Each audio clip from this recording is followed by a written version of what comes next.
Yo, yo, yo, yo, yo. What's up, what's up, what's up? Give up the rock. And hello to my fellow revolutionaries. You know who you are. And welcome to the Friday stream. That's right, the ultimate stream for your working week. And can I just say it's been a wild ride of a week. So thank you for everybody who has been able to tune in or watch after the fact. We've been doing and covering some interesting topics this week. A lot of geopolitics going on. A lot of interesting consideration of the working class earlier in the week. I love that stuff. And let us take a moment to realize that, yes, we have made it to Friday. That's right, it is the happiest day during the working week because it is the eve of the weekend. That's right, those 2 days out of every 7 that you get to be free from the clutches of capital, aka the economy, as in your service to the economy. Let's be honest, you probably do most of your consuming on the weekend, and so you're probably a pretty good player in the economy from that sense, but you don't have to exchange your ability to work, your labor power, in service of probably somebody else's needs, wants, and desires. So we made it to the eve of the weekend. It's an important time. And at this point, I would just like to say my usual pleasantries. You know how it is. I would like to pay my respects to workers, past, present, and emerging. It is on your shoulders that the entirety of the world that you see around you right now has been built. The whole of the modern world around you right now has been built on the backs of working people who labor at something, have produced all the wonders that you see before you right now, unless you're sitting in a medieval cathedral or something right now. But for the most part, I think it's safe to say that yes, all the modern stuff you see around you has come to fruition because of somebody's work, somebody's effort. And so we like to acknowledge that as much as we can. And so I hope that you do get the 2 days of the weekend so you can be free and you can do whatever the hell it is that you want to do. Yeah, I live in a hobbit hole. Oh, well, I guess that exists in a different form of reality. I'm not sure if that is in the past or the future. We're not sure. Different timeline. But it's funny that you're making Lord of the Rings jokes. Our resident New Zealander doing that, so I don't have to do it myself. So, well, look around you outside of the Hobbit hole, and if you've got any nice tech in around there or any modern stuff outside of that, then someone made that, someone produced that value, someone worked to create all of that stuff you see around you. So yeah, I hope you get your 2 days off. And if you don't, then I hope you are compensated for that. I hope you get some penalty rates, like some good old double time. Or I hope that you get, like, I don't know, time in lieu or something to compensate you from losing out on those 2 days of freedom. Now, there's this really interesting kind of anecdote from Karl Marx, actually, in the Grundrisse. It's kind of a precursor. It's a huge book. It's precursor to Das Kapital. It's kind of the notes, I guess, he wrote before writing Capital. And he kind of ponders just for a little bit about what socialist society would be like in terms of what it would value. So, like, for us, wealth is defined by your assets or the amount of income that you get. Your wealth is defined in monetary terms. And he spends a bit of time thinking about this concept that, like, beyond a pure market sort of production where you produce value through capitalistic means, and the focus is on producing as much value as possible so you can get and generate as much profit as possible. Like, what would value or wealth look like under socialism? And he kind of, when the creation of value isn't just for profitable purposes, the accumulation of more capital, so more things, more commodities, more money, like, what would wealth really be like in a system like that? And he speculates that, wealth would be kind of attributed to, in a society where workers kind of take control of production, the wealth would be time. Like you get your time back, like the weekend. Like workers fought for the weekend, so they had some time in their life outside of just servicing capital, and servicing the accumulation and the production of commodities. And like if you can just produce commodities on demand, as opposed to for sale, then we might structure society in a way where we value time. So people would only work as much as they needed to replicate society, and we would value trying to make systems or put systems in place where we have as much time as possible. And wealth could be measured in time. What an interesting concept that would be. So take that into the weekend with you. This idea that, out of all the resources out there, time really is the one that is the most valuable. And it is a pursuit for most people to get more time back into their lives, do the things that they want to do, be with the people they want to be with. So something to think about. How do you see wealth, and what would make you truly wealthy today? Think about it. Mitch in the house. Happy Friday. Lurking for a bit, driving between job sites. Have you been in the stream chat before? If you are driving and you can't respond, that's fine. But if you're new, let me know. And welcome to the stream. 4S in the house. Yo, yo, yo. Oh, Voltaire, I knew it. We all knew secretly that Voltaire lived in a hobbit hole. No one wanted to say it, but we're all secretly hoping that was the case, just so we can stereotype our New Zealand friends just a little bit better. What up, what up? Give up your MRP model that predicts one nation will win 12 seats in the lower house next election? No way. Where's Dilemmas? I hope he's been keeping his tally, because he's going to fall off his chair when he hears that. 4IS. Oh my God. Bring on the pipe. Did you hear what Dilemmas, did you hear what 4IS said? They're going to win 12 seats in the lower house. Basically, she's a shoo-in. She's going to be prime minister in no time. Hey? Internet friends. Laugh Jeff, how you going? Bring on the pipe. Yeah, bring on the pipeline. There it is.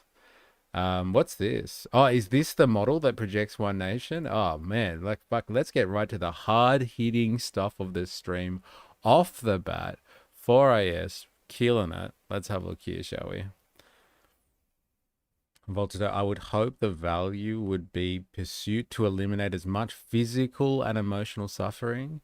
Yeah, well, like if you could pursue a line of production where people aren't required just to wage slave themselves away, then like they had more time, then maybe that would reduce physical and emotional suffering. Like people would have more time to be human and relate to other humans, as opposed to be involved in the rat race. What's this? Demos AU MRP model projects one nation would win 12 seats if federal election were held now. Well, I for one welcome our new fish and chip shop overlords.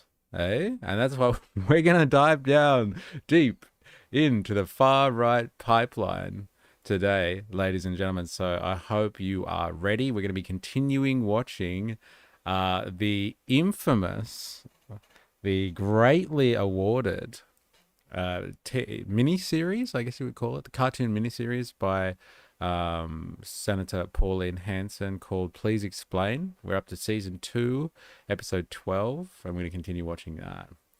Our fish and chip shop overlords. Ha ha ha. Yeah, I know, right? I for one welcome our fish and chip shop overlords. So here it is, okay?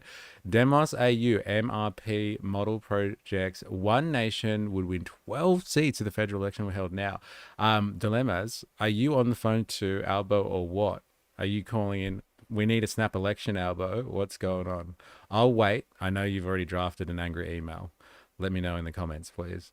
Demos AU MRP model projects results around 100 for all 150 federal seats. One Nation Rise, approximately 1 in 5 coalition voters from 2025 federal election now intend to vote One Nation. Look at that, 20% of coalition, disaffected coalition, soul-searching coalition voters. Hey, what do I do with myself now?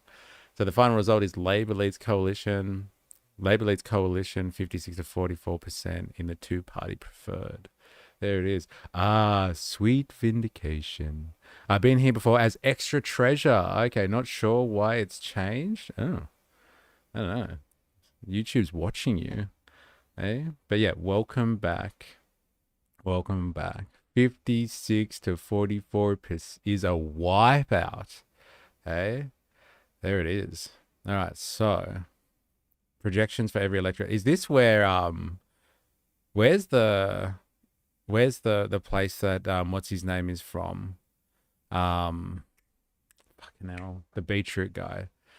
Barnaby Joyce. Is he New England? Coalition firm? Is he going to be able to retain that? Because now he is now he's moved to One Nation. He's New England, yeah, okay. Well, it says confirmed for coalition, so he's not going to be winning the next one. We'll see. Look at the One Nation, bang, bang. East Coast of Australia, eat your heart out, but not Victoria by the look of it. Eh? One Nation, the Riverina, the Parks region, Calais. What else we got? Lynn. Eh? See you later. Predictions for every electorate. Estimates an election result in all 150 representative electorates and categorized either as firm, lean, or in doubt. According to the model, One Nation would pick up Capricornia, Flynn, and Wright in Queensland. And we're likely to pick up Hinkler and Wide Bay in Queensland, Lynn, Parks, Riverina, and New South Wales. Riverina, sorry. Marginal seats, which were close to call, but One Nation in leads include Calais, Canning, WA, Grey, SA, and Groom, Queensland. Did that say Groom? Did I read that right? Yeah, it says Groom. Yeah. Marginal seats, One Nation is behind, but could win. Dawson, Ford, Longland, Maranoa, Queensland, Forest, WA, Hunter, New South Wales. It's all Liberal seats. Hey, look at this. South Australia kicking it off. Grey, One Nation, in doubt. Mayo, coalition. It's hard to tell there. Dilemmas, what's going on? What's going on? Hey? Seeing too much blue going on here, brother. Help us out. There's Canning, One Nation, in doubt. This is how the coalition dies, if it's true. And what a death. Eh? The sweet red death, is that what we'll call it from now on? Pauline Hanson, the red death, the red scare, slamming the coalition. And what an end that would be.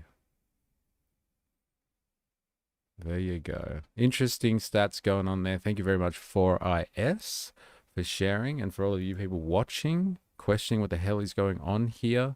There is, yes, there's a new poll anyway. I don't know how if this has been scrutinized at all, but there's polls suggesting that if elections were held right now, that One Nation would pick up 12 seats in the lower house. That's some interesting predictions there. Not gonna lie to you, boss. Not gonna lie. Prepare for the red curtain. Anyone? The spelling is deliberate. Interesting. Has anyone else got any jokes that we can make in that regard? Like read this, read that? No. Let me know in the comments if you do. And let us continue with what we usually get up to on a Friday, our typical and usual Friday spiel. We've been diving in. If this is your first Far Right Friday, let me just say, this has been quite the journey we've been going on for a couple of months now. I want to say a few months now, but we'll get there. Imagine being killed off by an angry ranger that reeks of chip grease. R.I.P. LNP. There it is. And that's how the LNP goes down, to the scent of chip grease and caked on chip grease, baby. Oh yeah. There it is. Good to have you, Woozle. I hope you're doing well. And yeah, if you're joining us for your first ever Far Right Friday, let me just explain. We are going down the right-wing online pipeline, and we're trying to understand how people kind of get indoctrinated into right-wing philosophy, right-wing ideas, right-wing thought, online. We started off our journey, yeah, like I said, a few months ago now, I think, and we had a curated playlist by another other than our resident Jerry Poppins, who put together a couple of playlists, or a few playlists actually, and it was mostly American culture war stuff, like right wing, kind of talking points, own the libs kind of talking point stuff, anti woke stuff that we were getting out of America. We went through one week and did a whole like the best of Uncle Tuck Tuck. So that was Tucker Carlson. We went through the best of Uncle Tuck Tuck stuff, and like had a look at some of his talking points. We've never done anything more than that in terms of individuals, like going through a Jordan Peterson day, or I don't know, a Candace Owens day or something like that. We haven't done that yet, but at the moment we're in the Aussie pipeline. So we're up to part 6 now. Part 6, hey? Put your, pat yourselves in the back if you've been here for the whole time, but like we're up to part 6 of the Aussie pipeline. We started with things like looking at the NSN actually, and various right-wing channels online in an Australian sense. Things like Shallow Chow, I think is the name of it. Drew Pavlu, we've had a bit of a look at Drew. We've had a look at Joel Davies stuff on the internet, like his Rumble account. Claire Cottrell. I can't believe I know all these names now. I don't know how to feel about that one exactly, but whatever. Happy Friday, folks. Throws peanuts at the Twitch crew. Yes, sucked in Twitch people aren't you sometimes in Twitch? Oh, wait, 4IS is now over in YouTube land. Well, well, well. Happy to be a mod in the peanut gallery. There it is. Woot, woot. What's this? Apperson 1076. Favorite political party? Favorite political party of all time? Or just favorite political party currently in like Australian politics? No one likes a sore loser. LOL. Right. Yeah, we've been covering the right wing pipeline, and we're now at Pauline Hanson. We spent the last few weeks looking at Pauline Hanson's, this is the third week, looking at Pauline Hanson's critically acclaimed miniseries. She's put together a cartoon, or she's funded a cartoon with someone from what are they called? Flatmate Studios or something like that, and they've put together a cartoon that that is attacking all the culture wars stuff of all the political parties that, like, I guess are oppositional to One Nation, and like she just kills these other her political opponents, makes fun of them, makes fun of political ideology, like wokeness, all that type of stuff. And for the most part, it's just pretty fucking hilarious. Like, I think we can all get along with making fun of politicians. Like, I think that's just a very human thing to do in civilizations. We have classes of people, great swaths of people that are alienated muchly from political life, even though we participate in it through voting and all that sort of stuff today. We're pretty much alienated from politics, and politicians are they're good fun to make fun of. So I think we can all get down with that. Like, there's a lot of loose stuff in there. There's a lot of bad kind of assessment and analysis. But like, for the most part, I think you can just get down with how ridiculous it is and have a laugh where you can get it. Tagar back in the house. Tagard back in the house. How you going? Howdy, howdy. It's good to have you. Anyone catch 22? Anyone read Catch 22? No, I haven't. Not sure if anyone in the chat has. Dilemmas NSN are going to register their White Australia Party. And how do you feel about that, Dilemmas? What do you think? Are you still One Nation, or are you thinking, hey, NSN?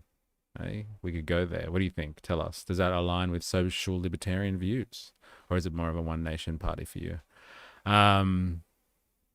Yes. So there we are. That's the summary. That's how we got here. It's part 6 of the Australian right-wing pipeline, and we're going to go back to, yes, like I said, watching Pauline Hanson's critically acclaimed, I don't know, what do you call it? Yeah, cartoon mini-series. And yeah, this one is called The Media's Voice. So we'll just watch and people will comment and we'll laugh at how stupid shit is, and then we'll laugh at like politicians, and then you comment away and I'll read them as best we can. Last time we did this, we had a lot of fire going on in the chat. We had our resident agitator in here, let's say, calling everyone racist and retarded and all this sort of stuff. I don't think that person has come back. It looks like they're probably not coming back at all now. I think they've tired themselves out. But like, enjoy yourself in the comment section while we go through this one. Now, if you're watching this on YouTube, you know what my request is going to be. Sorry, voltarded. Sorry, I can't believe. And you got called other stuff too. Like out of everyone, like far out. Yeah. You know the drill. If you're on YouTube, hit the like button, please. It helps the algorithm out. I would greatly appreciate that. And if you're new here, let us know. Say hi. We don't bite hard, so don't be scared. Out of NSN and One Nation, I would still vote One Nation if One Nation wasn't there. Oofed. Oh, really? So like you're saying if One Nation wasn't there, you'd have to pick the White Australia Party? Is that how it goes? What about if Rennick was to come back? We'd ditch One Nation and we'd all be Rennictarians. There it is. I generally fear... Woozle. Theory. One Nation will take votes away from Liberals and Nationals. The White Australia Party will take votes away from all three. Majority of lefters will stay. One Nation is weakening LNP coalition vote harvesting. Interesting theory. One Nation is weakening the LNP coalition vote harvesting. Well, what's funny? And Rennick was talking about this the other day. He was saying that One Nation still preferences the coalition anyway, or specifically the Liberals. Like in Queensland, there was a by-election recently, I want to say, at the state level. And yeah, One Nation, while they're sucking up the coalition's base, still preferencing them anyway. So like there's definitely an alliance going on there. Or there's definitely an ecosystem, let's say, that's formed around that. Tagaard, I generally feel... if One Nation gets in, the clowns running the Arkham Asylum. That being said, they never will. Look, like gets in. Like what does gets in mean? Like do they get in, right? And then form an actual coalition with the coalition and then take power that way? Or do they get in and just sit in Parliament, right? Dilemmas. Rennick always... Yeah, okay, fair enough. Rennick for life, cuz you got it tattooed across the chest there. There it is. Rennictarian till I die. All right. Let us have a look at this one. This one's called The Media's Voice. So I think this is an attack on the ABC. Again, something I think we can all get down with. The Uni Party is twisting my arm not to vote for them. Well, look... Again, and you heard Rennick talk about this. One Nation more than happy to give the Uni Party her preferences and not other small parties. Like he was pissed off that he wasn't helping out Qatar. Like why wouldn't she assist some other, small party or something like that? Why not assist them if possible? She has the power to do it. Why not? All right, let's have a listen, shall we? Strap yourselves in, ladies and gentlemen. We're going down the right-wing pipeline. Tonight on the project, Dan Andrews. Tonight on the project, Dan Andrews is sworn into his brand new job. Is it really necessary to get a COVID booster every 5? That is fucking hilarious. Look at this. Like I love how they make so much fun of Dan Andrews, like associating with the Communist Party of China. Like it's so good. Look at G, Dan, hey, buddies shaking hands. And like this is all because Victoria were open to the idea of having Belt and Road Initiative money coming in to support infrastructure that they needed in Victoria.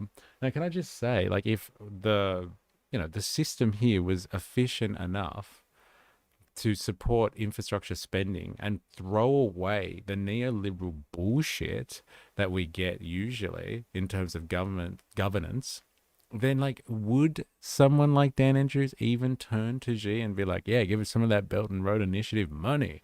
Yeah, come on. And like this was made, 6th of October, 2023, fateful date that is, right before October 7. Yeah, like imagine if they saw that Dan Andrews rocked up to the latest Chinese military parade. I think they'd all have a heart attack if they saw that. Hey? So this aged pretty well, this one. Tagard, we need an alliance between city and country, a party that takes care of agriculture and doesn't feed money to the rich. That would be nice, right? Sky News has the country folk hating Greens and Labour. Yes. Well, like talking about Chinese, revolutionary theory there, the Chinese were all about, look, it's not going to happen in the cities. We're not going to get our revolution there. We're not developed enough. And so the Chinese very much started their revolution through the peasantry. And that's how they brought in the Communist Party, for the most part. The alliance of the city and the country. I think it's a good point. Sworn into his brand new job. Is it really necessary to get a COVID booster every 5 minutes? Spoiler alert, yes. Plus, scientists reveal why Oreo McFlurries could be more racist than you think. This is The Project. And first up tonight, we're... Does anyone watch The Project? Anyone? Like, I don't understand the references here. Like, if they're getting all like... if it's just woke or political rubbish, blah, blah, blah, blah, blah. I don't watch it all. I feel like I've moved beyond television. I think most people have. Maybe that's a sign of my generation or something. Maybe other people still watch TV. I don't know. You tell me. Do you watch TV? Does anyone watch TV anymore? Is that even a thing? Do people have televisions? Why is that like that? I'll fix that up so you can see it better. No, but it's pretty ID pole-peeled. God, no. All right, so that's what they're commenting on. Fair enough. All right, let's have a look. Joined by an A-list celebrity that everyone knows, loves, and definitely remembers. Not obscure at all. Kamal! All right, prep the overlay. Hashtag Kamalmentum. The second he says what he's doing, I want that flashing on screen. Let's get that. TV feels like a CIA op? Huh? You're above that? Huh? Yeah, I don't know. I just, I can't, I actually don't even have the aerial. I don't have an aerial, so I can't watch it even if I wanted to. Like, watch the footy or something, I have to go online. Nope, the ads make me angry. No? Yeah, it's not like you can press skip or mute them. Oh, I guess you can mute them. It's not like living in the ad world of social media. Trending, people! Copy that. Yes, this is exactly what we needed. One final celebrity endorsement. This is going to save my referendum and swing the polls back in our favour. Now, Kamal, you were originally voting no, but now that you're thinking more clearly, you've decided to vote yes? Well, after doing a little bit of research, I've decided to vote no. What's going on? He's voting no, sir. I'm getting reports that he's done his own research. Oh, no, he's thinking for himself. Shut it down, now. Hamish, come in, Hamish. We're cutting to an emergency ad. Emotionally manipulative ad in 3, 2, 1. This is The Project. We'll be right... Here's some poor little kid we found on the side of the road. If you vote no, he's gonna die. Unless he gets an advisory panel. Yeah, that's what he needs. An advisory panel. You need to fix this, Hamish. What am I supposed to do? Oh man, they got it with this one. Can't help themselves, right? Can I have an autograph from Kamal? I know, right? And they did his voice all right. He has a great voice. What does he say? Why are people so mean? Or what's his line? G'day, mate. Television now just ads. It's shocking. Who would have thought? Tom Jones is back. And back in the stream. How you going? It feels offensive, like they're taking the piss out of Australians. Remember your woke training. Be sanctimonious. Argue on emotion, not facts. You know what to do.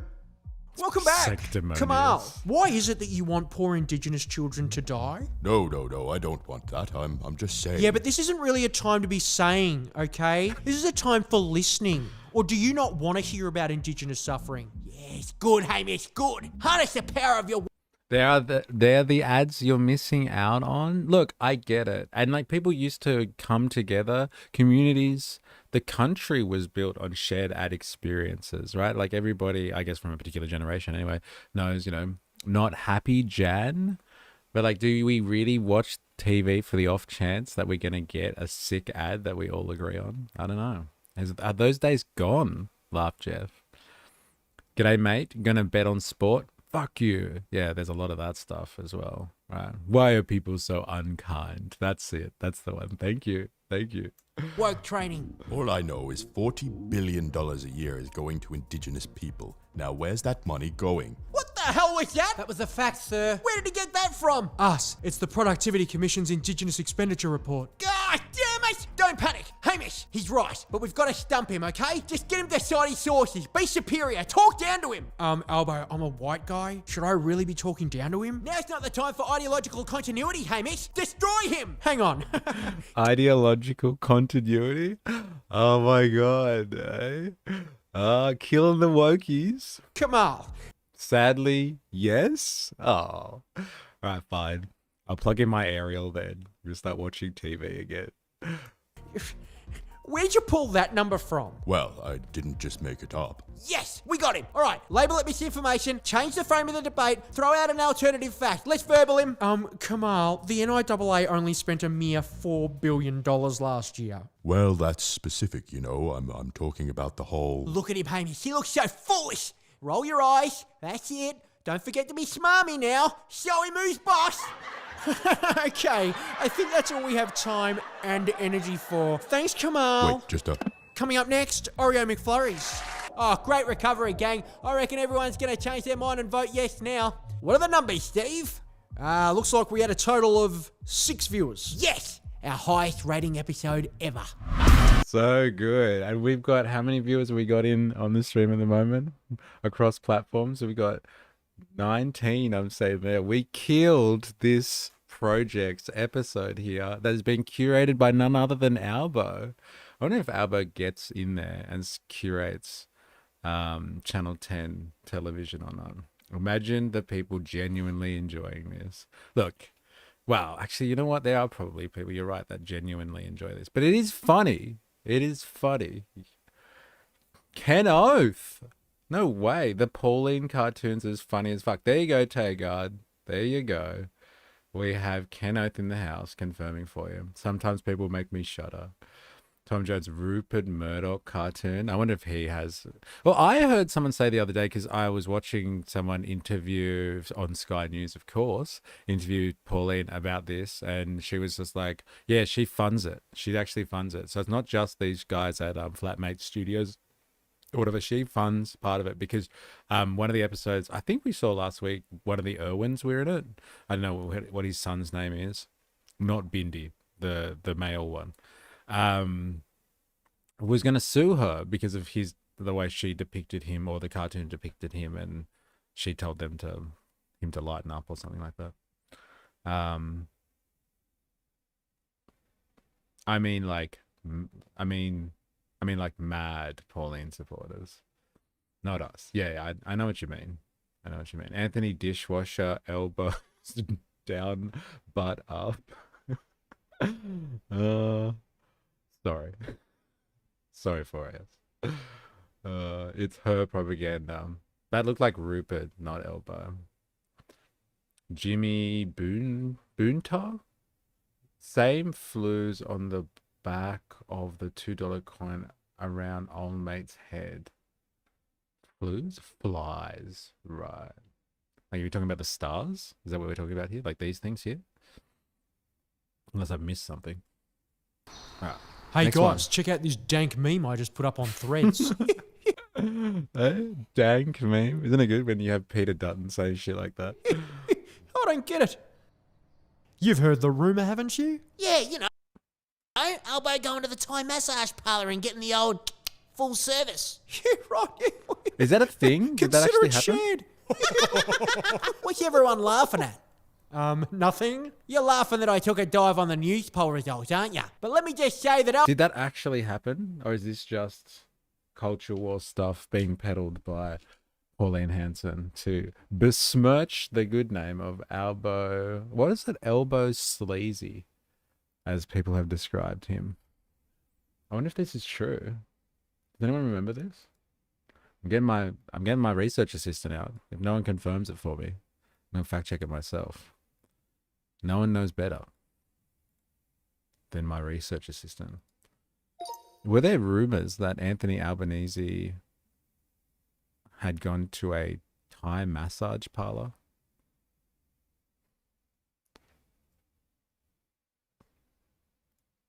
Dutton. Ew. Yeah, no, we can't get rid of him. He's still there. Yes, there have been online rumors and unverified claims about Anthony. Did anyone know about this? Attending a Thai massage parlor that was alleged by some fringe sources to offer sexual services. These stories have circulated mainly on social media, blogs, forums. Some fringe websites and social media discussions have claimed that in 2013, ages ago. Oh, okay. Albanese was seen entering and leaving a Thai massage business in his then electorate that some people allege offered sexual services. Oh no. My God. He's human. He gets massages with happy endings. Nah, it happened. Albo got how rub and tug. It's been confirmed. It's been confirmed, apparently. What the reliable media says. Ready? Take this, Kenoth. There are no credible reports from mainstream media news outlets confirming that Albanese visited massage parlors. Major fact-checking and news organizations do not report any substantiated story. This is just apparently urban legend, that he likes Thai. Albanese ain't finished yet. You want to lead it with blue balls? We will be in war by Monday. It's so good. That's it. We're going straight to South China Sea. Everybody get on board. Everybody. So good. Best is yet to come. I'm sure. You making fun of me, Dutton? Don't you rub me the wrong way. Yeah, don't do that, Pete. Leave it to the professionals. Yeah, that's right. Thank you, Bob. You know, I've always loved your work. I guess you could say. Who's this? Who's that woman there? Does anyone know? Is that Lay?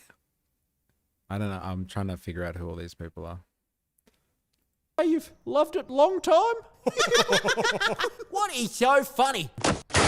Albo, you've gone viral on Threads. You're a laughingstock. Take a look. Why are we allowing people to post whatever they want?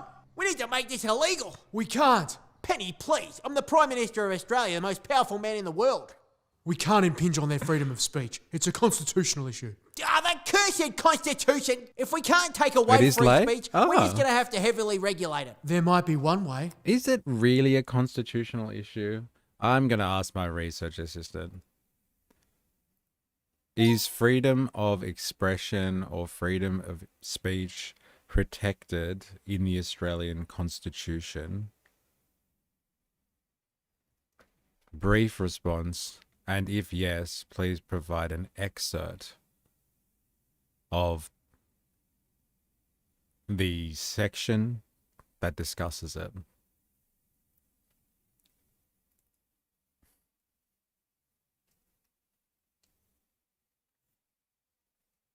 I thought it was a UN matter, and we've signed up to the UN. No, Australian Constitution does not contain an explicit right to freedom of speech or freedom of expression. What Australia does have, High Court has recognised an implied freedom of political communication, but it's not a personal right. Yes, thank you. It's a limit on the government's power to ensure elections and representative government function, excerpt, because it's not freedom, it's implied. There's no constitutional section that directly states it. However, the High Court derives it from these sections. So the High Court has interpreted the Constitution and their interpretation until it's changed, which I guess is the same in all High Court stuff when it comes to the Constitution. But like, it's not in the Constitution directly. These sections do not mention speech themselves. The freedom is inferred because political communication is necessary for the people to make an informed choice. So only as it relates to the political process could you argue, not point to freedom of speech being a thing, right? It's not a thing. It's not a thing. Did he actually say that? Can't impinge on their freedom of speech. It's a constitutional issue. No, she said it. It's not a constitution. The cursed Constitution. not. If we can't take... So, like, just so you're aware, if you didn't realize this and you're watching this now, scratching your head saying, what the fuck? You're thinking of the American Constitution and their Bill of Rights. Okay, they have a Bill of Rights that formulates always a precursor to the Constitution. The Constitution has amendments, and amendments are things that help protect rights of the citizenry. And we don't have that in this country. We've never had anything like it. The closest you're going to get to something like that is the fact that Australia has signed up to the scary, ready? The world government, the UN, you know, that liberal world order thing, that really scary thing that everyone's really worried about. Yeah, well, that thing is the closest you're ever going to get to your ability to freely express yourself, because it doesn't exist technically in Australia. Well, Ken Oak is back. How you been, mate? Gotta have limits, racism, mainly hate speech. Yeah, but this is all like legislative stuff. It's not like constitutional rights. So we do have legislation that talks about, but like the thing about legislation is, you know, next government comes in, gets rid of the legislation, done, repeals it, gone forever. But you can't just repeal the Constitution. That's a much bigger process. It's like it is a foundational document to what constitutes your society. So yeah, we have legislative stuff all over the place. It's a fucking minefield. You don't know where to step. But the constitutional stuff is supposed to be, I would argue, inalienable. And so like it's a God-given right, you know what I mean, to insert appropriate American rhetoric there. Is that why they push us towards the US and snub the UN? I don't know. It's a good question, though. But we're not going to get protections from the US Constitution if we push towards them and walk away from the UN.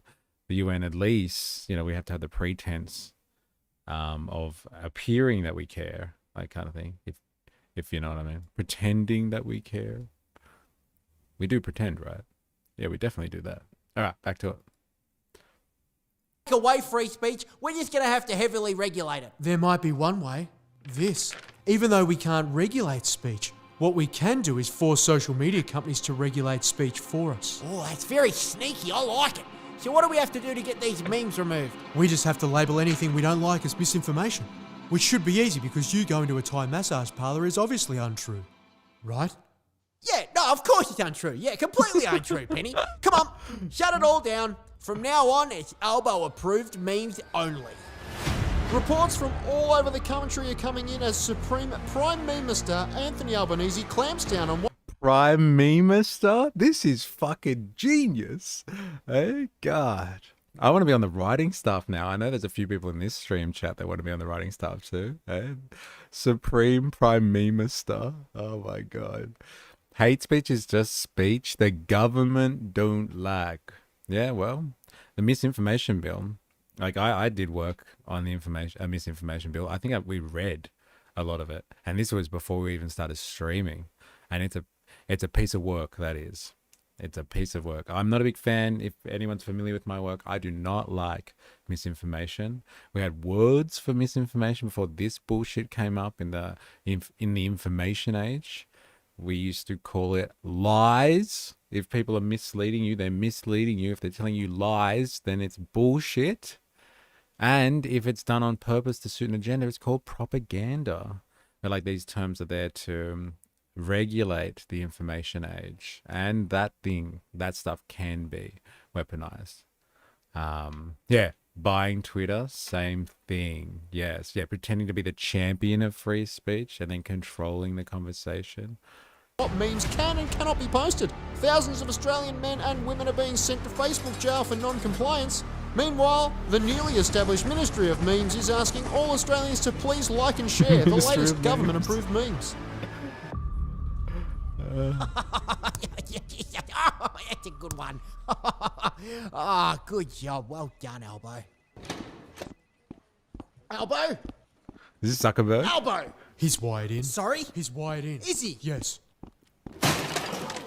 How about now? You still wired in? CEO of Facebook, Mark Zuckerberg? You're dictating what's allowed on my platform. Yes, I am. And now only the memes that I approve of can be posted. And if I see anything I don't like, I'll fine you $8 billion. Not without a fight! Ah! If you want to censor free speech, change the Constitution and do it yourself. CEO of Twitter, Elon Musk. Free speech is important. And you know, pretty cool. Oh! The CEO of TikTok, Xi Jinping. I'm the only dictator around here. Oh god, I'm not even gonna fact check that one. Let's just take it to be true, okay? Xi Jinping is the CEO of TikTok, ladies and gentlemen. You've heard it here first. Here it is. CEO of TikTok, Xi Jinping. I'm the only dictator around here. I just wanted people to stop saying mean things about me on the internet. Is that so much to ask? You know, people say things we don't like all the time. Some people say that my father owned an emerald mine. They say I'm a robot lizard alien. And they say that COVID was rigged out of a lab in Wuhan. Crazy. You guys are right. I can't just go around labeling things I don't like as misinformation. You know what? I'm gonna stop trying to create an Orwellian dictatorship. Come on, Elbow, you look pretty beat up. Let's get you a nice Thai massage. Mark! I thought you'd never ask. Fuck it, hell. Only politicians get free speech? How fucked is that? Yeah, you're talking about parliamentary privilege? Hey, they can say whatever they want and they can be protected from saying that at all levels. 2 tiers of people. 2 tiers. Yes. And that's how you know. And this is a secret. Don't fucking tell anyone. That's how you know. You don't live in a free society when there's a double standard. When there is a class of people that have rules that don't really apply to you. So they can say whatever they want and they're completely protected. And like you say something and you're not protected. If actually you can be sued, you can be dragged through the mud, you can be destroyed. That is the symbol of a society that is not truly free. You are not free. Just remember that. Elmo and Zuckerberg. Hey, so good. The depictions, the one of Elon was horrible. They could have played that up so much better than that. There's so much material to work with Elon. Haha, I'll shut my mouth. Oh, fuck, you better. Hey, I've been censored. We've been censored. We used to get shut down this stream back in the day for saying things or repeatedly saying things in the chat. The chat used to get us shut down on YouTube back in the day. Now we're cooking. All right, let's do this. The next one's on the Nationals. Let's see how she does at ripping on the Nationals, because all we've been watching for the last week now is just her ripping on Albo. Let's see what she has to say about the guy. Fuck, I keep forgetting his name. Barnaby Joyce, who's now joined her ranks. Let's see if this aged well. Well, if it isn't Barnaby Joyce. Welcome back to the Bumpkin Bus. Yeah, good on you, Phil. How's it going, mate? There's a bumpkin. Little brat, that's my spot. Not anymore, Barnaby. I'm in charge now. Bugger off. Ever since you've been here, the Bumpkin Bus has gone to shit. I'm the new king of the country folk. Now sit down, Barnaby.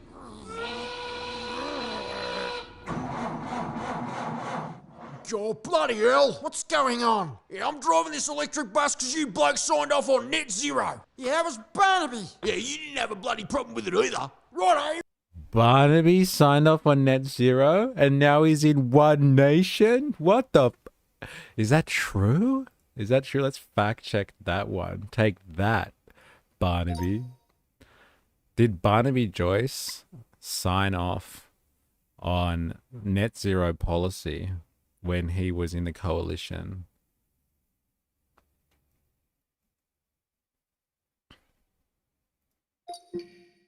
Yep, Australia got crazy American suing system. It's bullshit. It's crazy. It is crazy. Like litigation. Eh? That's the way that a bourgeois system works. Remember that we've talked about it on this stream before.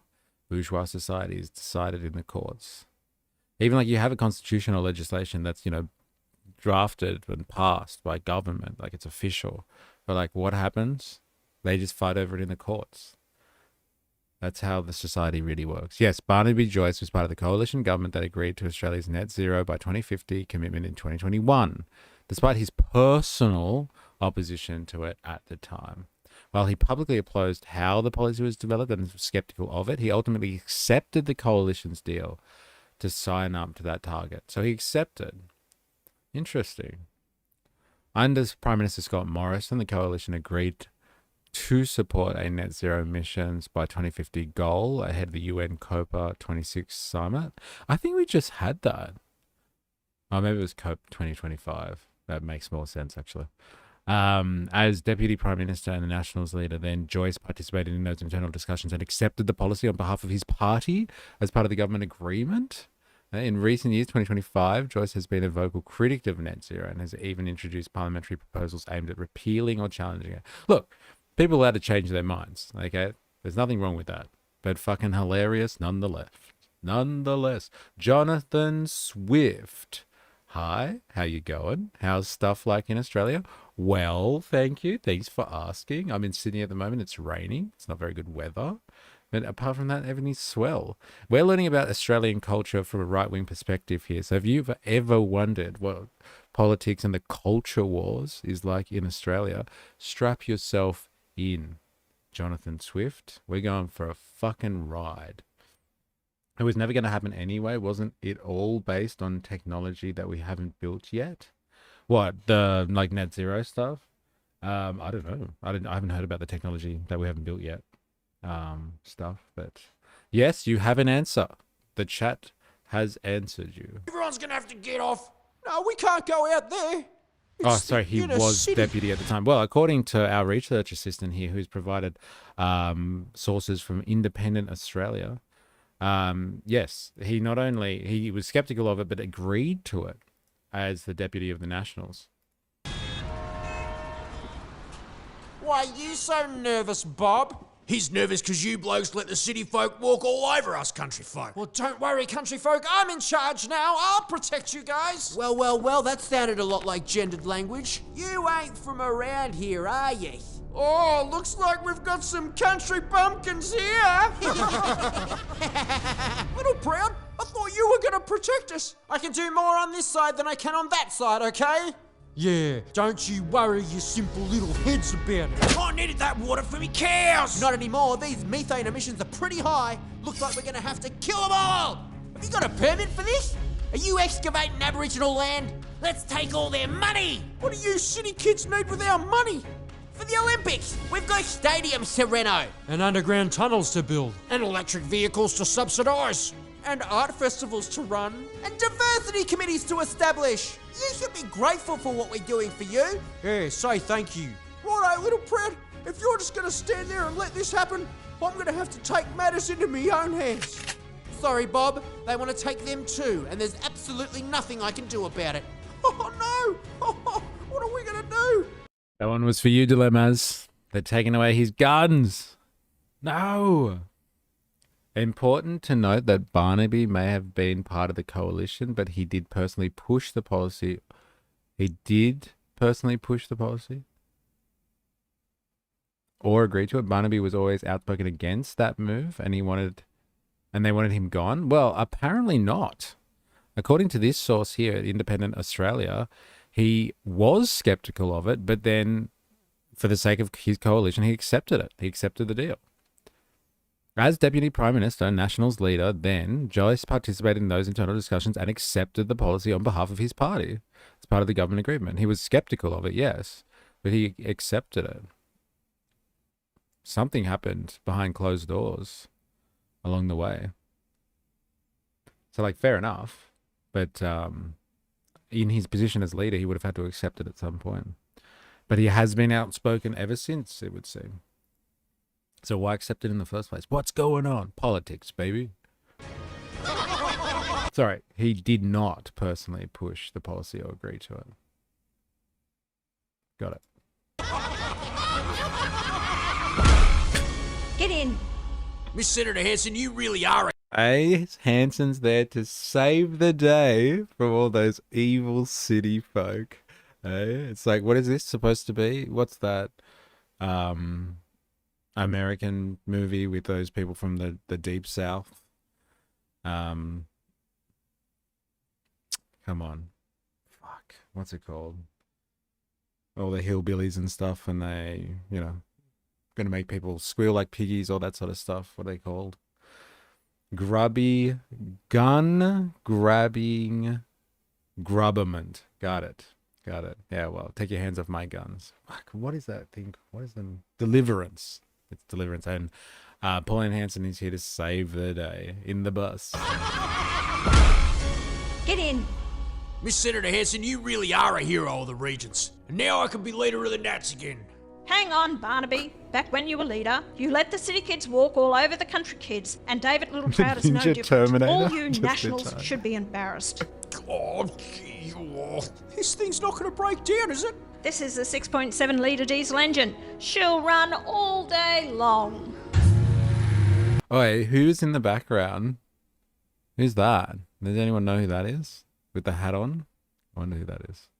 Is that Barnaby Joyce's friend? Eh? So, like, did this age well? She's telling him that he didn't do well with the city slickers, and he's like, oh, man, I'll come and join One Nation then. This current government is also fully pushing propaganda around the Cronulla riots over the last week. I link this back to Fon Rise. Like, what do you mean? Is that Greta? Do you reckon that's Greta? Because we've seen Greta depicted in earlier episodes, and she didn't have the same look as that. I wonder if it is her. Interesting. Litre diesel engine. She'll run all day long.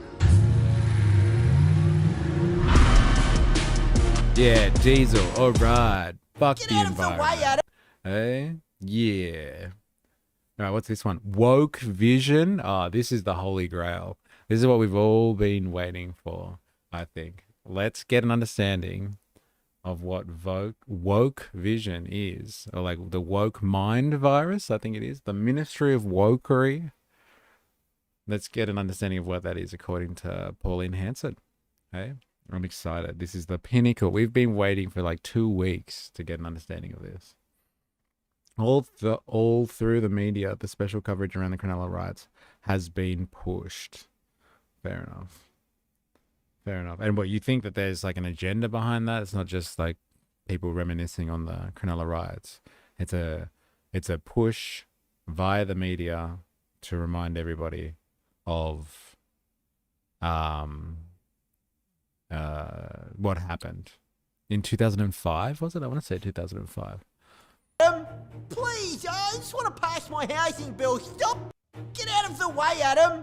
Please, I just want to pass my housing bill. Stop blocking me. No. Oh, but it's so progressive. Not progressive enough. Oh, far out. What more do you want from me? You guys are always doing this. I'm fed up. Oh, jeez. Oh, sorry, Adam. I'm sorry. Please don't tell me Senator Hanson, please. I'm free. Huh? I'm free. I'm free. Free? Free from what?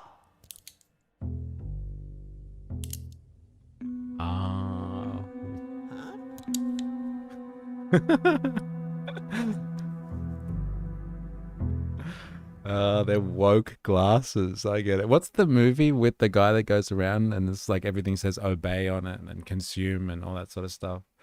I think it's like an anti-capitalist movie as well, right? He goes around seeing everything. I've got to watch that movie actually. Even this morning, Channel 7 again run a segment on the Cronulla riots, and yesterday and the day before, 20 years since it occurred. But the timing is very skeptical. Yes, an agenda against the far right. Right, got it. Okay. So it's been 20 years. So there's a historical precedent for it. So it's like 20 years like this week or something like that. Like it happened in December. So it's not just random. It's the 20-year like anniversary or something. Let's have a look at that. What's the date of the Cronulla riots in 2025?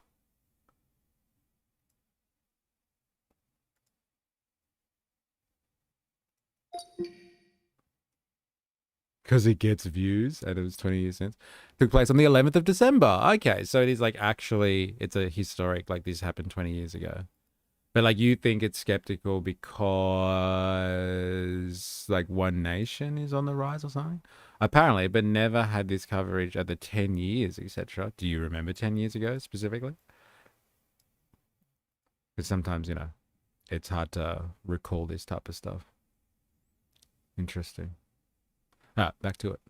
I want to see what the woke glasses show you. Let's see what the Australian flag looks like with woke glasses on.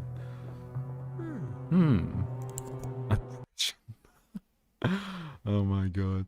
The copper who bashed people said the internet made him ashamed of the Aussies bashing brown people.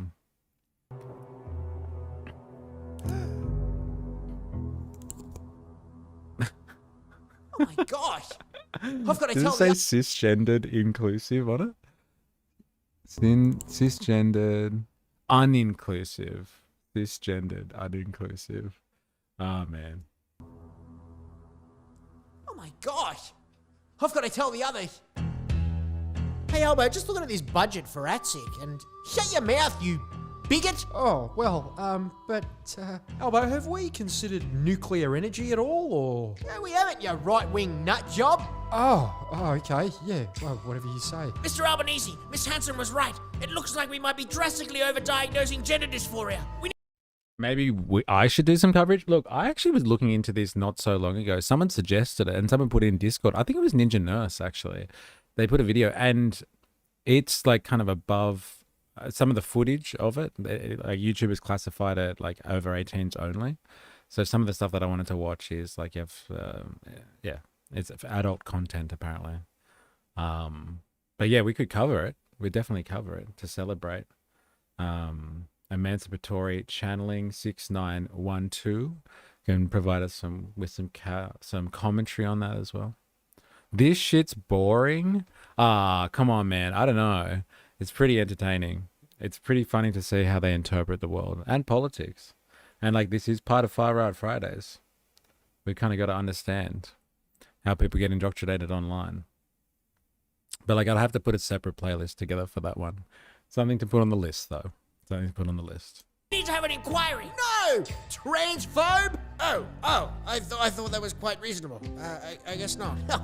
These things are great. I can't take these cartoons. I know. It's a bit much. You got to try and give it your best. Different perspectives, but the differing views not covered the same. There is police officers who wrote books, etc., and did not see the same intentions. Not that I don't love you. Oh, whoa. Hey. Oh, whoa. Self-appointed sovereign citizens. Soft-boiled frog. Welcome. How you going? Hey. I remember asking that dude with the mutton chops at the March for Australia rally about him being a sovereign citizen. He took that really badly. He was offended. He was like, no, don't say that. This isn't about being a sovereign citizen. I was like, all right, bro. Calm down. He didn't like it though. It's pretty insane. Right-wing freak stuff. Yeah, didn't like being called a sovereign citizen, that's for sure. Oh, being Prime Minister is so much easier with these, Toto. I can deflect questions so much faster. Now it's time to unwind and watch my favourite show. What? The Paul and Hanson cartoons are problematic? Oh, let's just watch some Bluey. Joe Rogan. Summer Heights High. Friends. Australian Ninja Warrior. Mr. Squiggle. Oh, I can't enjoy anything. Misogynistic. Nah, that's it. I'm taking... No way. Oh my god. All right, look. For the Americans in the audience, for our international audience, Mr. Mr. Squiggle straight off the bat. No way. This is Mr. Squiggle. This is a show from like what, the 90s? And like he just draws stuff, right? Like he'd have a couple of shapes and then had to make pictures out of them or something like that. So how is Mr. Squiggle misogynistic? Is this legit? Are there rumors or allegations that Mr. Squiggle was misogynistic? Are there rumors or allegations that Mr. Squiggle was misogynistic?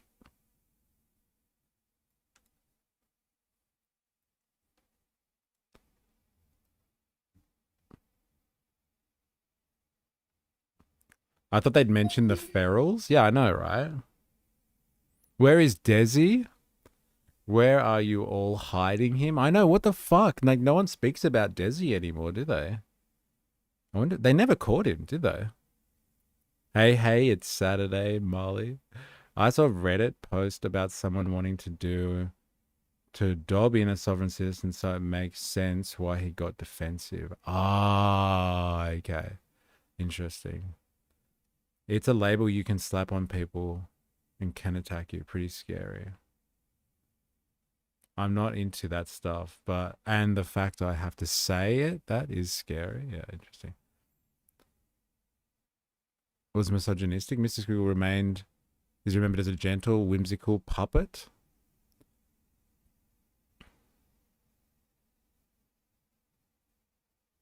If you're referring to informal internet chatter, so good. Informal internet chatter. Yes, that's exactly what I'm referring to.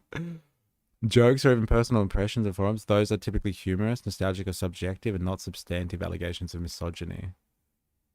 User-generated comments on forums like Reddit might make playful observations. Okay, so it's not an actual thing that, like, there's, like, paying out the greens for saying that Mr. Squiggle is misogynistic. Ninja Warrior! Mr. Squiggle? I can't enjoy anything. Nah, that's it. I'm taking these things off. Mr. Squiggle. I can't take them off. What am I going to do? I have to give these back to Adam. Adam, would you like a kombucha? Nah, Dal, why don't we crack open a bottle of that Pauline Hanson rum? Ooh, I like this new Adam. Atta girl. Adam, I can't take your glasses off. You need to take them back. Nah, mate, I don't want them back. I see better without them. You know, seeing the world in black and white might give you the power to shut down your critics, but eventually, you start seeing problems that don't exist. All right. I guess I won't see any joy in the world. Seeing problems that don't exist. Maybe that's this Mr. Squiggle joke, right? Maybe that's why. Try watch the Bluey episode, Cricket, and not shed a tear. Yeah, it's a good episode, isn't it? Everything and everyone is misogynistic and racist unless they believe they are guilty for something that happened centuries ago. Sovereign citizen is an oxymoron. Sovereignty and citizenship are mutually exclusive. LOL. Ha. Interesting. But that's the thing, right? The citizenry is what gives the government sovereignty. It's the social contract. So if the social contract is broken, however, then the sovereign citizenry, the sovereign individuals, are able to rebel against the government, against the state, because the state only has its rights to, like, you know, to exercise its will over the people if it maintains the social contract. And so we, as a citizenry, give our sovereignty over to the government to exercise powers on our behalf. I don't know if they're mutually exclusive, but I know what you're saying. It's interesting. Makes me love Mr. Squiggle even more if that was possible. Well, I think it's just a joke. I thought there was some scandal or something. It was epic that Adam Band, who voted out after these cartoons. It was epic that Adam Band was voted out after these cartoons. I don't think they're related, do you? Honestly. Do you reckon the people that vote Greens or in an electorate that was voting for Adam Band would have watched these cartoons? I wonder. Ever again. Look, I don't want to take the glasses back, but I will help you take them off. Oh, thanks, Adam. So now you're a bit more conservative. Are you going to pass me housing bill? No, mate. That thing's an economically unfeasible pile of commie crap. Yeah, I know. Commie crap, hey? Trying to provide people with housing. Hey, and a housing bill is commie crap. Yes, of course it is. Of course it is. While the same people will complain that there's been nothing done to help out with affordability in the housing crisis. The hypocrisy there is savage. A commie housing bill. Right, what does that mean? What does that even mean? The people caught up in the SovCit are into chemtrails, crystals, and COVID. Some cookers get a new hobby every week. I understand the chemtrails and the COVID thing. What's the crystals reference there? commie crap equals neoliberal supply wretched crap. Yeah, what the hell? Hey, why does that make, like, having a housing bill to tackle affordability, why is that commie? I remember when we were speaking, I was interviewing those people at March for Australia, and I was like, oh, I heard you guys getting really upset when the speaker was like, oh, evil communism, evil socialism, and they were really riled up. And I was like, so what is it that you think is socialist or communist? What is that? And they're just like, and they couldn't really answer the question. I was just like, oh, when government overreach and the digital ID. It's like, that's what communism is to you? That's what socialism is? Government overreach and digital ID? Fair enough. That's socialism. That's evil socialism. Healing crystal, but also smoking, I guess. Yeah, I was wondering where we're going. Looking after Australian people is communist. Yeah, like that's the fucking lesson to take away from a housing bill. Is, oh yeah, if we help provide housing for people, only dirty commies do that. They're trying to house people. What is it? A human right? Well, actually, yes. According to the UN Charter, housing is a goddamn human right, and quality housing. Let's not worry about human rights, shall we? Still, the best thing about this is the music. Hi, I'm just a handsome boy called Anthony Albanese, and when I'm not stuck being the Prime Minister of Australia, I'm travelling the world non-stop. Welcome aboard Airbus Albo, my travel vlog, and this is episode 18. Sorry, Albo, responsibility calls. Oh, but Penny! Ah, being Prime Minister sucks.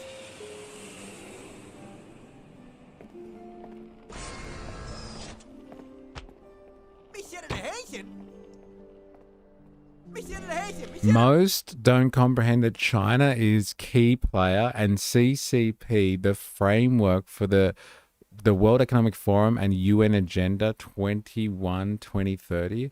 What is that? Like, honestly, can you explain that one a little bit better, please? Like, that is a massive, massive claim that China is a key player for the framework of the UN Agenda of 21 and 30. Like, what is this? You have to give us more to work with than that. And what's China got to do with the World Economic Forum and the UN? China wasn't even there, like, when they were formulating all this type of stuff. Come on. Socialists see the UN as a thing to glorify. Do they? Do they really? Tell us more. But it is a way that the CCP is infiltrating Western governments to support the global governance. Search WEF and the agenda and key players. Wow. Like, these are broad claims here. Really broad claims. Like, do you have any evidence to suggest that the CCP is infiltrating Western governments through the UN to support global governance?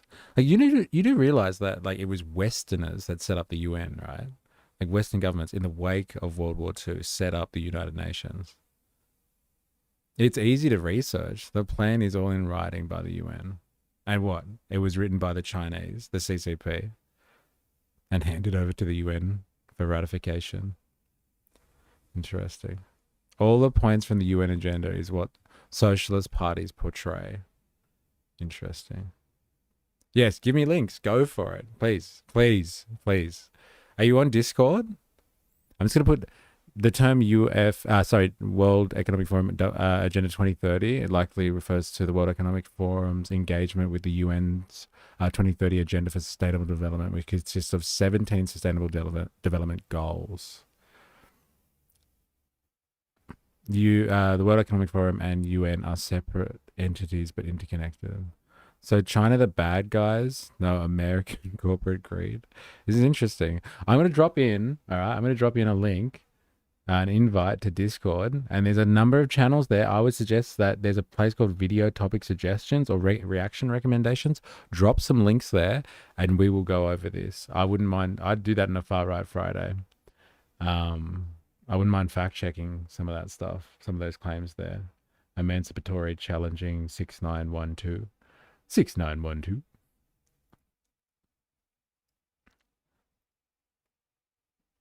Here you go. There it is.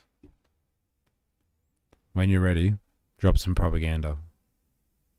World Economic Forum and UN are separate entities, but interconnected. Okay, so China, bad guys. No American corporate greed. No, just China. China's going to control the world.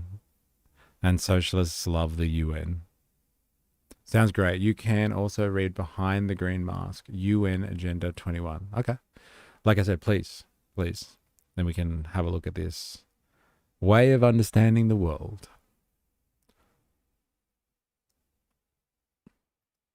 Miss Senator Hanson! Reckon you could give me a lift, Miss Senator Hanson? So, what have you been up to? Working? Oh yeah, well I've been pretty busy too actually, yeah. Travelling around the world. I've been to Cambodia, China, Cook Islands, France, Germany, Lithuania, New Zealand, Papua New Guinea, the Philippines, Singapore, Spain, Thailand, Ukraine, the UAE, Vietnam, Fiji, India, the UK for a funeral, Indonesia, Japan, and the US 3 times. Whoa! Maxi bonds are 2 for $55. That's so cheap! No, that's inflation. Not my fault, I'm going inside. Maxi bonds 2 for 55. Oh my god. I'm assuming he's coming from the point that it is repeated where sustainable goals that is being implemented on a global scale is just a hoax for globalist control that is taking our tax dollars. Right. So that's the line. Agenda equals bad, I assume. Yeah. Okay, got it. But like 100 countries signed up to it. Like, there's no coercion in the UN, right? And people can vote on things and then they can abstain from things. And like countries like the US, they have certain powers that other countries don't have. Like, I'm not sure if the UN is really the world government that people think that it is. Honestly. People don't listen to the UN. If it really was a world government, then, the situation with Is Not Rail would be very different. Righto everyone, it's tax time. You all owe me 48.8 cents per litre. How many litres on pump 4? 87. 87. That's $42. Give it here. Oh please, give me a break. Interest rates just went up again. I'm struggling to make ends meet.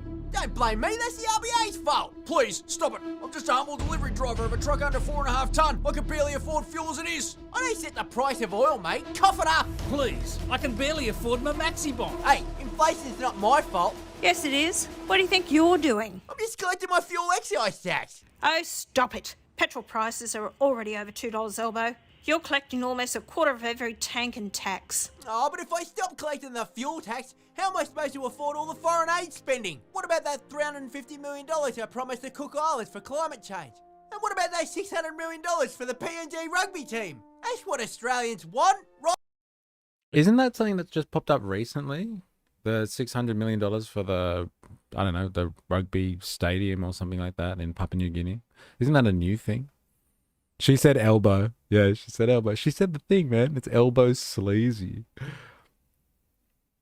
No free healthcare, no $20 minimum wage. Was America ever agree? It is a new thing. Well, like, this is 2 years old. So maybe they were proposing this earlier. I want to know.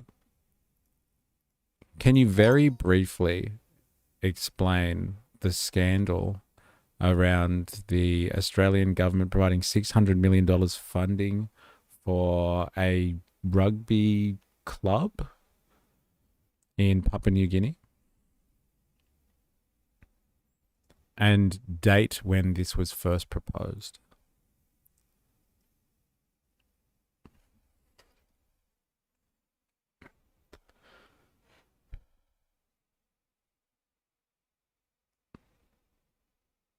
I wonder. She did say it, right? So I heard that wrong. Aid spending. What about that $350 million I promised the Cook Islands for climate change? And what about those $600 million for the PNG rugby team? That's what Australia... Yeah, that's the one. I'm pretty sure Lemmas has been talking about that for weeks now. The Australian government agreed to provide 600 million Australian dollars over about 10 years to help establish a Papua New Guinean-based National Rugby League team and broader Pacific Rugby League support as part of a bilateral sports and development partnership. The funding covers the PNG franchise itself, Grassroots Rugby League, and broader Pacific Pathways. Why has it drawn criticism and scandal-like discussion? Some politicians and commentators have argued that the size of the funding is too large given domestic priorities, questioning whether taxpayers' money should be spent overseas on a sports team. Officials of the Department of Foreign Affairs and Trade reportedly raised concerns internally about transparency, value and money, and whether the Rugby League Commission was the right body to deliver the program. The deal is tied to a parallel security understanding with PNG, intended to maintain Australia as PNG's primary security partner and limit China's influence. Isn't that interesting? Hey? You got to keep up relations with the PNG. We hook them using sport infrastructure. Hey? Get them addicted to the rugby league, it would seem. And then China won't have a chance, which has also sparked debate about the geopolitical motivations behind the funding. I'm sure the Americans don't argue with it. It helps maintain a free Indo-Pacific, as we were reading just the other day in the US national security strategy. This is probably part of that, or some type of Five Eyes. You got to you got to maintain connections, let's say, with important players within the Indo-Pacific. Separately, there have been corruption allegations related to figures involved in the PNG franchise board, which some critics have linked to the broader deal in public discussion.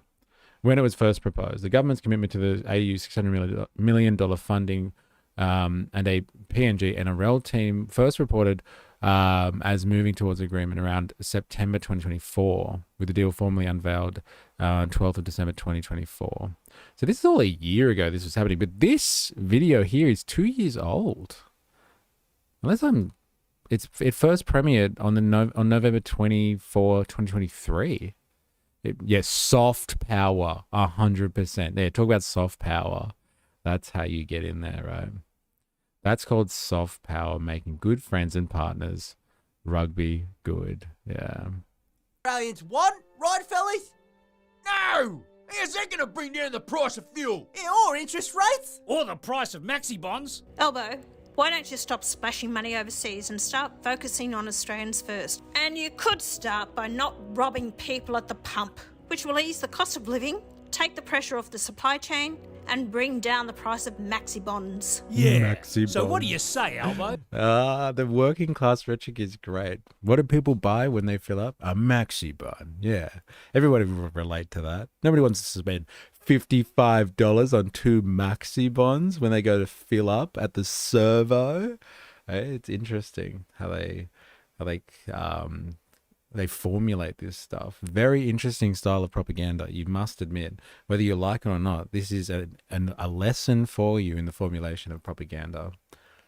Libs cut our Pacific spending. Yes. That's interesting too, isn't it? Like historically, and like over the last decade, we've actually systematically brought down our influence, our soft power over the region, stepped away from it. They were actually touting it, saying that we can't afford to do this sort of stuff anymore. I bet you the Americans weren't happy with that.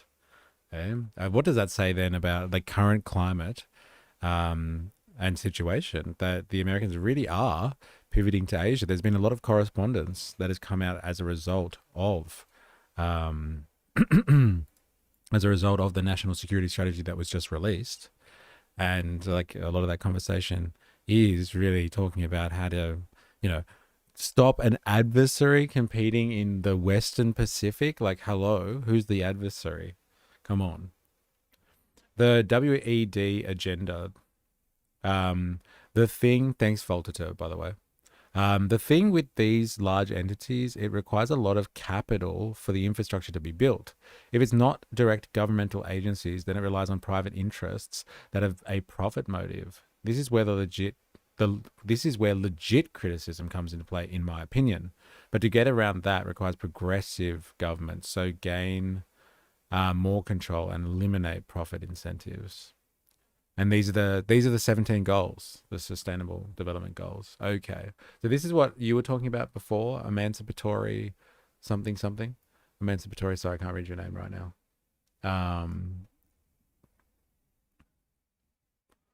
These are the 17 goals this is the world government agenda. No poverty. Hey, fucking world government. Give me back my poverty. Zero hunger. Good health and well-being, quality education, gender equality, woke rubbish, isn't it?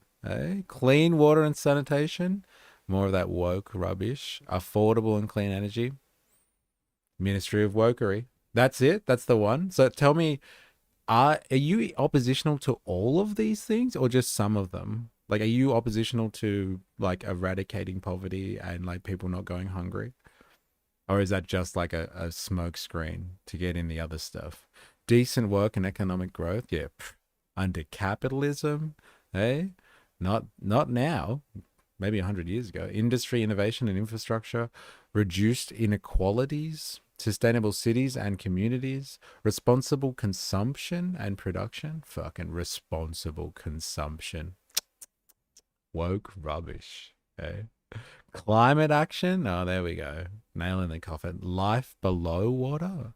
Like, what's that? Looking after the oceans, I guess. Life on land. Wokery. 16. Peace, justice, and strong institutions. Partnerships for the goals. Yeah. This is the agenda. This is how they get you. They're going to get you. This is how they're going to get you. That's it. If I'm doing good, you should be too. It's only fair. No, that's woke rubbish. That is. I kid. All right, where are we? Also, the agendas are falling behind because of the lack of infrastructure because of right-wing governments not investing. Old fossil fuels won't invest. Yeah, there seems to be a bit of a kickback on that regard at the moment, right? Let's grab onto squeeze the last bits of value out of the system as much as possible. It's about bringing down living standards and redistribution of wealth away from middle class under the guise of good feelings objectives. Objectives, I'm assuming you mean good feeling objectives, like eradicating poverty and like stopping hunger. It is, like I said, so it's just a smokescreen for bringing down or taking money away from the middle class. Fair enough. And like when you say the middle class, you mean like the global middle class then? So like middle class countries. So I guess Australia would be a place where majoritively, and by world standards, Australia is basically a middle class country because it's like people have relatively good purchasing power and salaries. And living standards, and so you take away the money of the middle classes there to pay for a transition to a more equitable world, I guess one without poverty and a directive for sustainable energy requirements and all that sort of stuff. Oh, the same shit. So the cost of net zero to economies and mass immigration brings down living standards from middle class and has them accept low standards, i.e. dog boxes. Oh, okay. So this is personal. So it's not like a global distribution thing. This is like in particular countries. Net zero and mass immigration brings down living standards. Right. I'm happy to pay tax for a good cause. Yeah, it's just the way of the land. Like my argument about this stuff, and we've been talking about this over the last few weeks anyway. No, accepting dog boxes, overcrowding, control and surveillance due to increased crime, etc., etc. Redistribution from Western middle class. Gina wants to pay $2 a day workers. Yes, hey, you got to think about that. You'll notice the UN doesn't talk about what's best for workers, just society. And look, hey, that's not what we talk about here. We talk about what's best for the working class. Yes, but mass immigration is a part of it. Okay, right, yeah. Yeah, look, my opinions on like things like net zero and sustainable technologies is if you really want to make capitalism work properly, you don't stand still or go backwards. Capitalism works off accumulation, and like you need an expansive economy. You need the economy to grow in order to facilitate profits. And so what capitalism has done, one of the defining features of a capitalistic mode of production is actually how it revolutionizes technology. Technology actually increases, innovation increases, and that supports the economic growth and the value production that supports or is the basis for profit. And so if you are hell bent on, doubling down on existing fossil fuels or fossil fuel technologies, and let's not say fossil fuels, so fossil fuel technologies, and like standing still in terms of that technological base, then you're missing an opportunity to help sustain what capitalism needs, which is investment and the revolutionizing of technology, constant revolutionizing of technology. And energy is always important. So diversifying your energy sector, at least diversifying it, is absolutely critical to the survival of capitalism itself. But like, I'm not advocating for the survival of capitalism. So if people want to shoot themselves in the foot and not invest in the development of technology, even if it's a bit scary because it spends a bit of money up front, then there goes the economy. Just saying. Think about housing and how it's changed. It has changed, and how cities are getting built up, and they are talking about reducing our expectations of having a family home, etc., etc. Yeah, okay. Home ownership is looked at as not only out of reach, but selfish, as having children or eating meat. Yeah, fair enough.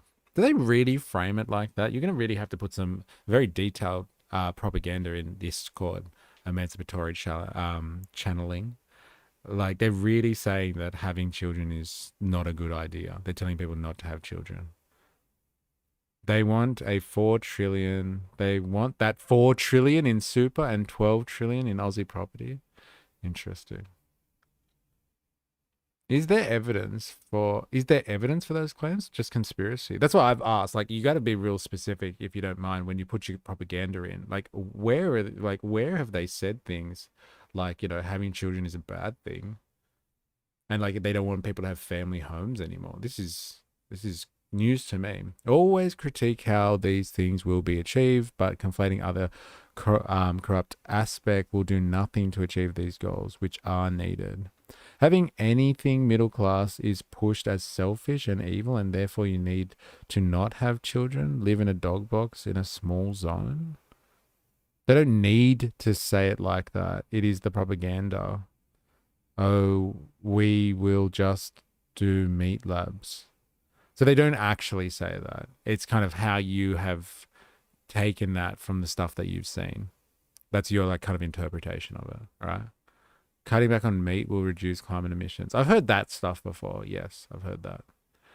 But like the stuff about they want people to live in smaller homes, not think of family homes and not have children. And that's like, they're demonizing the middle class. Like that's your interpretation by the sounds of it. What you've taken from those documents. Comrades, Jag in the house. How you going? Welcome. We're going through some more of that. I don't know what to call it. Right-wing propaganda. Not hard right propaganda or far right. I know people do take exception to that.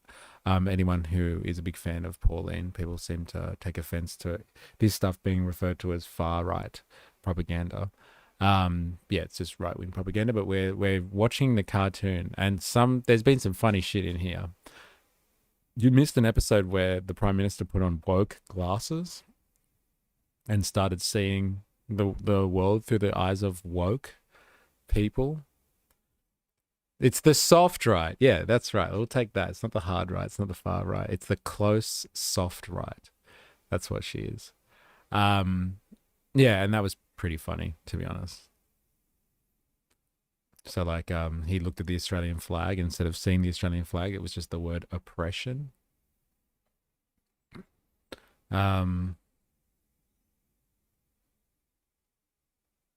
Owning a home, Tom Jones is back. Owning a home, the ultimate goal, but people buying and selling for profits, my friend. Buy, renovating them and sell. Make an average of 80 to 100K profits. It's the market, baby. Own 9 JP. Watch documentary called The Agenda. Outlines the UN ESGs And the socialist technocracy. Tell me, please, 09JP, what is a socialist technocracy? Like, if you don't mind, in your own words, can you tell me what a socialist technocracy is? I would love to know. It's the languaging. It is deliberately to soften and normalize the agenda. So, like you and most people, they say, oh, how is that bad? Okay. What does woke look like? Yeah, it looks like when you see, I don't know, a white dude or something like that. You see the word misogynist come up, or racist or something like that, like labeled on people's foreheads. There was a movie back in the day. There was a guy with like a mullet, and like I think it was set in New York. I want to say, and he walks around. And he's got glasses, and it's like a critique of capitalism. And he puts the glasses on, and he sees like consume and obey everywhere, and he goes around like fighting people and stuff like that. I think it was like a take on that. You missed a goodie there, Jag. I'm sorry. Watch documentary called The Agenda, Their Vision, Your Future. Immigration is just a globalist method to stop nationalism, since the direct enemy of globalism is ultimately nationalism. If you're against the World Economic Forum, etc., you're a nationalist. That's interesting. See, because I would say, like, I am against organizations like the World Economic Forum, but not because they're like globalists who want to destroy nationalism, just because they're a bunch of fucking capitalists. Like, they're the bourgeoisie. They get together and decide what happens to the entire world's economy. And like, what gives them the right to decide what happens to the world's economy? We, as the working people of the world, should decide what to do with all the value that is produced by society. All the value, the social capital, like all of the capital of the world, all of the value in society, we should decide what happens with that. And like, I wouldn't trust the bourgeoisie as far as I could roll them, but like, you know, I don't have the same kind of speculation as to like their agendas and stuff like that. It's more of like a general class denomination. Hello, Mr. E. Just quickly stopping by to say that I love your work and watch these streams back daily. No way. Hello, how you going? And thanks for actually commenting. I know there's some people that ghost watch, but like I never get to interact. Keep doing what you're doing. Always a good session to listen to, and I recommend it whenever I can. Thank you. It's really nice to meet you as well. And I'm glad that you're in there lurking on a daily basis or whenever you get the chance. Thank you for commenting. It's the little things, man. Thank you so much. LCHLN1. Are you on Discord, by the way? Please let me know if you are. I'll put a link in there for you so you can join us and give us your propaganda too. I do have the sources. I'm just trying to get into Discord. Haven't used it before. Oh, fair enough. Well, like, anyway, please, once you get a chance, we might do this for a Far Right Friday and you can talk us through it. I imagine woke folk to look tousled and bleary till they get their coffee. Yeah. Don't talk to me yet. I'm not ready to face the day. The flaccid right, the soft right. There you go, Jag. It's not the soft right, it's the flaccid right. That's hilarious. That's the 80s movie, right? Yeah, there's an 80s movie where he's walking around with the glasses and he sees they obey and consume everywhere. What's the name of the movie? I'm just going to type it in. We'll see if we get it. Yeah, there it is. They Live. I think that's the one for AS. They Live. It's this guy with the mullet, and like everyone's like an alien kind of thing.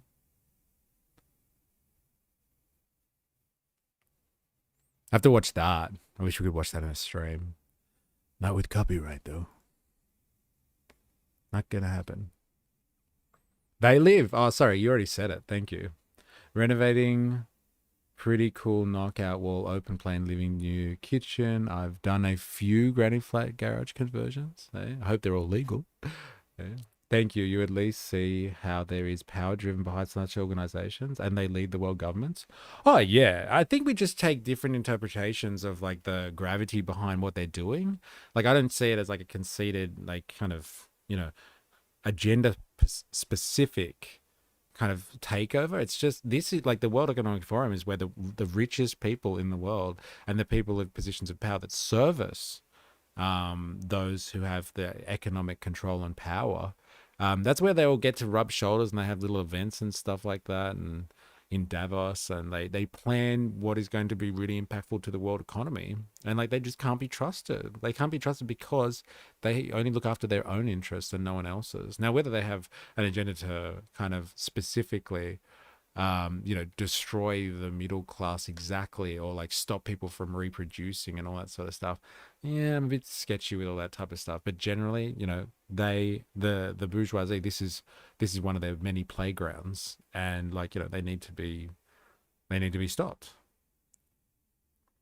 Rowdy Roddy Piper. Spain Donk 19. So glad she's gaining traction. Pauline for the win. Interesting. I see you, baby, shaking that ass. But they want to control how you live, despite not having the authority to do it by being elected representatives. LOL. I know these theories around globalist agendas. A lot of these conspiracies stem from QAnon. Okay. Mystery is yet to reach the reptilian agenda. One day, bro. One day. The bourgeois shouldn't be allowed on playgrounds. Yeah, that's right. Well, they create their own fucking playgrounds in Davos and in fucking like exclusive skiing communities or places around the world or something like that. Rich. They have places for only the richest and most exclusive people around the world. Voltaire, they will grab one truth and build a lot of extra context. And this is where conspiracies start to run rampant in fringe circles, like Alex Jones type spaces. Yeah, I think we've talked about this. I think there is kind of the material basis for interpretations of things. Like, yeah, there's a ruling class out there. Like, what they do is overwhelmingly problematic because of the disconnect between ruling classes or a dominant class of people and a subordinate class. And then you can interpret any way, a myriad of ways of what that really means and what they're really up to. Woozle, back on YouTube now. Snakes on a plane. So good. Sorry, I love music. Bon Scott for life. I make my own playground with blackjack and hookers. You know what? Screw the blackjack and the playground. All right, let's do this. Hey, where'd he go? Ah, that's better. Nope. I'm on flight mode. On the phone, it said responsibility. Hey, he's flying away from it. Very good. Very good. She's killing it. What about this one? The woke mind virus. We've done it. We've done it. I thought the woke vision was good enough. This is the rhetoric. This is the rhetoric of kind of the right wing online, right? The woke mind virus. I've seen this one pop up heaps. It's just like, these people got the woke mind virus. This was like kind of a Turning Point USA phraseology, I would think. But like, here it is in Australia being peddled by none other than Please Explain, the mini-series. Instead of pointing to individuals gaining more surveillance control that are backed by right-wing political influence, they point to government agencies as the big bad. Yeah, I think that's an important part of actually like the neoliberal ideology as well, that everybody demonizes governments as opposed to demonizing kind of the people that are behind the government decision-making processes and policy decisions. And so like, it's important because then you can justify also privatizing government services and defunding sections of the government. So like, it's a win-win for neoliberals when everybody hates the government as opposed to hating the bourgeois elements, the people that control the economy. Usually left-wing governments that back international institutions. So the left are the globalist agenda. Right. We are always years behind America. They bear past the woke mind virus. They have moved to demonic possession. Ooh, haven't been there yet. Ban those snowflakes thinking human rights are real. They are real as Australia shakes fist. We don't need COVID vaccines. We need WMV vaccines. There it is. Eh? Thinking human rights are real. Eh?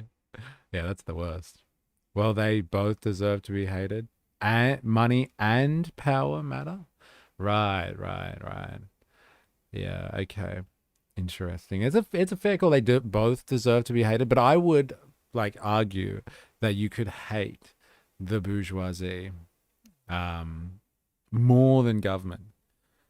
Because government is a vehicle in order to administer society. Now, it's being used by the bourgeois, like primarily for their interests, but it can be used, if used appropriately, to help regulate some of their power and like redistribute some of that power and get like, government spending on, the working class, like working people, as opposed to the way it usually goes down. Discord link not valid? Damn. That sucks. Give me a second. I'll do it again. Sorry about that.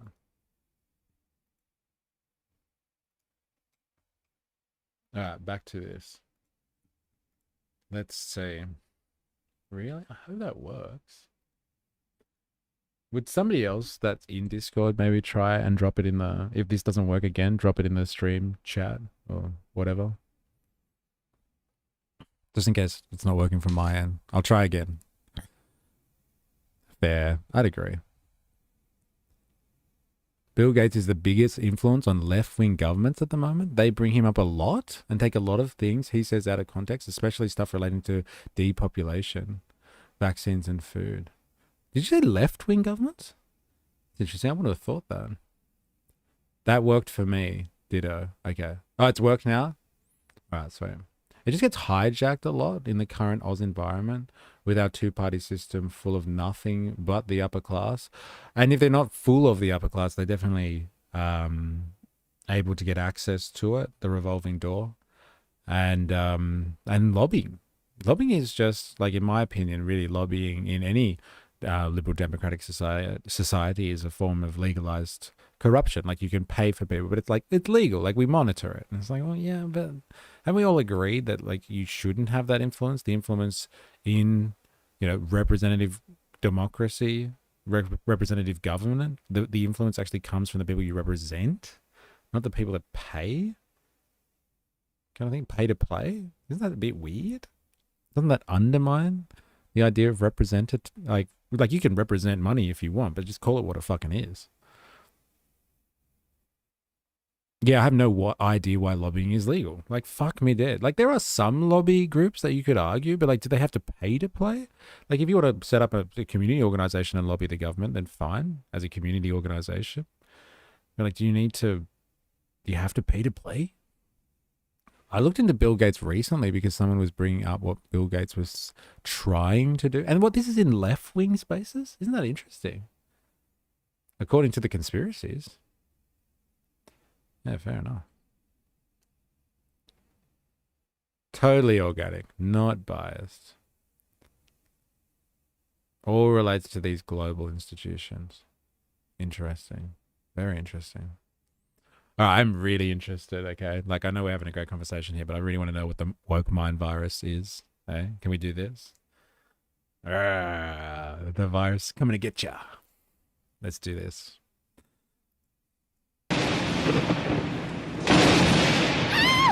No, Bill Gates is left. Okay, so he's left. And so that's the conspiracy. He's on the left. I don't know, man. He's pretty fucking bougie. He's the fucking apex of the bourgeoisie. I'm going to really call him left.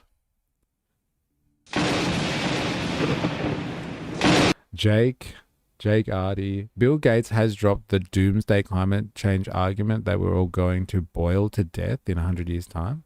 Interesting. So much for being a lefty. So much for the woke mind virus. Yeah, money and power seem to corrupt on both sides. Everyone just wants more of either. Yeah, and the system perpetuates that. It reproduces that environment. So, if you took the money out of politics, you'd probably get rid of a lot of those types of players because they wouldn't be able to feast on the game. But then you wouldn't have the politics either. They wouldn't let that happen. What's going on? We've lost power. Someone must have shut down all the coal-fired power plants. Shh! Can you hear that?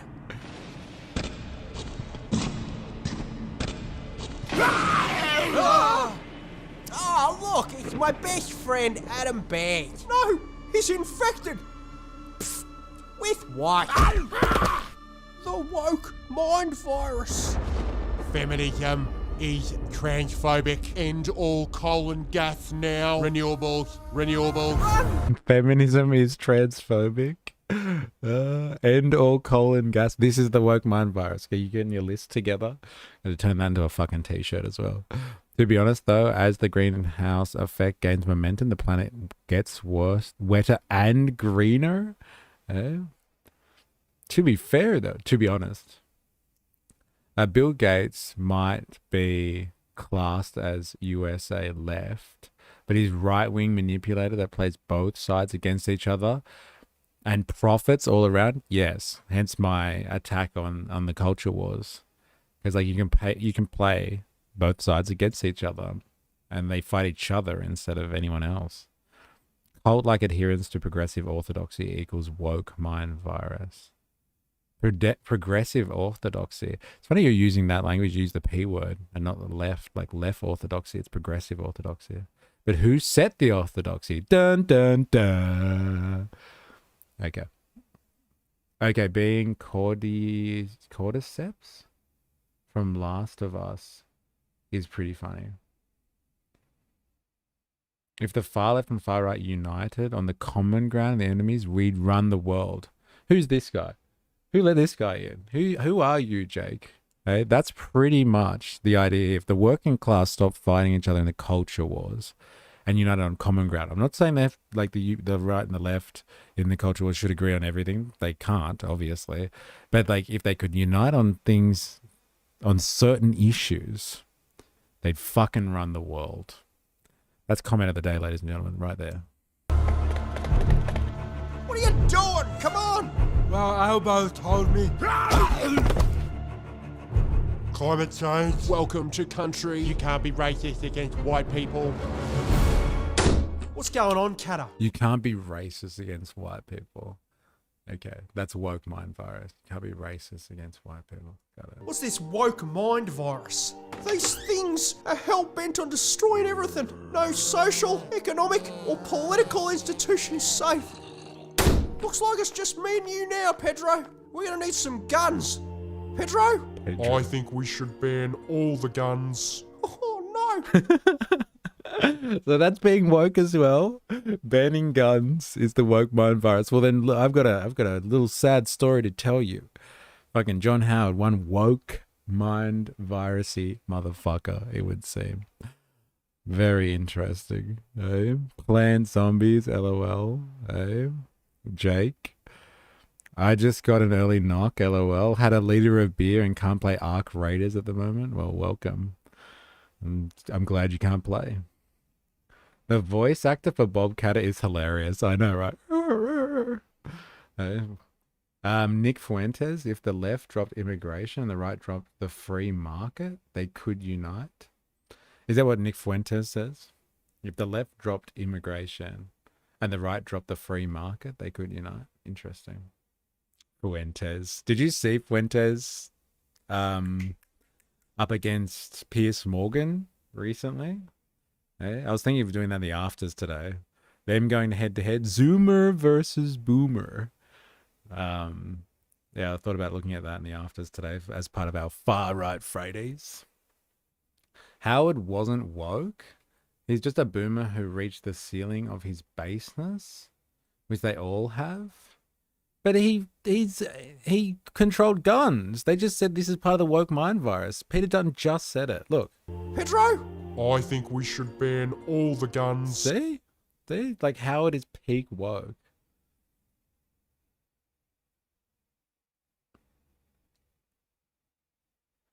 Not a Fuentes fan, but that's not wrong.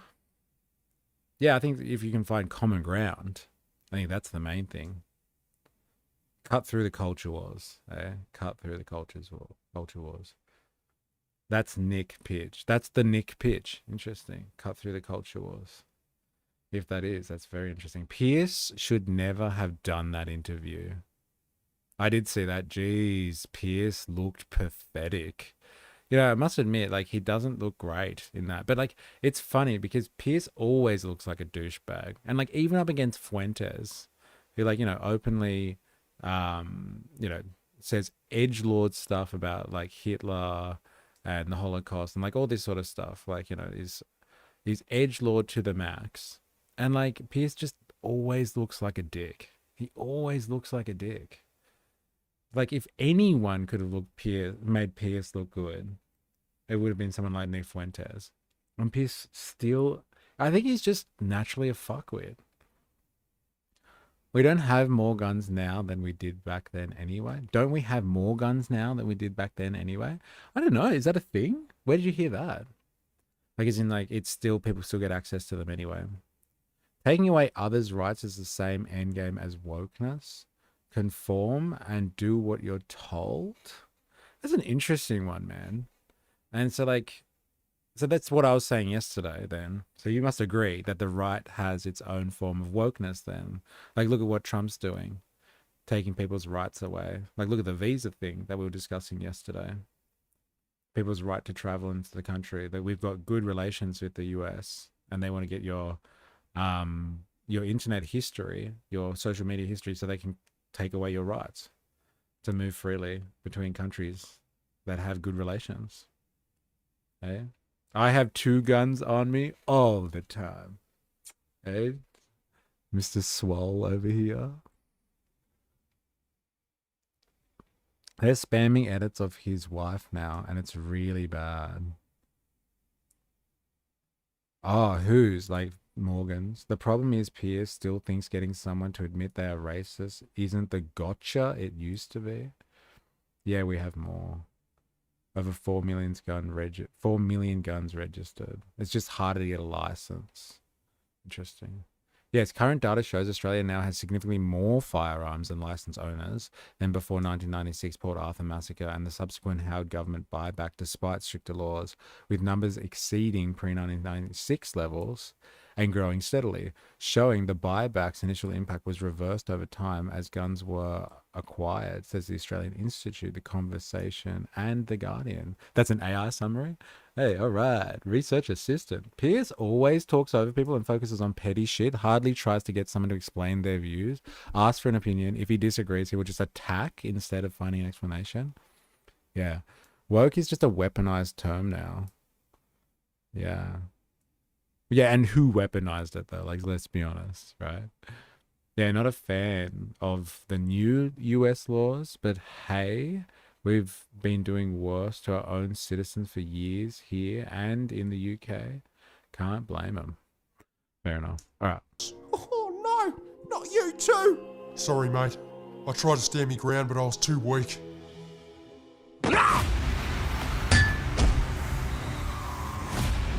Pauline, Come on, Bob. We've got work to do. we're gonna get past them. I've got an idea. Hate speech, transphobes. Jordan Steele John, what is a woman? Solar panels. Don't you need coal to make solar panels?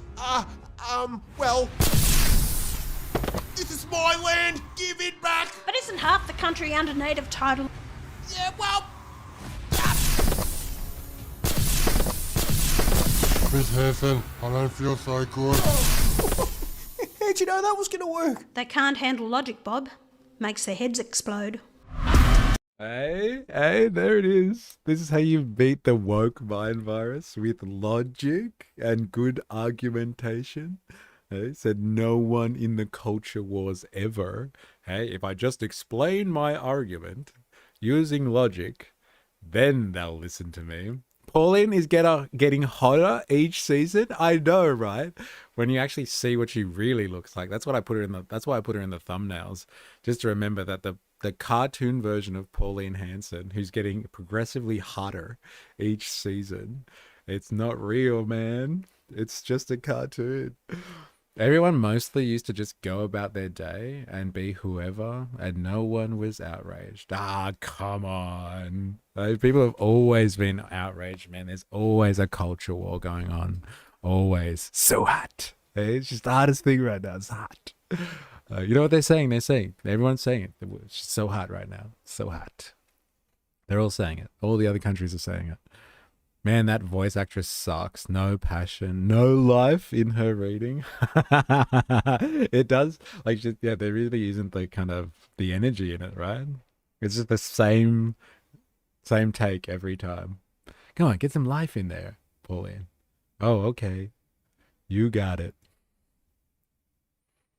But that's the woke mind virus. What was it? Guns, climate change. What else was it? Renewables. Eh?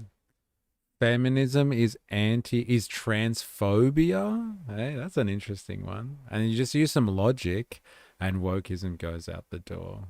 Like they use coal to make solar panels. Dun, dun, dun. Let's fact check that one, actually.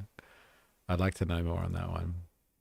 I know that they're incredibly bad. Like the production process for solar panels is like in terms of its environmental impact, like the pollution or the wastage and all that sort of stuff. It's not great. But I didn't know that you needed coal to produce them, unless they're talking about like indirectly. Do you actually need coal to produce solar panels? Where does this allegation derive from?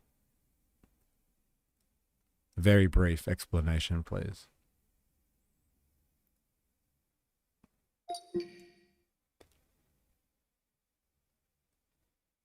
Now I want to hear her convo with the editor. I like it, but make my boobs bigger and younger. Yeah, like look at her face. Like look at Albo's face. It's really like, and there's, you know, age lines all in it. It's all gross and stuff. And hers, not a crease on it. She looks like she's in her 30s or something. Aren't we getting 3 hours a day of electricity thanks to renewables? Yeah, I've heard that the Australian energy sector has actually clicked over to 50% renewable now, like in terms of energy generation. I run my heat presses in those hours. Interesting. Are you heat pressing? Like, what's that mean? Are you talking about the shirts? Because we were supposed to talk about shirts. Ah, silicon. Yeah, indirectly through iron smelting, I assume.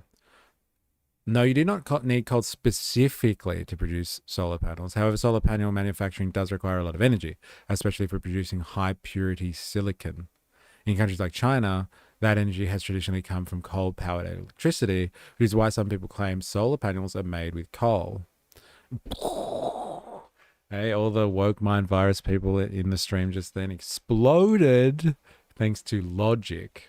Where the allegation comes from, high temperature silicon refining needs large amounts of electricity. China produces most of the world's solar panels. Much of its grid still runs on coal. Critics, especially pro-fossil fuel commentators, use this to argue that solar depends on coal. But this refers to energy source used, not coal is required input. So it's indirectly, yeah, fair enough. It's funny, like how people detach themselves from history. It's like the idea that capitalism was built on steam power, but like people don't use steam power anymore in like engines and all that sort of stuff. But if you didn't have the steam power there, you wouldn't have had a transition to other forms of energy. Like we don't use steam power like we did in the Industrial Revolution. Everything runs off electricity power now. And electricity comes from other sources in terms of its energy production. But, you know, steam power really did change the fucking world. And it's just like, yes, to get from position A, you need to use things to get to position B. And so like if there is certain inputs required to get you over here, then like should you argue to not going to step B because of what was needed at step A? That's what happens when there is technological progression. It's just part of it's history. It's historical conditions. It's funny. It's just transitional. Oh, it's just history, isn't it? Mystery powers his stream with hot air. Damn right I fucking do. Sometimes I don't stop with the hot air. Literally. Oh man. Yep. Yeah, transfers actual screen printing. So using curing lamps and heat presses is free if I manage right. Interesting. Very interesting. Is this new information? Do people not have any idea? Do people not have any idea the manufacturing sector even works? Yeah, but that wasn't the claim that was made in here. They said you need coal to make solar panels. And like, it's like, well, you need coal to make everything if your energy grid relies on coal. So it's like a loose claim. That's all. You need coal for fucking everything. Haha. But if panels were used to power the grid, then they'd be self-sustaining. You don't need coal. Well, that's the point, right? One day, you can say, once the transition has occurred, you could argue that there's no coal required in their production anymore. People who invented the gas lamps did so by candlelight. It's funny. It's a funny thing. It's like people don't understand that like history has, like, you know, the ability to progress and like on the backs of previous forms of technology. And so like, it's not a gotcha moment exactly to be like, oh, well, if you want this new technology, but you have to use old technology to get it. Haha. You know, it's like, well, yes, that's pretty much the story of history, right? Right-wingers think they are geniuses for saying turbines/solar panels aren't green because emissions are produced in their production. Makes sense if you are 4 years old and forget the concept of efficiency. Savage. Free Jam, 1954, slaying it.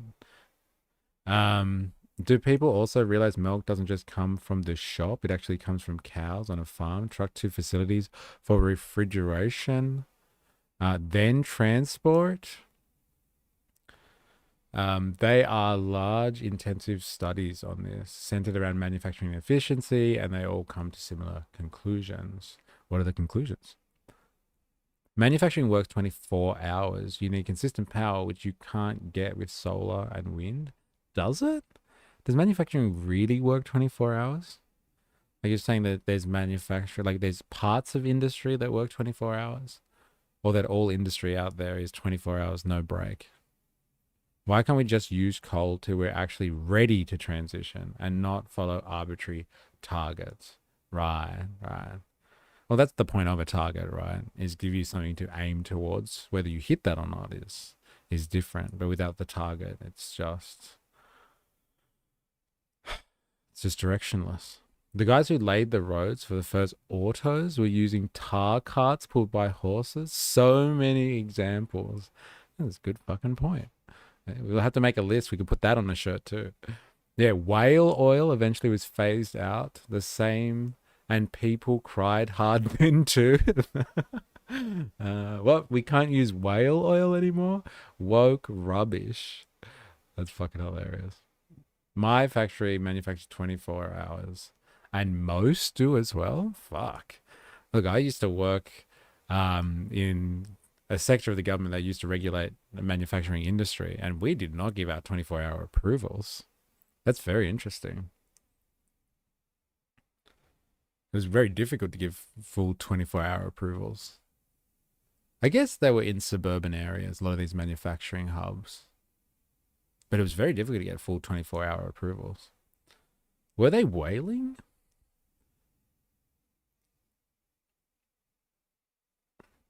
What about reducing emissions at a certain percentage each year? That's a target that doesn't strangle us. If electricity is too expensive, manufacturing goes bust and we become dependent on exports for basics.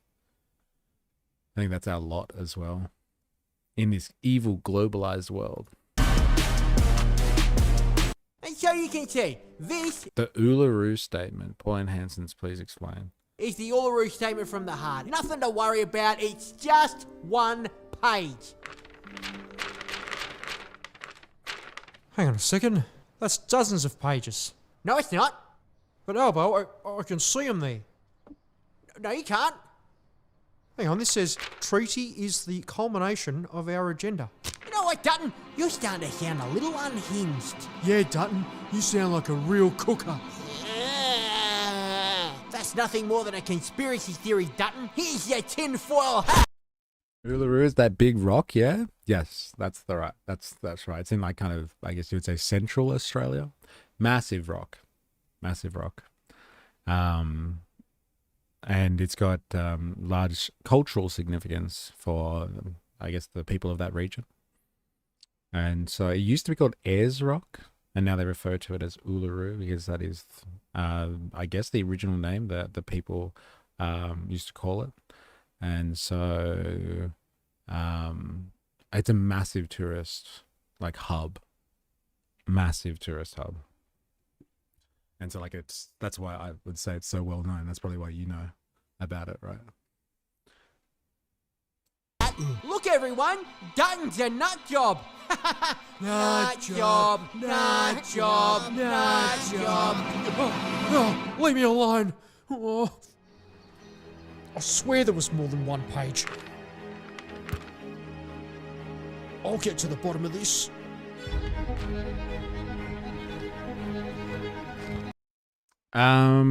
Live there? I don't know. Like, there's Aboriginal people that live in the area. I don't know if they live on the rock. They would live kind of in the areas surrounding it. Like when I went there were plenty of Aboriginal people in town, which is pretty close to it, I guess.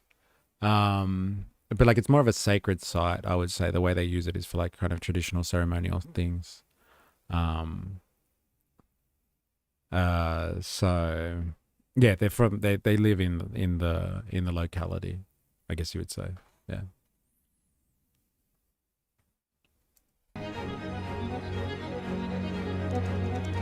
The Uluru Statement is in fact 18 pages long. 18 pages long.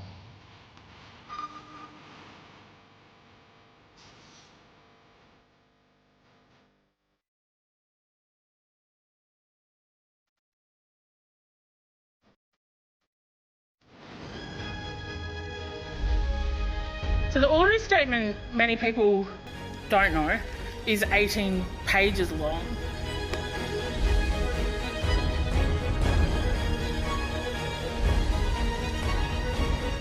Not so fast, Albanese. Well, if it isn't the nut job. Yeah, well, look what I've found. A big folder full of irrefutable evidence. It's too late, Dutton. The ABC, the NIAA, they've already confirmed it's one page. This is misinformation. But what about those previous comments from the NIAA? What about those statements from Megan Davis and Pat Anderson? What about the content of the pages themselves? Nothing but conspiracies. Now, don't ever talk about those other pages again, or else we'll call you a nut job. Nut job, nut job, nut job. Hey, cut it out. Elbow, give me that statement. In full. The Uluru Statement from the Heart is only one page, technically. Regardless of the semantics, and whether these pages actually form part of the statement, they certainly inform it. No one can read these. I haven't even read them. No one can read them. What is it that you don't want people to read about? The reasoning? The agenda? The roadmap? I don't have to answer you. You're a crazy cooker. Thank you, Miss Senator Hanson. Someone's got to call out these nut jobs, Duffin. Like, what's this about? Like, I didn't even get it. Why is this so significant? What was happening at the time? No description has been added to this video. That's funny because they normally add descriptions to these ones. Like, what's this even? What are they even saying? And why is she protecting Dutton for? This has to do with the voice referendum in 2023. Are they conflating right now? Like, what are they doing? What is it even about? What is the Uluru Statement? Let's go back in time because I don't even know what the reference is here. What is the Uluru Statement from the Heart?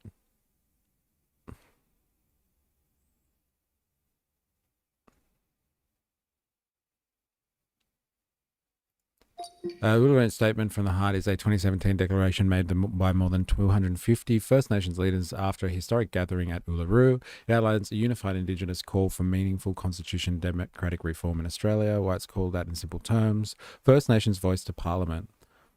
A permanent constitutionally enshrined advisory body so Indigenous Australians can have a guaranteed say in laws and policies that affect them.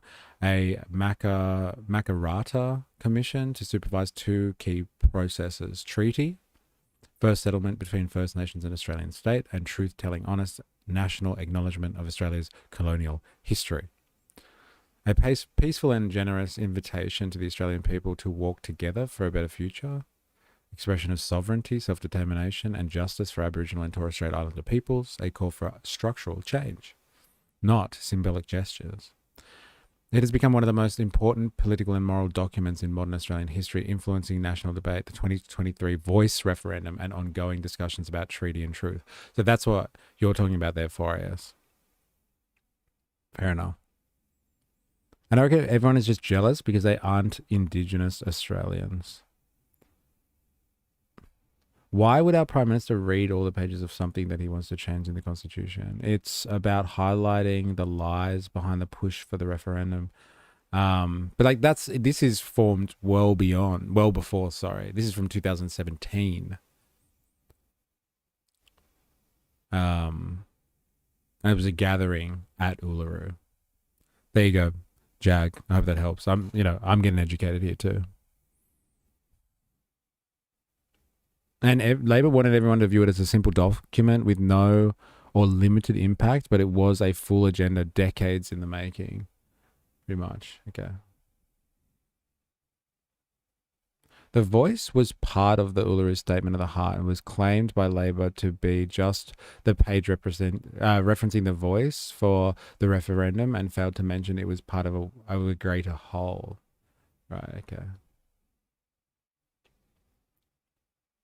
Voice, treaty, truth is the whole statement, and not a lot of people want all that. This is why First Nations elders from my area said no to the vote when I asked them how I should vote. Uluru Statement and that vote were not aligned. That vote would have taken 200 plus nations and had a few people speak for them. Not okay in their traditions. There you go. It's concerning that you hadn't heard about this, and I'm assuming you voted yes. Yes, I did vote yes, actually. No, I haven't. I wasn't across like the details of the statement. No, definitely not.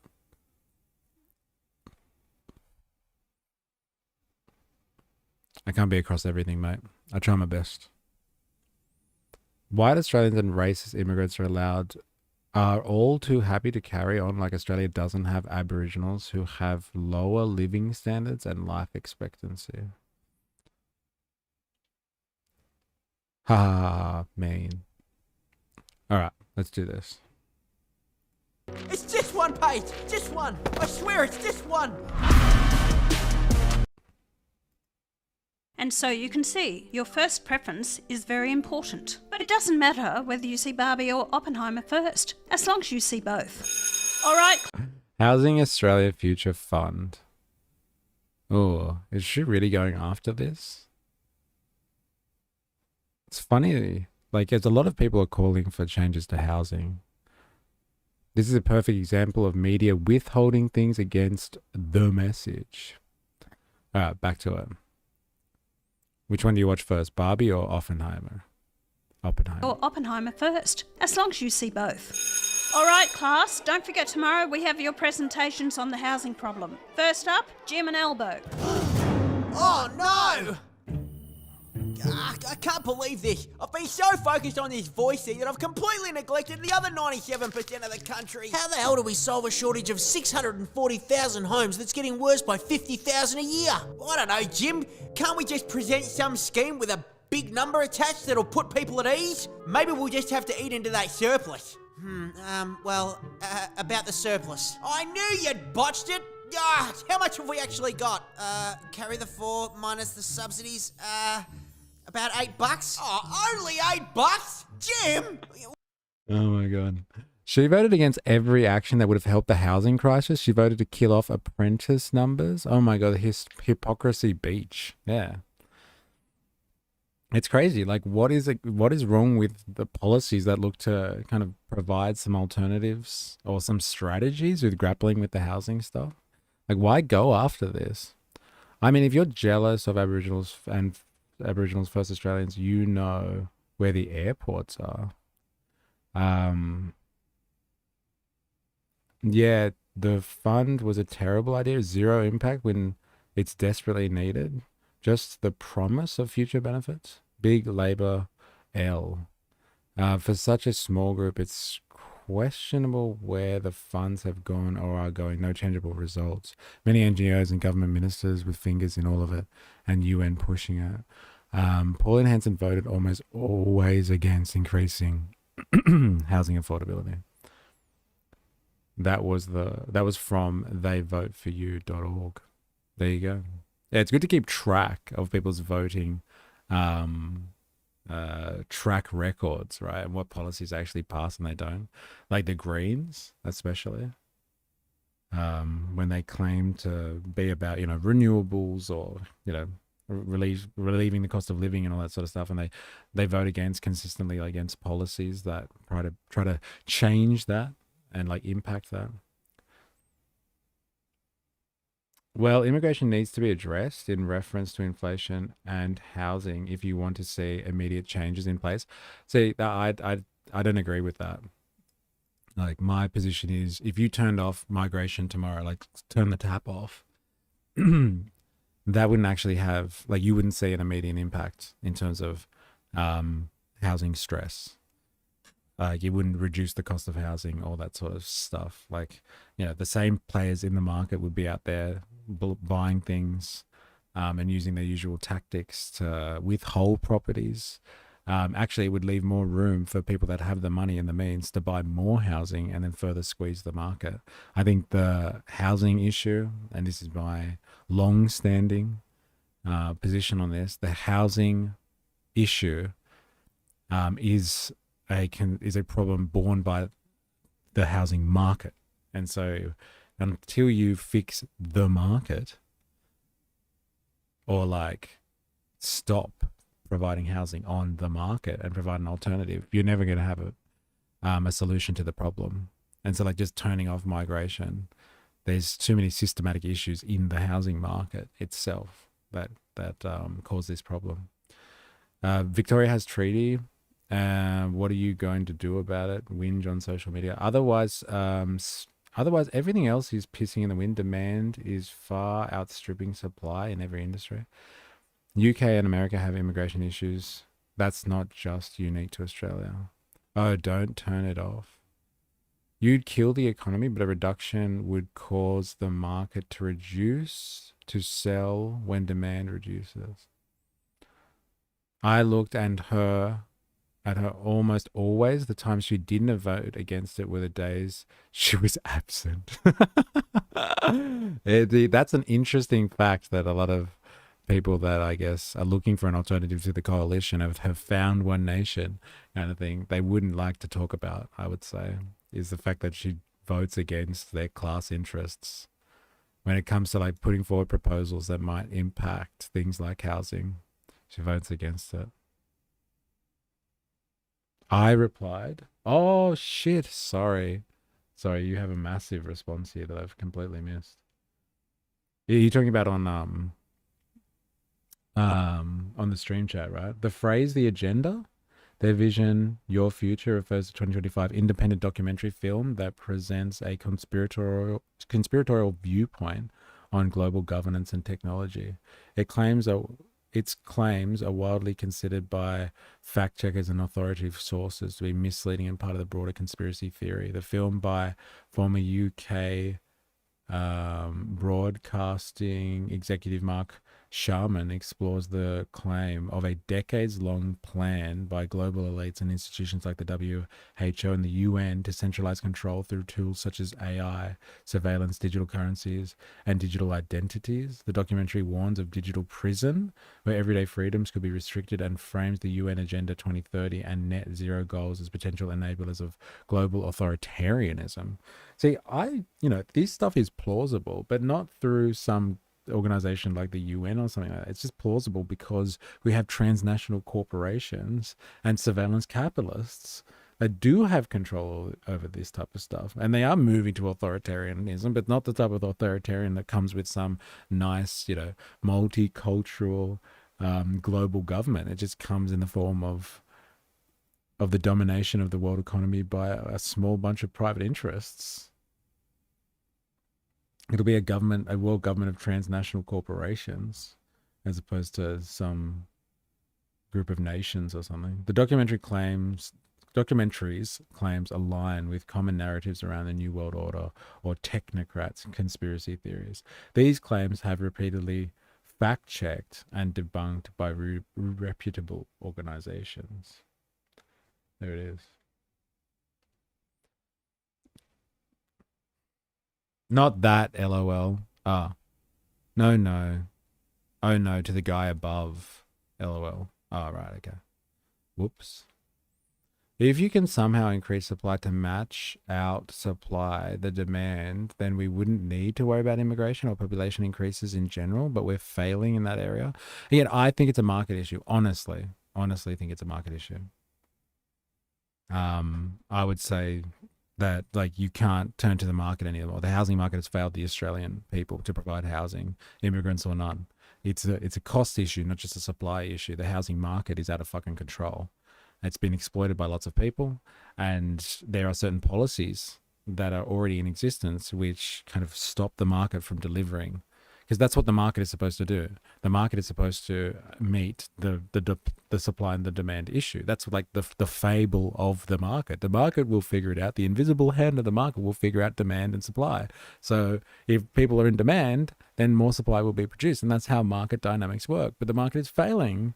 The market has not met supply or demand issues, and that's what governments exist for in an advanced capitalistic society. House production is large-scale capital input. It's not like making t-shirts or something like that. And so governments should come in and provide the competition that is required in a market system where the market or the private sector fails. And so governments should provide, I think, public housing. Take it off the market. It shouldn't be a market item. It should be public housing. And once there is enough public housing to meet some of the gaps between supply and demand, because people are hoarding housing, because people people with the means are restricting housing on the market to people that have the want, then once the government provides that competitive element back into the market by providing an alternative, then the housing market has room to breathe and do the whole supply and demand invisible hand of the market thing. And so that's the government's reason to be, is to sort out really the deficiencies of the market system, and there are plenty, in my opinion. Alanium, the new phone is back. Welcome. Nice to see you. All right. Anglo-Europeans aren't flooding to India. We couldn't thrive with their people within Indian caste systems. Nothing to offer. I think these are separate conversations that are going on here. But yeah. All right. Back to it. Why don't we rob a bank or a casino? Albo's 11. Wait, that's it? Albo's 11? Really? No, Jim. Gambling. I can't believe I didn't think of this before. All we need is 10 billion bucks. Okay, I guess we could cut back on unnecessary spending like the NDIS, stage 3 tax cuts, the referendum maybe? No, Jim. Here's the plan. We borrow money so it's off budget, and we can still say we're in surplus. The Liberals do it all the time. Once we get the money, we give it to the Future Fund, headed up by Peter Costello, who'll gamble it all for us on the stock exchange. Oh yeah, what kind of returns did the Future Fund get last year? They lost $7 billion. Oh, that's not bad. Yeah, okay, better than I could do. Oh yeah, no, they're pretty good. Yeah, no, totally worth $160 million in fees too. And then what do? We just sit back and wait. And then in 2 or maybe 3 years, we'll get $500 million to spend on 6,000 homes a year. Wait, that's about $83,000 a home. Yep, completely feasible. And even if it isn't, it doesn't matter. All that matters is that we look like we're addressing the problem. People are way too dumb to look into it. Meanwhile, the free money flows from the fund to the pockets of our developer mates, who then donate it back to the Labor Party. Yes, it's gambling. Yes, it's completely unrealistic. Yes, it barely touches the sides of what we need. But it's the Labor Party housing bill. Boo! I hate it! Boo! Oh, miss! Max Chandler Mather is bullying me! I don't know, Elbow. For once, Max is making a good point. Really, miss? Yeah, told you freezing rents was the solution. Don't get ahead of yourself, Max. Elbow, even if you're not capable of solving the problem, why are you making it worse by flooding the country with new immigrants while allowing foreign investors to have open slather on Australian housing? Oh, but I thought... Why don't you sort that out before you go and have a punt with borrowed money on a scheme that's so clearly inadequate? Oh, no, you don't get it. None of you do. Just you watch. Come on, Pete, let's get that free money. Hey! Snake eyes. Bad luck. God damn it. I don't understand the logistics of what they're talking about. If someone can explain it to me. The housing fund is like gambling or something. Do you think the abolishment of those damaging policies now or further control over the market would force prices back down? I don't know how any intervention would increase supply and decrease costs. Do you think the abolishment of those damaging policies now or further control over the market would force prices back down? I don't know how any intervention would increase supply and decrease cost. Oh, okay. So what I'm talking about, I know you mentioned foreign investors, and I think we all know negative gearing isn't helping, but would addressing that fix cost and supply issues? No, I don't think people are willing to give up on negative gearing and things like that. So what you have is a current situation that's fucked, right? You have all these people like sponging off that, like people that are benefiting from things like negative gearing. You have property developers who are developing things. So like the supply is not the issue. Look at that Hugo Lennon guy. He comes from a family of developers, and reportedly, you know, I haven't checked this myself, I haven't done the investigation, but reportedly they have 30,000 properties, 30,000 dwellings, land banked, that they won't release to the market, because not releasing those things to the market makes their other properties more valuable. So you have developers doing things like that, and you have certain people that just own large swathes of property. And so the market is kind of at a point where it is unable to resolve that problem. And putting more supply in generally just fills the pockets or lines the pockets of those people that have the means to get into it. Because if you just put more supply out there, it doesn't funnel itself to people that want it, unless it's through exorbitant prices. They take out exorbitant mortgages, and they get channeled into life of debt. And so what is happening there is the idea of market competition isn't working, because the market isn't really responding to it properly. And so you need that market competition brought back somehow. You need that competitive edge to balance things out. Now, supply potentially, if you think about that as one problem, there might be heaps of houses on the market, but they're constrained by a bunch of, interested individuals. And so they're not releasing that onto the market because they're holding it for various private interests and private purposes. All right, that's the situation, and it's all locked in over there. You get public housing, you get government to provide housing off the market. Now, if people migrate, the people that are looking for housing in the market system, that closed system that is constrained, start migrating to another system where they can get housing, and they get that housing off the market, then there's naturally will be a shift in demand and pressure on that market. And then that will open up that market. And there will be, so there's people that are constraining supply over here in the market. If there are less people looking, so there's less demand on a supply constrained market, which is being warped again, but a supply constrained market, there's less people searching on the market, then that will start to balance out. Because people have an alternative. They have an alternative to go find it off the market. And so if you increase the supply of public housing, and that directly competes with the market, because that's how a market functions best, when there's actual competition, not monopolies, like groups of monopoly interests, negative gearing beneficiaries, or property developers constraining the market, or people that just own lots of property and things like that, or have the ability to just buy lots of property. Leave that over there. That system's already screwed. Provide an alternative. That alternative will relieve pressure over there by giving people options, the people that are actually looking for housing. Because the housing crisis, as we're talking about, is a problem for people that are looking for housing, not for the people that already have, you know, all of their stakes in the game and have completely kind of, you know, that are completely taking that system for a ride. What I'm suggesting is you provide an alternative.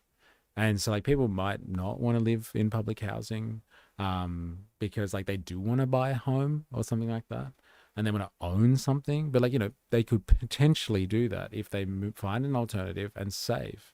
Then maybe they can return to the private market to provide housing, but you provide them with some relief, and you've got to do it off the market. You've got to do it off the market. And now I've argued the technicalities of this with other people, and people say things like, oh, well, what about social housing? Now, social housing isn't public housing in Australia. There is an important distinction, because what social housing is social housing is giving money to property developers who are NGOs. So they're not like private developers looking to profit off housing, but they're providing housing to people that really desperately need it.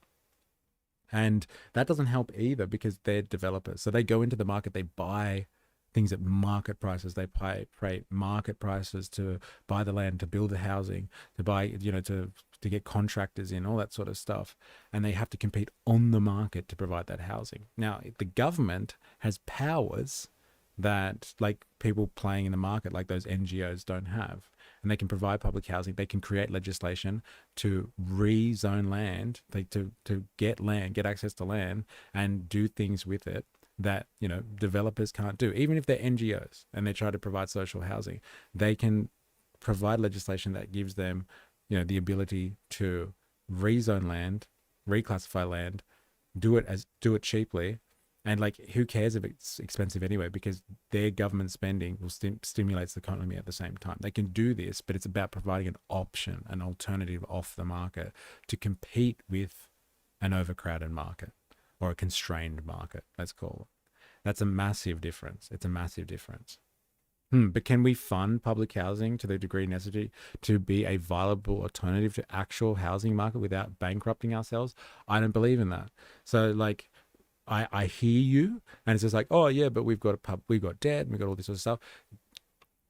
If you take a modern monetary theory perspective on things, which we have been looking at, government spending is a good thing long run, and it produces public assets that you can, like, you don't have to give out public housing for free. You can still charge on it and recoup some of the costs. But government spending generally creates jobs. And so contractors are required for this. You can, and I'm not even saying go to the market either to find construction. Like, you should produce government jobs and government sector jobs. You should produce government construction agencies, departments that hire people through the government jobs, secure government jobs to produce this stuff. And you could do it en masse, and you could employ people and spend money that would circulate into the economy and provide more economic stimulus. You could do this, and you could do it off the market. But like, we're very scared these days about government spending because we have been kind of indoctrinated, brainwashed by neoliberal theory. I think it would actually be a boon for the economy to do it in this way, instead of just like producing policy kind of like this, which is like, oh, okay, let's just, you know, try to encourage developers to do the right thing. They're obviously not going to do the right thing. Like, they're exploiting the market. They have interest in seeing a constrained market. It's part of their business model. So if that's part of the business model, that's part of the problem, then take it all away. Find an alternative, honestly. Maybe with regulation and holding land for long periods of time, being regulated at the same time would be enough of a push. Yeah, maybe. But like, I don't think spending is an issue. I don't think spending is an issue at all. We can find the money. We create our own budgets, and we have a reserve banking system, and, you know, we can print our own money. We don't have to go. It's a choice to go to the international monetary market to borrow for this stuff. We can just, we can create that money ourselves. It's a choice. It's a choice. You're definitely right. People see the debt repayments per year on our national debt and seeing it go over what our budget can afford. It's really the only measure to worry about. But like, I don't think that's too much of a problem if it induces spending in the economy, which it definitely will. There's no doubt about that. Like, the problem is, it's the developers And the people that have property, they don't want to compete with the government. They don't want the government coming in and providing houses because that takes away their value. So there are interests in there that would reject this type of decision. That's what I would say.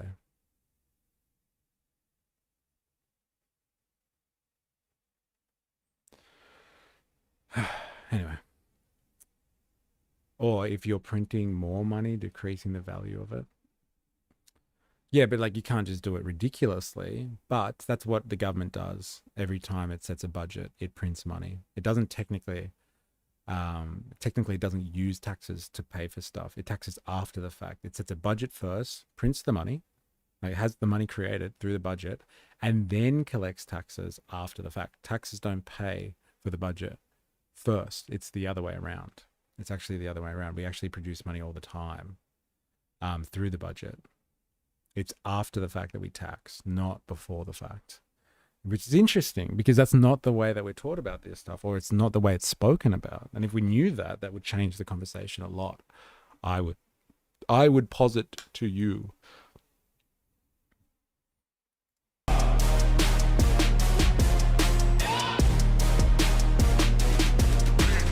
Authorised by D. Huxham for Pauline Hanson's One Nation Brisbane. What's this? Box tickers. Box tickers.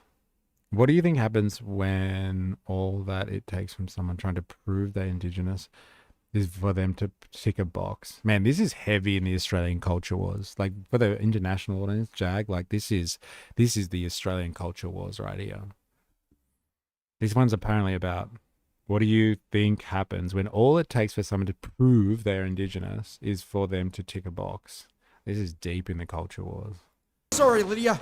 I didn't see you there. Dutton, we need your help. Who's we? The Aboriginal race. The fastest growing race in the world. Huh? Look at the last census. Wow, a 25% increase. That's way more than the birth rate. Exactly. Everyone's identified as Aboriginal now. Come on.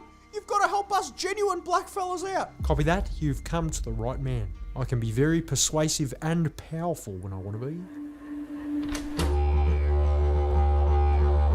Hi, who are you? Anthony, it's me, Peter Dutton. Oh, Dutton. I'm sorry. I didn't recognise you. All you white fellas look the same to me. Come on in and shake a leg. We're having a corroboree. Hang on now. Isn't this cultural appropriation? I thought you were Italian. Yup, but now I'm also Aboriginal. I'm Aboriginal. Oh, so you got some sort of Albo original, hey, get it? I don't understand what's going on with this one. Is this something that's happened as well? Has Albo claimed that he's Aboriginal?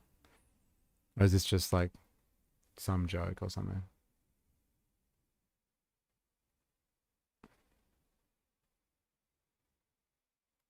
a DNA test or family tree or something. Nope. All you gotta do is tick a box. Isn't that right, Uncle Adam? That's right. DNA. It's just satire. Okay.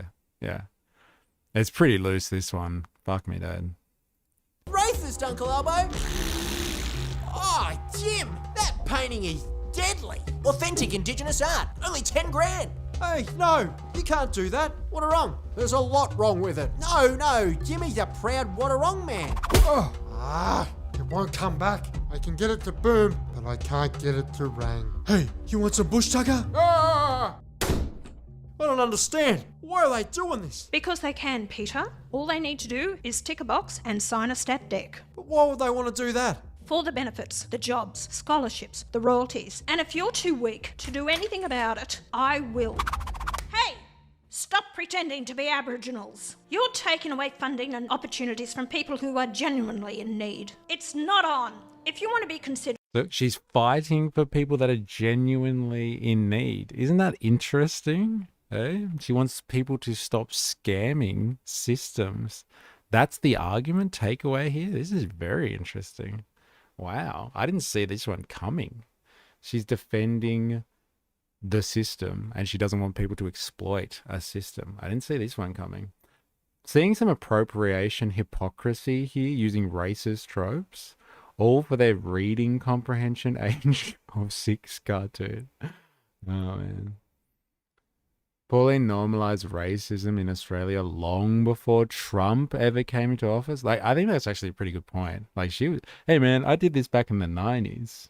I was the original Orange Man. Hey? Step aside Orange Man Trump. I was the original.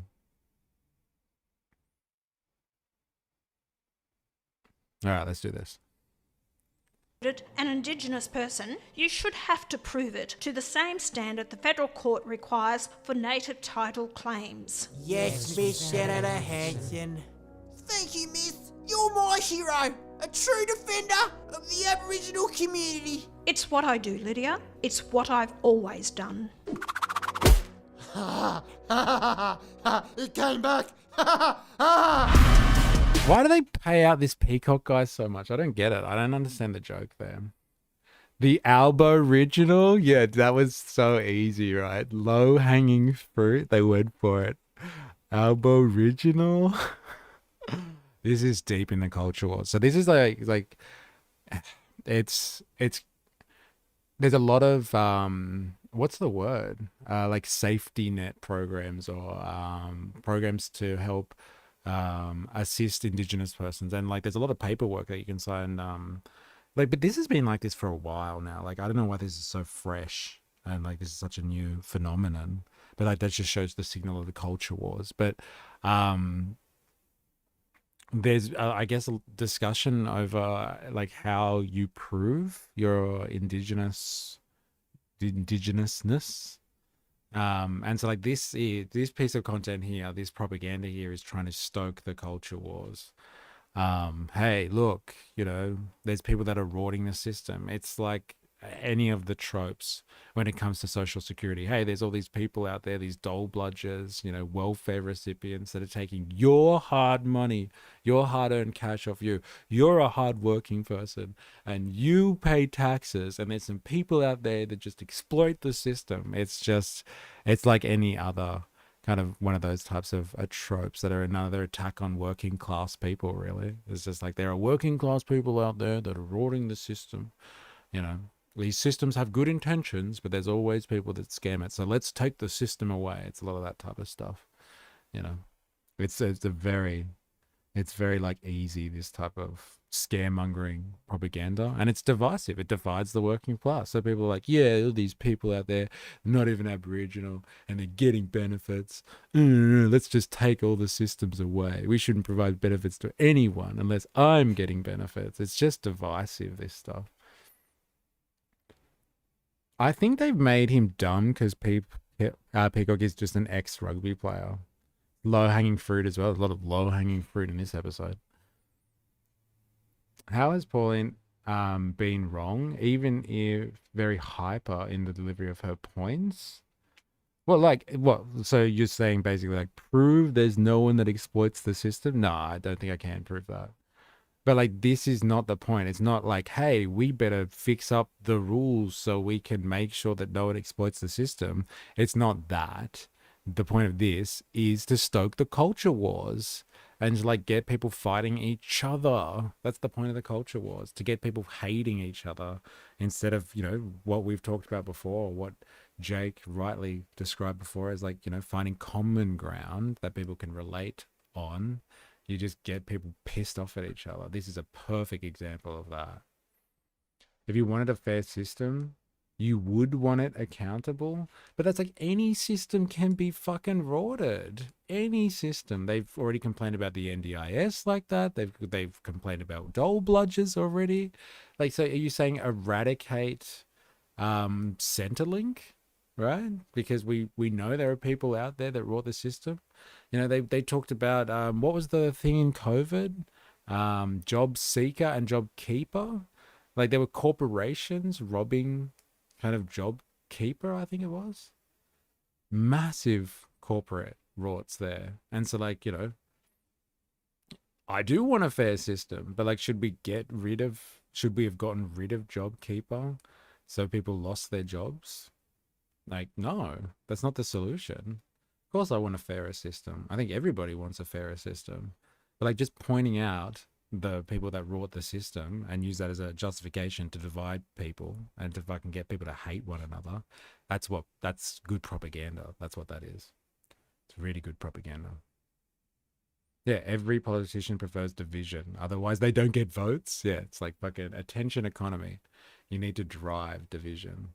That's how it works. Robodebt showed how far they will take the average person steal line while fragrantly insider trading, accepting lobby payments, setting up cushy deals. Hanson's goons were caught trying to get money from the USA, for fuck's sake. Really? There you go.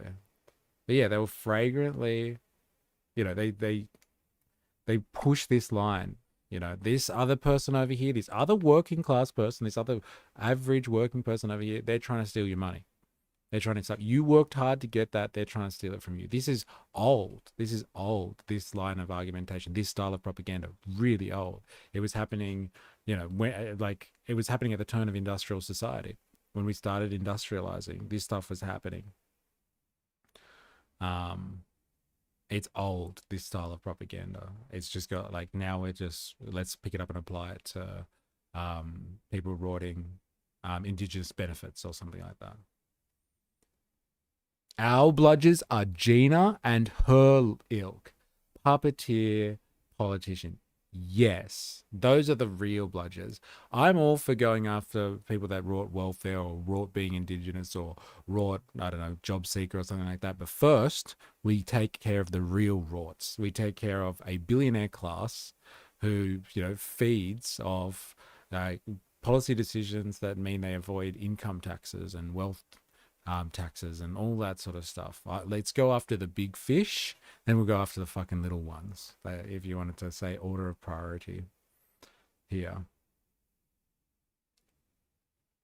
A common ground comes with a unified culture and values, not free for all with special treatment for certain groups. No, that's wrong, because what you are concentrating on there is the special groups. There is cultural difference. There are special groups. Everyone's a fucking individual. But what you need to focus on is the stuff that unifies you. You can always focus on the things that divide you because everybody's an individual. You're an individual. I'm an individual. I'm not. Everyone's an individual. So you can infinitely divide people. You can. It's inherent in the fact that everyone's an individual. What you have to focus on then is what unifies you. You will always find a way to argue that there's some special interest group out there that has something that you don't, or they have influence, or they get a go, and that is looking for division. But what you have to do, and this is really difficult, is you have to look for the unification amongst that. You have to find the unification. And there are certain things that unify people. We are all feeling the burn of the cost of living crisis. Things like the housing crisis. We're feeling the burn of inflation. We're feeling the burn of the fact that infrastructure is failing us. Services are failing us. These are generally shared feelings among the working people of Australia, the general population out there. They are struggling. Life isn't getting better. Things potentially are regressing, and people feel that. That's a shared struggle. That's a shared interest, and we can unify around that. You can always find ways that differentiate you from your neighbor. Always. Even within the same family, you can find ways that differentiate you from your siblings, your parents, your cousins, your uncles, your aunties, whatever. You can always find something on an individual level, a community, intra-community level, intra-family level. You can always find a divisive element. But the trick is not to focus on that, but you focus on what's unifying. And that's why the culture wars exist, because they don't want you concentrating on that. You can always find someone to complain about. Always. Social cohesion comes from speaking to everyone as one people, agreed. But that comes from both sides. Yes, 100%. It's hard. It's not easy to transcend the culture wars. It's not easy. But if we've learned anything, it is divide and conquer has, plagued modern society for long enough. So we have to take the lesson on board. And the lesson is, okay, what does unify the broad masses of people? Their economic circumstances. And if we're all struggling together, let's fucking just say, all right, well, we're struggling. Let's make the system less of a burden on our struggles, and then we can do all the fucking cultural stuff outside of that. We can fix all the other stuff, but first we address our shared grievances with the system together. We can do that. And like, 150 years ago, we were doing that pretty well. Like, the workers' movement was huge. People were unionizing, they were fighting against systems. Working people were coming together in swathes and challenging systems all around the world. And then, the workers' movement, the idea of being a working person or working class, all that sort of a shared material interest, a shared economic interest was completely destroyed. It was completely destroyed. I blame neoliberalism for that. I think it's an intelligent policy, an ideology that destroys the idea of people agreeing on common grounds. Everyone's an individual. Everyone's a business owner. Everyone should fight against each other in the market. Own your own home, privatize everything, all that sort of stuff. It degrades community, the sense of community, the sense of unification. I think that was a conceited effort to divide people. And treat, it's all up to you. And if you fail in the system, well, it's your fault. You didn't try hard enough, you lazy bastard. I think there was a concerted effort to stop us focusing on shared interests. We don't have to agree on everything, okay? You don't have to agree on everything at all. You can have cultural differences. Go for it. Who gives a shit? But like, you should agree on certain things. And if we're all feeling the pain or struggling or feeling the burn, at least, of the current situation, current economy, not in this economy, in the current economy, then let's agree on what we can and fucking get that changed. Get that fucking changed. Matt Bond, I have arrived. So good. How are you? It's good to have you. I love your announcements. So good. I have arrived.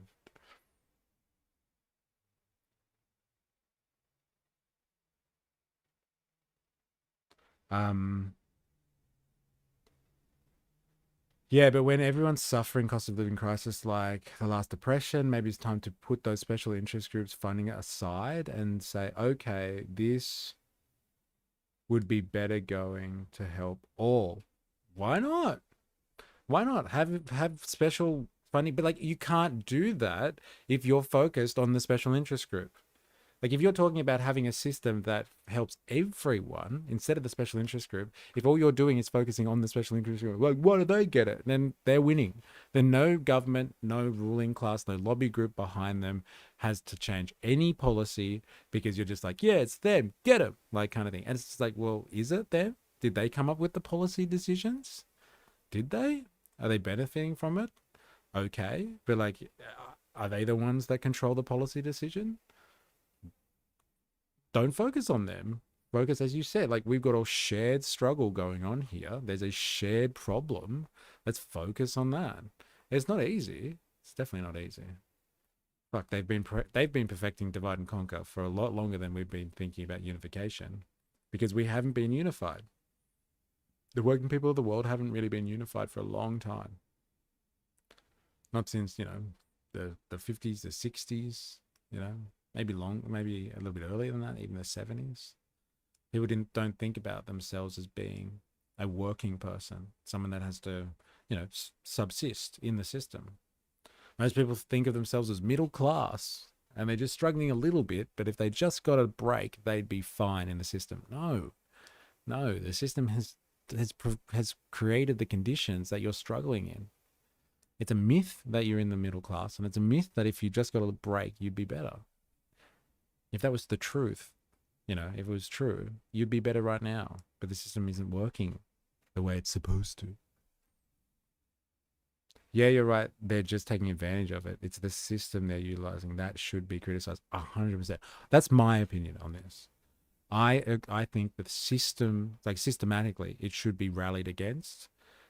All those people that, march for Australia should be the same people that march, for Palestine. Because I've heard in both of those arenas, I've interviewed people and listened to speakers, and they both speak about the same shit. They're not happy with the government, and they think the government is not working for the Australian people. They both have the exact same claims, but they're, ostensibly they're there for different reasons. But they both fucking hate how the country is organized. They think that things could be done better. They would never admit that. Those two groups, but like, they have similar concerns. They definitely have similar concerns. But yeah, if we could somehow rally around that idea that like we need to criticize it the same way, we all have the same grievances or similar grievances on similar issues, and like we should strive to change that. Like if we could focus on that, my God, what a difference that would make. Good conversation, by the way. Spannon Donk 19. Interesting.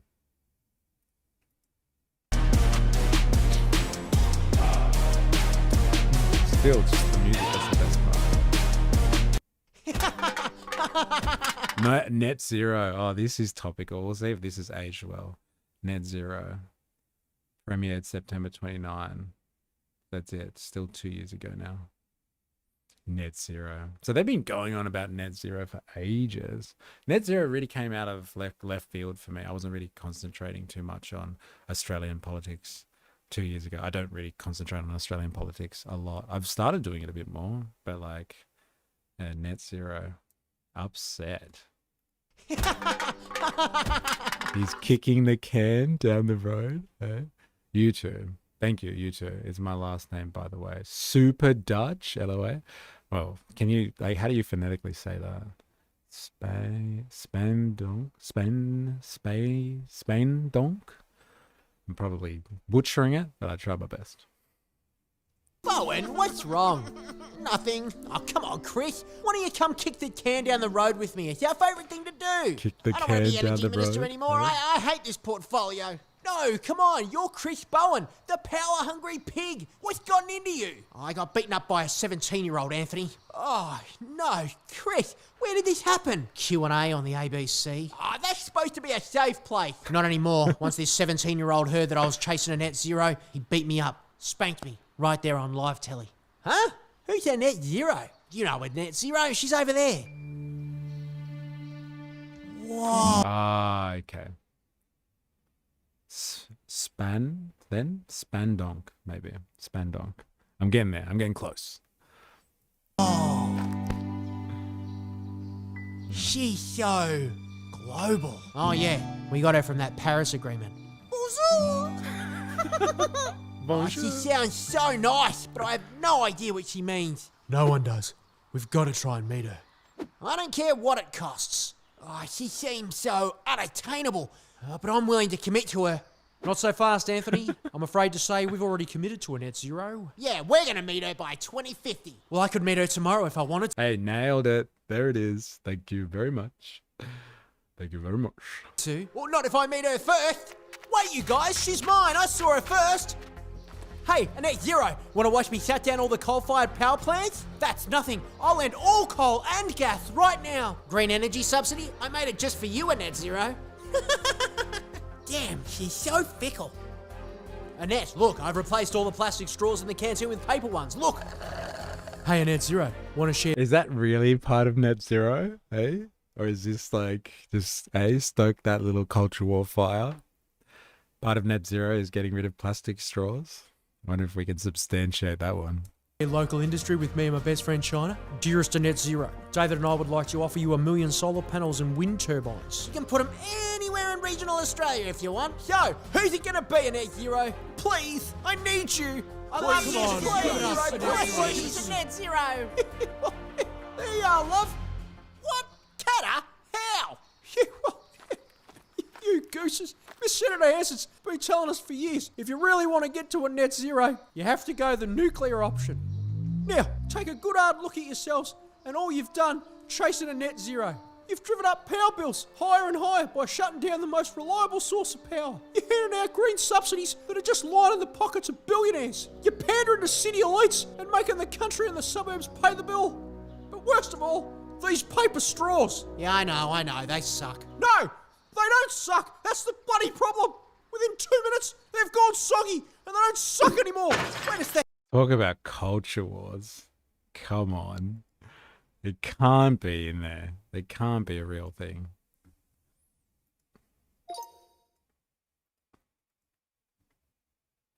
I would like some clarification, please. Are plastic straws part of net zero policy?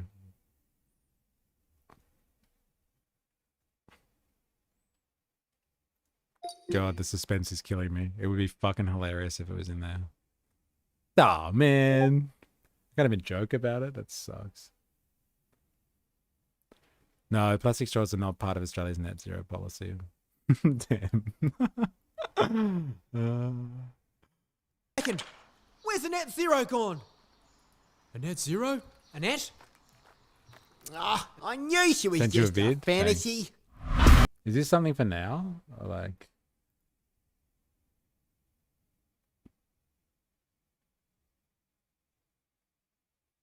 Leith Van... Oh, this is the Leith. We talked about Leith the other day, I think. Australia's energy policy is pure madness. Okay. There's something that... there was something else that you had put in here as well. Oh, yes. This guy. I started listening to Anthony Lowenstein, I believe. I started listening to a bit of that. I haven't watched the Hedges one yet.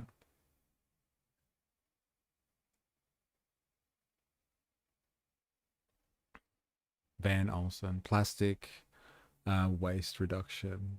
Yeah, plastic waste reduction. I just thought it was something to do with how plastic is made using, I don't know, fossil fuels or something. I thought there was a connection in there that they were picking up on, but it's just, you know, stab. It's just part of the satire, part of the culture wars. Man, we aren't even fucking halfway through this season. Far out. I thought we'd do a dent in this today. It's taking ages. Interesting. All right, we're gonna do one more, and we're gonna have a break. All right, how about we go on an excursion to where they make the premium rum that supports our cartoon series? Yay! Oh, for goodness sake. Nah, man, you're gonna be doing this for a while. I know. How many fucking Far Right Fridays are we gonna have to do this for? After this video? I can't hear the name Lowenstein without hearing Marge Simpson's whisper it. Lowenstein. All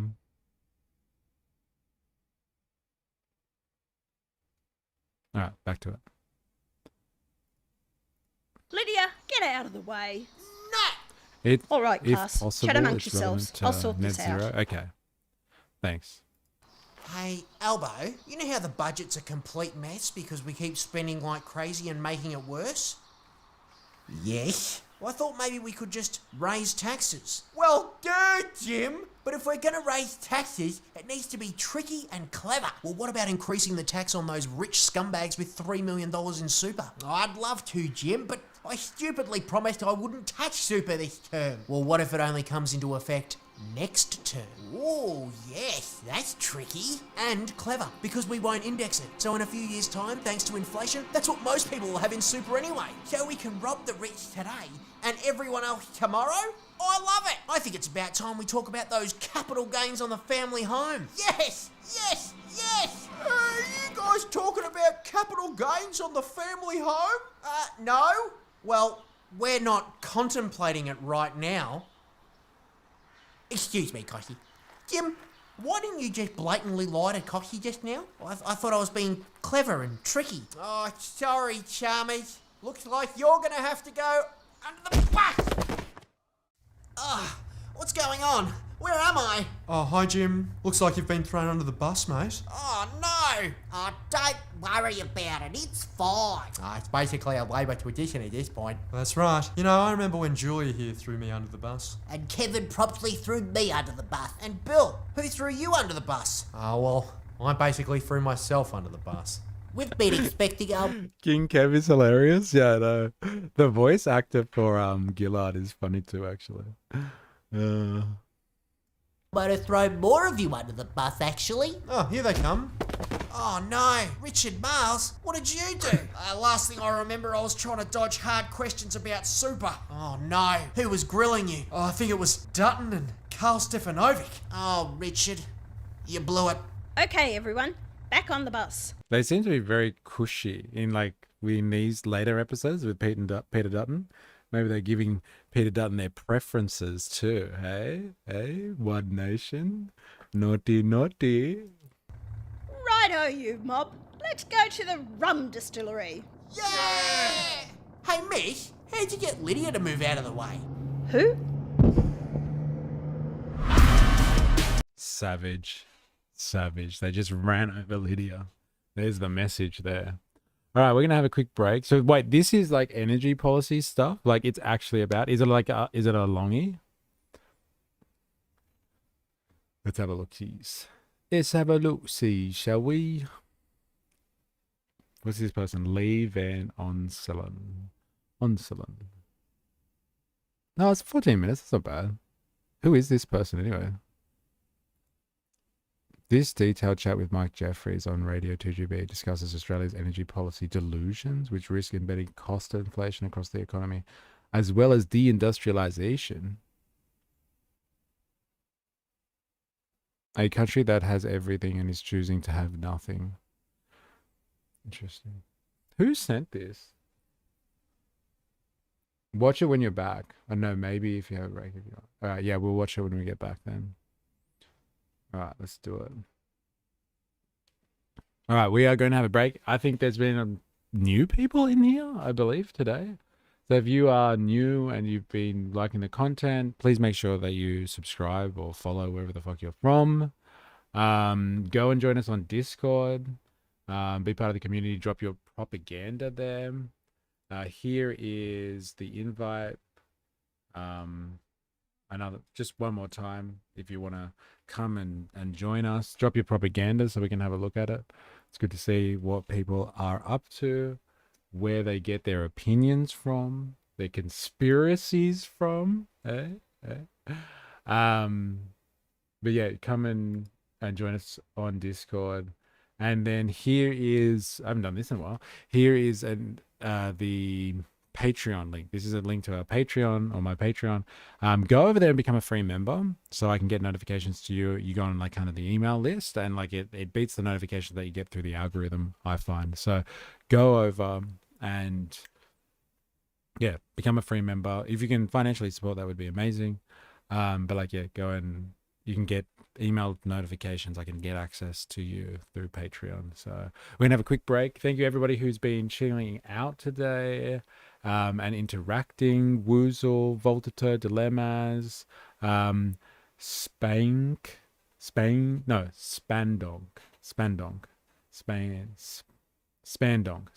19. I think so. I said Dilemmas already. Emancipatory channeling. Who else have I got here? We had Free Jam in there earlier as well. 4IS in the house. Who have I missed? Native Savage. Who have I missed? Anyone? Aliana on the new phone. Good to have you. Who have I missed? I do apologize if I have missed you. Yeah, thanks for your interactions today. And yeah, we're going to have a quick break. We'll be back with some more Tay-Guard, of course. We will be back very soon. So don't go anywhere.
All right, we're back. We're back. Hi, I got there again. Yeah, that takes me a while. I will remember. I swear. Just jumped on the Discord and Patreon now. Subbed and liked. Awesome chats. Thank you. Thanks for joining the community. And yeah, Discord is our place. If we're speaking about Discord being a place to shitpost, that's where we drop our propaganda and stuff like that. So we can learn what everybody's digesting. Because, it takes all sorts. That's for sure. All right. We're about to find out something from Tagard. We're going to find out Australia's energy policy is pure madness. So I'm assuming this is a anti-net zero piece of propaganda, this one. A country that has everything and is choosing to have nothing. Savage. All right, let's have a look. Leith Van Onselen, Chief Economist at the MB Fund and MB Super. And this is a radio piece. Business. Leith is on the line. Good morning. Thank you for doing this. Yeah, g'day, Mike. How's things? Not too bad. I'm concerned, or interested, certainly, in what's going to happen tomorrow and the next few days with what's occurred now with the coalition.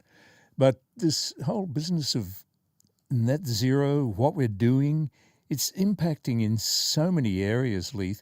I mean, I'm sure I've said this maybe 300 times before, but it just doesn't make any sense to me. It does not make sense, ladies and gentlemen. Yeah, look, it certainly doesn't. I mean, if you look at it from a global perspective, Australia makes up 1% of the world's carbon emissions. Yes. So it doesn't make a whole lot of sense to try and basically say, you know what, we're going to save the world. We're going to try and cut our emissions to zero over the next, 40 years or whatever it is, 30 years, and basically commit economic suicide in the process by driving up energy costs and then deindustrialising your economy, sending your manufacturing sector overseas, just basically having a much less diversified, deindustrialised, less self-sufficient economy, all for the sake of this, especially when... Is that true, though? If we transition to renewables, then the country has to deindustrialise? Is that like a legitimate argument? Part of the conversation against net zero... Oops. Part of the...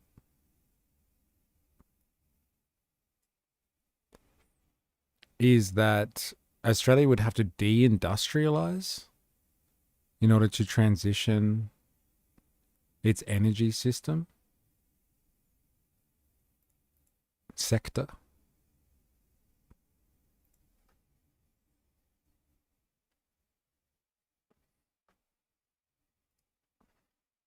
Can you very briefly describe this form of argumentation?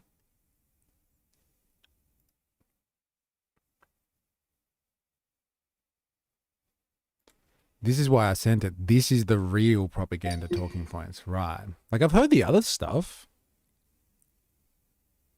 Like it's bad for the economy and it's driving up the prices of everything.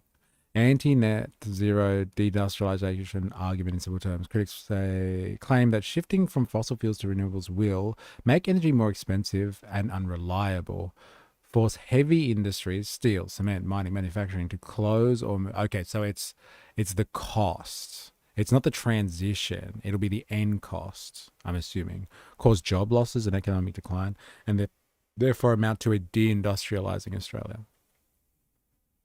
Where this argument comes from, mainly used by fossil fuel lobby groups. I hope you can back that up, ChatGPT. What a wild claim that is, that the fossil fuel industry would be interested in these forms of argumentation. Some conservative politicians and commentators skeptical of renewable energy. Fair enough. Industries are shutting down due to power prices, which affects every industry. But here's the problem though, dilemmas, and I guess you take it or you leave it. But here's the problem with that. That is predicated on the idea that renewables have affected prices. I watched an interesting piece in Michael West Media the other day that was describing how the cost of renewables is less than the cost of gas and coal currently. And so the price issues when it comes to the costing at the moment is actually born by the fact that the companies that are using coal to generate electricity or generate power broadly, it's the price gouging from coal and gas, which is jacking up prices at the moment. Like the climate 200 lobby pushes for renewables, it's the same thing. Yeah, but it's like, isn't that like you've answered the problem there? So like you acknowledge that people that are, you know, making an argument of deindustrialization are being paid to make that argument. Just like people that are promoting renewable technologies are being paid to make that argument. But like, you know, so the answer might be somewhere in the middle, but like it's a paid conversation, really. So that's an acknowledgement that like this rhetoric might be all a fallacy to push an agenda. Gina Reinhardt criticizes renewable energy, but her company's private use of solar power saves her money at her mine sites. It's wearying. Well, that's why you have to follow capital, right? Because capital does what's best for capital, even outside of all the rhetoric. It's interesting. All right, back to it. When you think about it, Mike, Australia is the largest exporter of coal. Yes. We're the second largest exporter of natural gas. We've got a third of the world, or 30% of the world's uranium, but we've sort of told ourselves we're not allowed to use any of this stuff. But we sell it. That's right. It is insane. So a classic example. So China is the world's largest carbon emitter by far. So they make up just under a third of the world's carbon emissions in a given year. China alone has driven 2/3 of the rise of the world's carbon emissions since the year 2000. So since the turn of the century, all that increase in the world's human-made carbon emissions. So if the issue is coal isn't cheaper because of corporations, why doesn't the government change that? Yeah, fucking oath. Fucking oath. I agree. If you want to impact power prices, and there are a bunch of corporations out there that are warping prices, like you've explained, like with the gas situation, and like this is confirmed. You know, the idea that, you know, we can extract gas here and then they sell it back to us at market prices, and like global market prices. Like, why don't we get the friends rates or the family rates? It's our gas. Like, if you really want to worry about what's warping prices, there's a multitude of factors. And it's not just, oh my God, there's more solar panels now, so that's warping my price, my electricity bills. It's actually not the major factor in all of this. It would seem. It seems like weak governance, no matter the energy source. It seems like that's the case. It's the market. Who would have fucking thought? It's the market, and it strikes again. The market strikes back. If you're worried about energy prices, the market is fucking people over. Who would have thought? In the name of profit. Who would have thought? Conservative government in Queensland gold-plated our electricity system, passed the cost on to the users, and then the blame. And the blame onto renewables. Yeah, that was the great, like, neoliberal myth, right? We all privatize our electricity grids. It's happened across the world. We all were supposed to privatize, you know, infrastructure, utilities like that. And it was supposed to, like, the private sector was going to do it better. Fucking here we are. Prices have just consistently risen. The private sector has not done what it was promised. It was not more efficient, and it hasn't reduced prices. That's my whole point. What's the cheapest? Disregard the ideology. Yep, fair enough. But like, if like most people don't disregard the ideology, they blame renewables for the cost of like their power bills in this form of argumentation that we're seeing at the moment. And so like, I don't think blaming renewables is the answer. You have to blame the market forces themselves. So the government shouldn't change the entire system, just get out of putting pressure on big corporations. So the government shouldn't change the entire system, just get out of putting pressure on big corporations. Well, they should do both. But like believing that renewables is going to crash the economy because of high prices isn't actually the case. It would seem that the high prices are from a multitude of factors, and one of the main ones being the cost of fossil fuels. And so don't blame renewables for high energy prices. That's the real lesson. So that shouldn't stop the transition. based on prices. If we're going to use pricing as an form of argumentation, that's not where the pricing issue comes from. So coal is cheaper source of power, potentially, but the way it's priced at the moment in the market, it's not. Renewables are cheaper, apparently.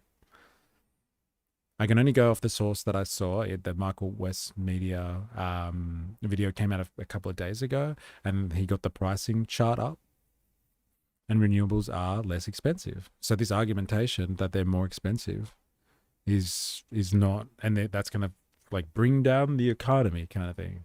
It's kind of baseless, it would seem. It's kind of baseless. It would seem. 2000 to now, as 2/3 of that has come from China alone. Yeah. Now, it's insane because we actually export more coal to China than we use ourselves. China actually mines itself 10 times more coal than Australia mines, which it uses itself. Yeah. It then imports our coal on top of it. It's burning this stuff with gay abandon. And it's basically, China has like 1,100 or nearly 1,200 coal-fired power generators to Australia's 18. And we're closing ours down in the sake of net zero while China's building more and more all the time. So, and if you think about the gas market, which is one of the reasons why we have expensive electricity, at least on the East Coast, we export nearly 2/3 of our gas, and the primary customer for those exports is China on the East Coast. So we're literally selling way more gas than we use ourselves to China. We're selling more coal than we use ourselves to China. China is growing the world's carbon emissions like there's no tomorrow. It is responsible for 2/3 of the rise in the world's carbon emissions this century. And we are telling ourselves, oh, you know what, we're going to save the planet. We're going to stop burning this stuff while we sell the same stuff to China to burn instead. So logically, you think if you're worried about the climate, you'd be better off selling less and just using more yourself. Yes. Because that way the world's climate would be no worse off. Like, if we exported a bit less and we used a bit more ourselves, it's going to make no difference to the world's climate. However, we could give ourselves cheap and affordable electricity, cheap and affordable gas. We'd have a stronger economy. We have less inflationary pressures, less cost of living pressures. Our manufacturing sector would be more able to compete because it would have cheap energy, whereas at the moment we're closing down our manufacturing because of expensive energy. When we are literally one of the world's energy superpowers, we have more of the stuff other than oil than basically anywhere else in the world. But we're hamstringing ourselves and saying that we're not allowed to use it while we sell that same stuff to China, India, and these other countries who are growing emissions like there's no tomorrow. It just makes no sense. Oh, I agree. But it's interesting to me what Nat's leader. Why does our government allow Japan to sell our gas for a profit? All I can say to you, I get to say it every stream. You ready? It starts with a C. It's capitalism, baby. It's capitalism. I think Albo spoke about it himself. He told people that there is no market for coal anymore and that his government hadn't placed restrictions on coal. From what I understand as well, like the international market for coal is looking elsewhere as well. So like China is looking to diversify its energy inputs. Even like South Korea, which is one of our major buyers of coal, like their plan is to move away from reliance on coal as well. And so like we're looking at like over the next decade, a reduction in global demand for our coal, inevitably. And so we need to gear up in terms of like understanding or navigating the transition between different technologies, because the world market might dry up. And so it'll be important for us to have an energy sector that is capable and resilient in the face of market changes. That's a fair point. If the people that we make our money from, start to dry up, what are we going to do after that? LOL. I timed my "it's capitalism, baby" perfectly with you. Yes, it's a thing. It's another thing to put on a t-shirt. You ready? It's capitalism, baby. That's so good. I didn't even know it was a thing. It is now. The reason no new mines or power plants opened was because there's no market for coal. That's what I've heard people talking about, that like there's a reduced demand. It's corruption, baby. Bro, that's capitalism. Call it corruption. Go for it. Go for it. But that is how they make profit. Some people chop out that C word that you've used. It's exploitation, baby, actually is the basis for the capitalist system and the profit it derives. But, corruption, exploitation, taking advantage of a system, hey, call it whatever you want. At the end of the day, it's capitalism, baby. So good. Little Proud is doing, saying we should go at the same pace as everybody else. Now, it seems to me he's leaving himself a fair bit of room there. I don't disagree with that at all. I think it's way more sensible than what we're presently ridiculously, unnecessarily struggling through at the moment. But I just wonder if that idea catches on. Do you think, we might actually follow the rest of the world in other areas when it comes to lowering emissions? I'm heading to nuclear power here. What do you think? Well, you sort of hope so. I mean, they should at least lift the moratorium on nuclear. I mean, it makes no sense that we've basically banned it when much of the rest of the world's actually going in that direction. And certainly, often one of the arguments that are put to China is, China's the world's biggest emitter and it's grown a lot, but it's also building a whole lot of renewables. So good on it. It's also adding more renewables than the rest of the world. Well, that's true, but it's also adding more coal than the rest of the world. So China's basically building more of everything, right? They realise that they need energy. They need energy as much as they can get. So they're building more and more coal every single year, more coal generation. They're building nuclear, and they're also building some renewables. So why don't we do that, Leith? I mean, we've got pretty much everything here. Why don't we use everything we've got and build more of everything? And then we can say, look at us, we're good global citizens because, like China, we're building more renewables. Yeah, but we have to lose the neoliberal fear of spending. China's not scared of spending money. They have their fucking whole financial system geared towards financing large-scale, capital-intensive industry and investment. They will use their capital accordingly. We're scared of spending. People are fucking terrified of spending. It's crazy. And yet no one seems to have a solution to making my energy bills and cost of living go down. Yeah, fair enough. Yeah, we're working on it, man. It's not going to happen under this system. Especially if people provide you with energy for profit. It seems to be a consistent underlying factor here. What do I get taxed for if the government doesn't do what's in the best interest of its people? Isn't that the whole point? Yes, it bloody is. But, let's be honest. We've been talking about it all day. Legalize corruption. Are they scared of spending or just selective about who they spend money with? Yeah, who they subsidize with their spending? That's a fair point, isn't it? Yeah. Yeah, that's right. Don't spend it on them plebs. Spend it over here. Meantime, we could actually use coal and gas and nuclear. That's right. Yeah. So it's kind of crazy that Australia wants to ration energy. And if you ration energy, you basically ration growth in living standards, you ration advancement in your economy. Yep. If you ration energy, you ration growth. It's as simple as that. Whereas China has said, you know what, energy is the fun, especially in this world of AI and data centers and all this other stuff. All of that, yes. We're going to be right into AI, and AI requires so much energy. Bill Gates is shifting his position, but it requires so much energy and water, I may say, apparently. Yeah, that's right. So China's basically said, look, we need more energy. We need it from everywhere, so we're going to do it. Whereas we're saying, you know what, we're going to shut down our traditional baseload coal, which is not weather dependent, so you can run it 24/7. We're going to make our gas uber expensive because we're going to basically sell it overseas without any requirement to sell it to ourselves first. And we're going to build out uber expensive renewables, which I'll be honest, Mike. In the last 10 years, there hasn't been a major renewable energy project that's been built with private money. It's all been built with government subsidies. I know. Because they're completely uneconomic. No way.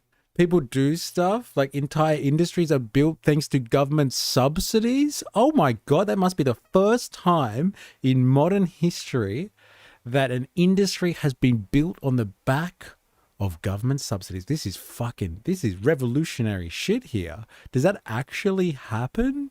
No way. Bill Gates, there he is again. Yeah, he came up there. Even Bill Gates is changing his opinion on this. My God.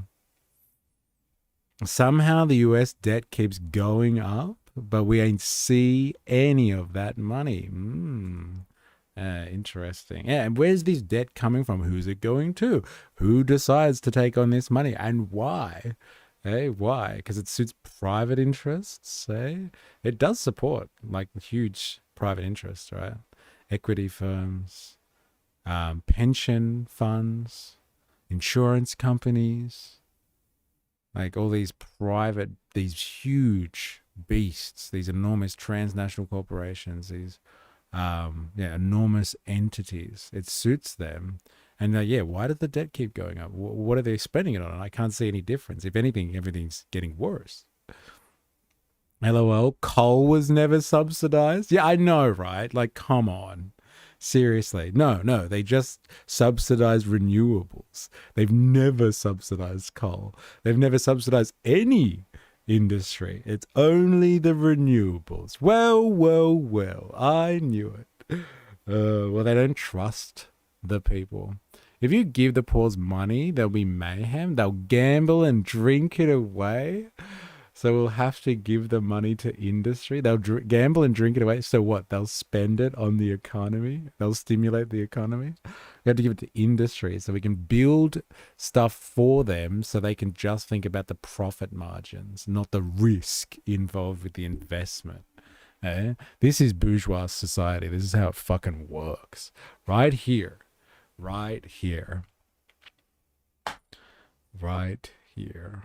Interesting. Overnights with Mike Jeffries. I can't believe we're listening to Talkback Radio in a fucking stream. This is Inception shit. And we're basically using the taxpayers' balance sheet for these billionaire rent seekers, one of whom recently decided to stop the hydrogen plant or plan in the US, I would guess because Trump said, I don't believe this stuff. Yeah. Well, I mean, hydrogen is one of the biggest, fastest going around. It uses far more energy to produce a unit of energy of hydrogen. So it uses way more electricity to produce 1 unit of hydrogen than you get. So it's completely stupid, right? It makes zero sense. It is totally uneconomic. But because it sounds cool, we've literally blown billions of dollars of taxpayer money on these boondoggle projects, none of which are going ahead. But so many businesses, so many businesses have gone broke. You look at the numbers there, and now we're concerned about the big ones, steel, aluminium smelters, that kind of thing. How can people not notice what's happening?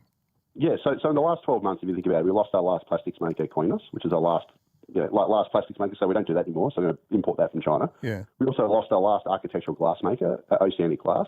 Oceanic Glass were the makers of the windows of Parliament House in Canberra. So they've gone, both because of expensive energy costs, high gas prices and high electricity. We've also seen Intertech Pivot, which is a major fertiliser maker. They've shut down a few of their plants, and because of high energy costs. We've seen other major companies like Brickworks and BlueScope Steel, etc., warn that these high energy costs are making their businesses uneconomic. And this is all self-inflicted stuff. I mean, Australia should have some of the cheapest energy in the world. We should have cheap gas. We should have cheap electricity because we're swimming in gas and we're swimming in coal. And what I'm hearing here is that if gas and coal were cheaper, then that would help the industry out at the moment, and it would actually help with a transitional period because you'd have people sorted and not being rorted on the market because of the problems of the price of coal and gas. That's what unless I'm missing something here, that's what I'm hearing is this guy's saying that industry is closing down because of coal and gas prices, not because of net zero or something like that, or renewables or something like that. He's talking about we're swimming in coal and gas and why isn't it fucking cheaper? That's what I'm hearing. Yeah, Queno's closing hurt my business. Yeah, I was thinking about you when he said the thing about the plastic. I was wondering if that have any relation to that. Can we fact check whether we lost them or they moved overseas? I was thinking that for IS. I was just like, hello. The trajectory of neoliberalism has just been people being like, fuck it. I'm not doing business here anymore. There are too many costs associated with doing business here. We'll just go to fucking China. And like the costs might be energy, but there's so many other things like labor costs, land costs, taxes, so many costs associated with businesses outside of just the cost of energy. a lot of companies around the world for fucking decades have been moving to China because it just fucking works for them. You're just blaming it all on energy. Come on, eh? AKA elsewhere that was profitable. Yeah. Fuck it. We'll just open up stuff over there and just ship it out. We'll all still make bank.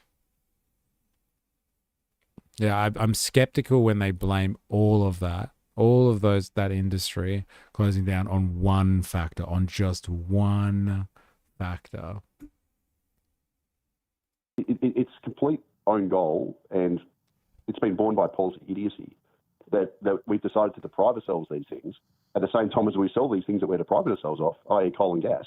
We are the biggest coal exporter and we're the second biggest gas exporter in the world. And we're selling a lot of that to China, who's just burning this stuff like there's no tomorrow and driving up the world's carbon emissions. It is completely nonsensical what Australia is doing. I agree. And I'm very worried, Mike, if we don't get off this, if we don't get on the off-ramp very soon on this stuff, we're just going to embed high energy costs forever because we're moving so fast into this renewable space, building transmission lines and everything else. Once those things are built, so tens of billions of dollars worth of transmission lines, et cetera, to hook up all these projects, all these boondoggles, that stuff will get added straight into our electricity bills because every transmission project, once it's finished, it goes into what's called the regulatory asset base, which is basically the asset pool of network infrastructure.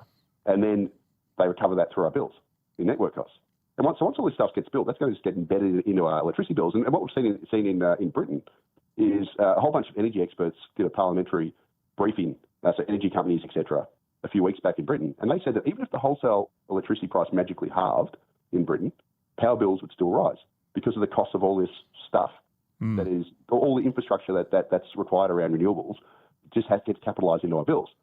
And in fact, they said that even it has to get capitalized into our bills, like it's a fucking written law of the universe. Is it? Is it a law of the universe that just gets transferred into bills, or is that another policy decision? Sounds like the latter. Our gas being given to nations such as Japan at below basement prices. I wonder how much their ability to make profit from the way too cheap prices weighs in on their GDP. Hey, sounds like it's systematic. Bye, Goff. Bye, Kevin. Bye, Julia. Oh, wait, I missed something. If Australia sold our gas at competitive prices, it'd have to hurt Japan. I guess. I think it's the people that are exporting the gas. What they do is they export the gas and then they sell it back to us at the similar price that they sell it to Japan for. I think that's the issue. Spendonk 19. If we had federal reserves of these resources and government mining to fill these reserves, then yes, we'd have cheap energy. But mining won't let anyone who suggests that keep office. That's interesting. And, bye Goth, bye Kevin, bye Julia. Interesting. Very interesting. If they genuinely closed, fair enough. But if they are pointing the finger at the correlation rather than the causation, then come on. Yeah, like if they closed, fine. But like there are multiple factors. Like we understand neoliberal history well enough to know why companies shut down in an advanced or one advanced country to go to another advanced country or a developing country or something like that. It's to get around costs. Just get them to do it and we'll just keep the profits. Say it with me. Capitalism, baby. No, neoliberalism. Neoliberal capitalism. Coercive laws of competition. Oh, of course, I should have got that one. I don't hear any politicians talk about the targets of the costs come down. Targets of when costs come down. Just targets of net zero. Yeah, fair enough. If the wholesale electricity price went down to zero, which is your day-to-day marginal cost of electricity to produce it, retail bills would still stay the same because of all these massive capital costs that are required in this so-called clean energy transition. Because you've got to basically build a spider web of wind, solar, batteries, everything, pumped hydro, all this kind of stuff that's just spread out right across the land, hooked up with tens of thousands of kilometres worth of transmission lines and all this stuff. All these things cost a hell of a lot of money. We're talking hundreds and hundreds of billions of dollars. And yet, that stuff has to be paid for, Mike. So it's going to get paid for either through your bills or through your taxes. And yet, in subsidies. And yet, Leith, there must still be people who believe Bowen when he says the sun doesn't send a bill. Yeah, well, that is one of the stupidest statements you can ever think, because yes, the sun's free, and yes, the wind's free, but all the massive infrastructure, all the machinery, everything else you need to capture that sun and capture that wind and to send it right around the electricity grid and then to store it, because coal's free. It's one of the free gifts of nature, as orthodox Marxists would say. It's like when we extract it and people add value to it through their labor, then companies claim it and then they sell it on a market. What we're talking about here is who has control over that market, or whether, if you take it back a step further than that, should it be on the market? Now, I know there's certain people in here that say, no, it probably shouldn't. It should be owned by, in a sovereign way, by the people that have sovereignty over the land, the citizenry. They should be able to control what happens with it. Should it be on the market in the first place, like housing? The housing market has failed. It's failing to deliver. The market is supposed to, through the invisible hand of the market, it's supposed to figure out supply and demand. It's failing. It's a housing crisis. Take housing off the market. If gas prices and coal prices, are too costly, and the market is failing, well, then fucking stop putting it on the market. If you can extract coal and you can justify saying, look, if we send it to China and we're exporting way more than Australia would ever use, and China's going to use let's say arguably 10 times the amount that Australia could ever use, that's 10 times the effect on the environment. If we just use it here, that'll be 1/10 of the cost of the environment. That's a fair line of argumentation. All right, fine, I'll buy that. But the problem is still the price of it. And so unless you control that market factor there, then what are you going to do with it? And so if you can use it to help you diversify your energy and assist with the transition to different types of energy production, then fine. I'm all for that. But what I'm hearing is people are bitching about fucking the price of it. And that's a market factor. And I don't think you can get around that if you continue to put this stuff on the market. No, that's ever going to change. The interest groups that are behind this stuff are way too big in the current system for us to actually do anything about it. The interests behind it are way too powerful. They're not going to give it up. That's for sure.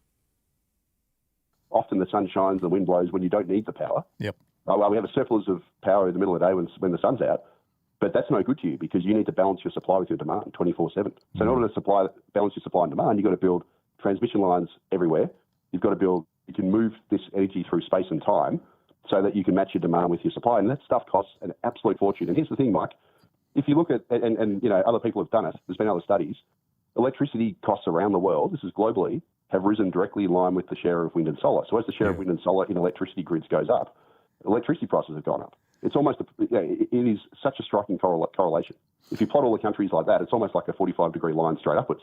And that's because wind and solar are intermittent and they're weather dependent, so that, they only work sometimes. And because of that, you've got to build way more of it than you need, than the nameplate capacity says, because it only works part of the time. And then you've got to build masses of transmission to try and move it around the grid, because you have often wind projects, etc., out in the middle of nowhere. And then you also have to build masses of battery storage and pumped hydro and all this other sort of storage in order to store it, because you often get too much of it when you don't need it. And then you need to use it at other times when the sun's not shining, the wind's not blowing. And all this just adds masses of costs. And this is why countries that have gone down this road and have high shares of wind and solar have expensive energy. We don't have to look very far, because in South Australia, which is Australia's greatest example, South Australia is 75% wind and solar now average throughout the year, but it's also got the highest electricity prices in the country. Yep. Because of these reasons. Even though, who was it, Muskie sold them that big battery. Leith, appreciate your time and comments as always. Thanks for coming on the program. Get on your Leaf. Leafy. On your Leaf. Arr, arr, arr, arr, arr, arr. Interesting. Fair enough. Sounds like market issue to me. We've been speaking a bit about the market today. Who would have thought that capitalism would be so topical, eh? And cause for concern. Who would have thought? All right.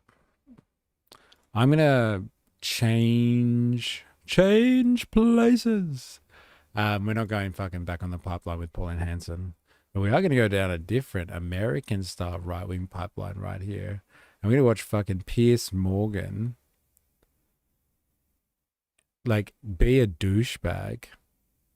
Look like a douchebag in front of someone that, like, you know, really doesn't need to make Piers Morgan look like a douchebag. But, like, Piers Morgan just does it. It's really weird. What if the push for alternative energy is just a fail-safe when the big cataclysm hits? So the elites have a way of powering oil pumps to get society going again? Or maybe not.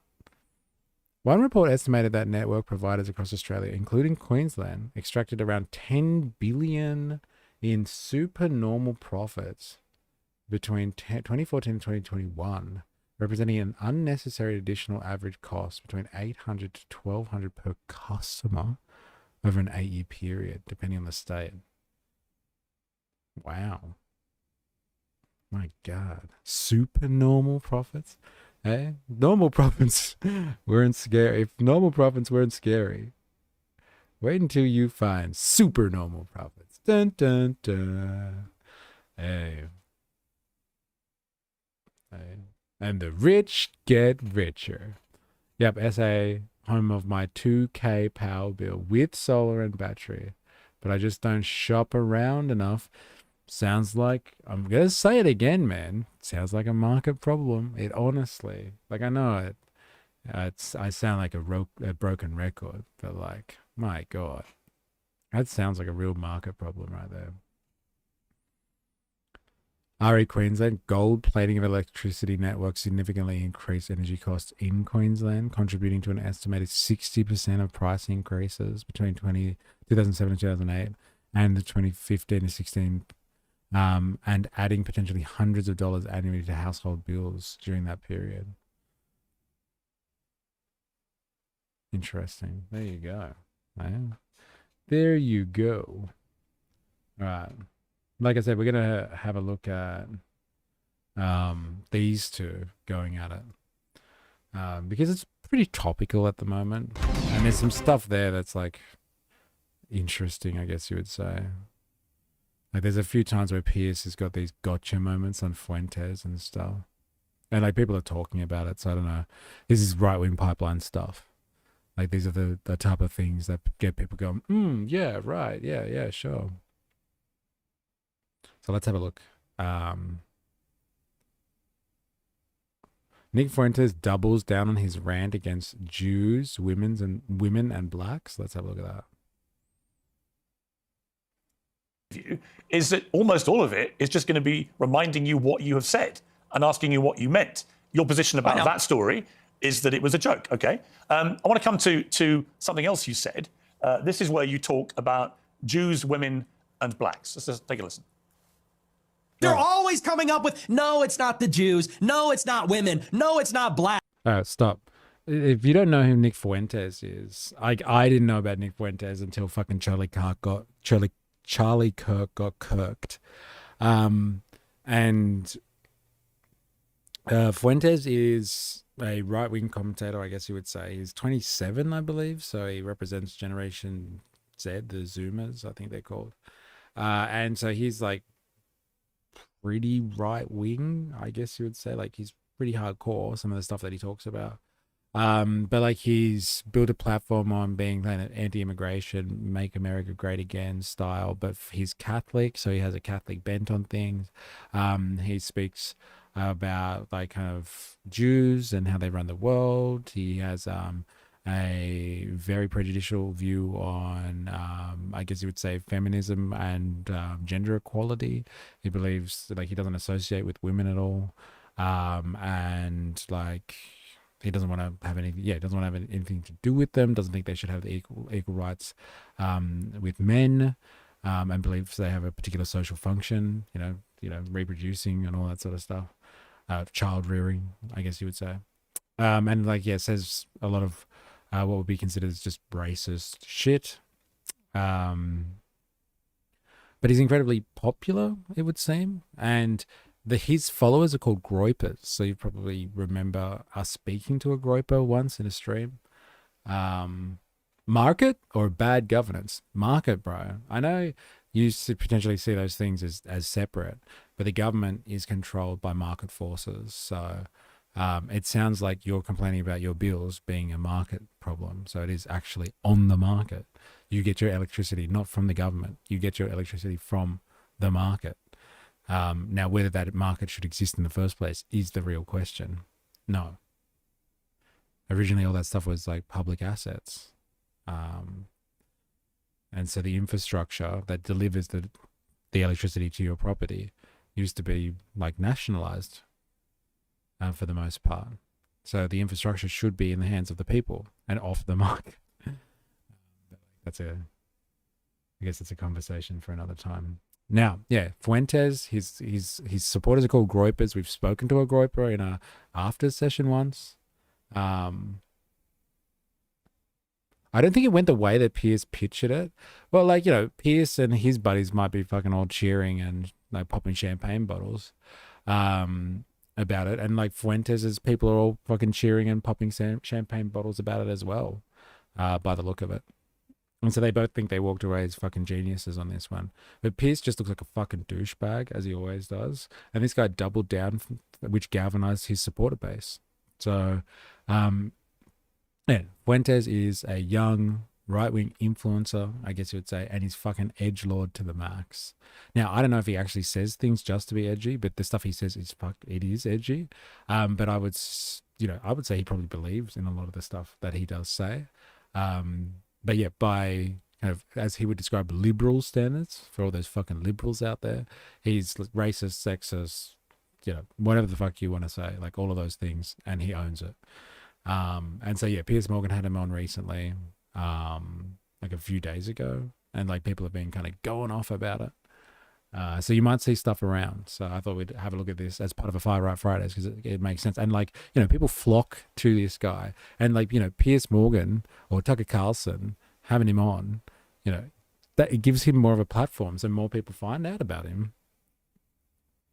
Have you seen Pierce and Slavoj? No, I haven't. That'd be an interesting one. I'd love to see that, actually.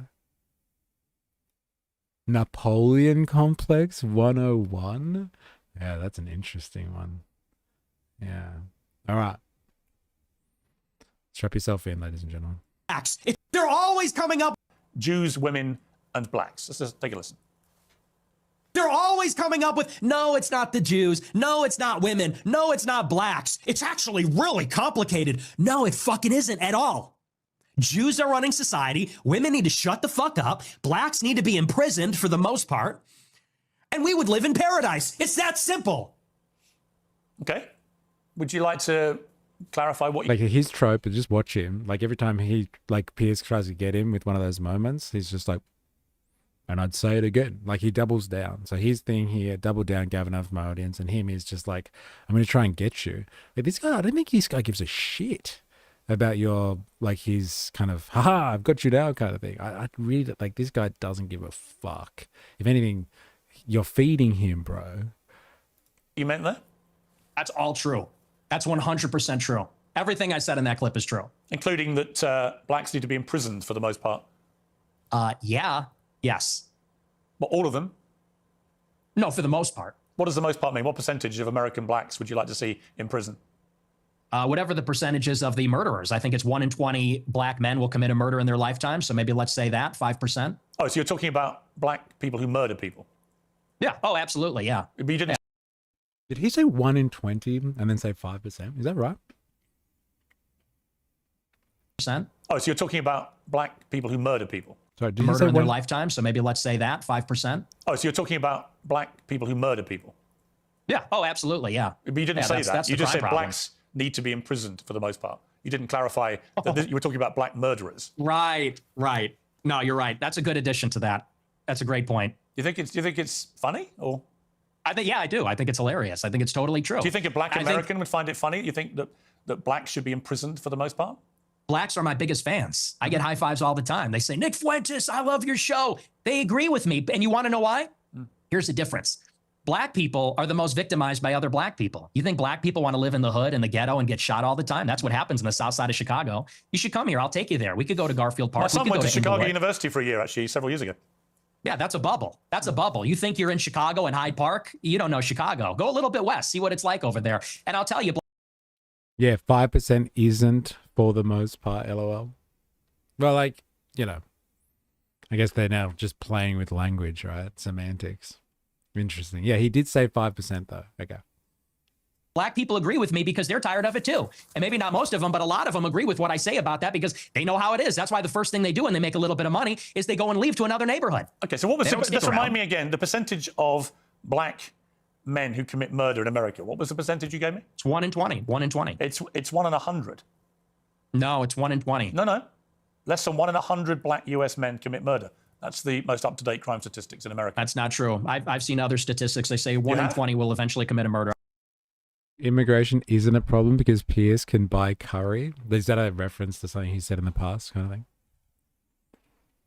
So your rate means that you're saying that 5 times as many black men commit murder as the official crime statistics say? Yeah, there's a report, I believe, on X by Data Hazard. I'll have to go and double check that for you. But yes, there's some pretty shocking evidence that says that it's far more alarming than you would think. Okay, but you would accept that the official crime statistics are 1 in 100, or you wouldn't accept that statistic? I don't know. I don't have it in front of me, but I've seen other evidence. Like I said, Data Hazard on X, I believe, produced a report about a year ago. It said 1 in 20. But I mean, whether it's 1 in 20 or 1 in 100, that's a lot of people, Piers. I mean, sure, this is a lot of white problem. people commit murder too. Well, they do, don't they? Okay, but it's about proportionality. I mean, white people are 65% of the population. Blacks are 13%. And I think anybody would tell you that more black people proportionally commit violent crime than white people. And people vote with their feet. People would rather pay a much higher property tax. Most mass what's shootings. with the interruptions? I'm sorry. Thank you. I appreciate that. You know, Whoa. Fuck you, Pierce. So good. He could have said the 50-something% of criminals, which is where he was leaning now, but he can't debate or argue properly, and Pierce sounds just as dumb trying to use gotcha journalism. Yeah, that's... every time I watch this guy, and I really hate watching Pierce, he just like constantly just berates people and, you know, and tries to just stump them. Pierce was the best cheerleader Nick ever had. That's interesting, isn't it? How all this sort of stuff works. Like Tucker as well. Like, you know, you platform this guy and like more people find out about him. That's a Chad move by Nick there. You look at in Chicago, in New York, these neighborhoods are so stratified. People would rather pay a high tax rate. They'd rather pay a much higher property value to live in a less diverse, less black neighborhood because they don't want to live around the violence. And I think that when you look at even on the public transit, the subway, the Blue Line, you know, people don't want to go there because they know who occupies and menaces the public transit. It is these people like Daniel Penny had to deal with. It's people like Irina Zarutska had to deal with. And that's just the uncomfortable reality. You've also said you don't want to live near black people. Let's take a listen to this clip. I'm a new generation of white person. I'm not living around blacks. Sorry. You know, I want white kids, and I don't want my white kids bringing home black people to marry. It's racial for me. And call me racist. Oh, very Christian of you. Nick has become more popular since the mainstream have platformed him. It's not working against him. Yeah, that's what we're talking about. Like, if Pierce is a fucking, he's part of the attention economy. And like, he gets him on to try and catch him out or show everyone how, I don't know, how horrible he is. He's just fucking platforming him like Tucker Carlson. And like, yeah, the only reason we found out about him, Nick, that is because after the Charlie Kirk stuff happened and everyone started calling, what was his name? What's the guy? Tyler Robinson, calling him a groiper. And so we started looking into it. The next generation of leaders listen to him and are hungry for radical change and no BS based. LMAO. Nope, not inherently wrong at all. I don't give a fuck.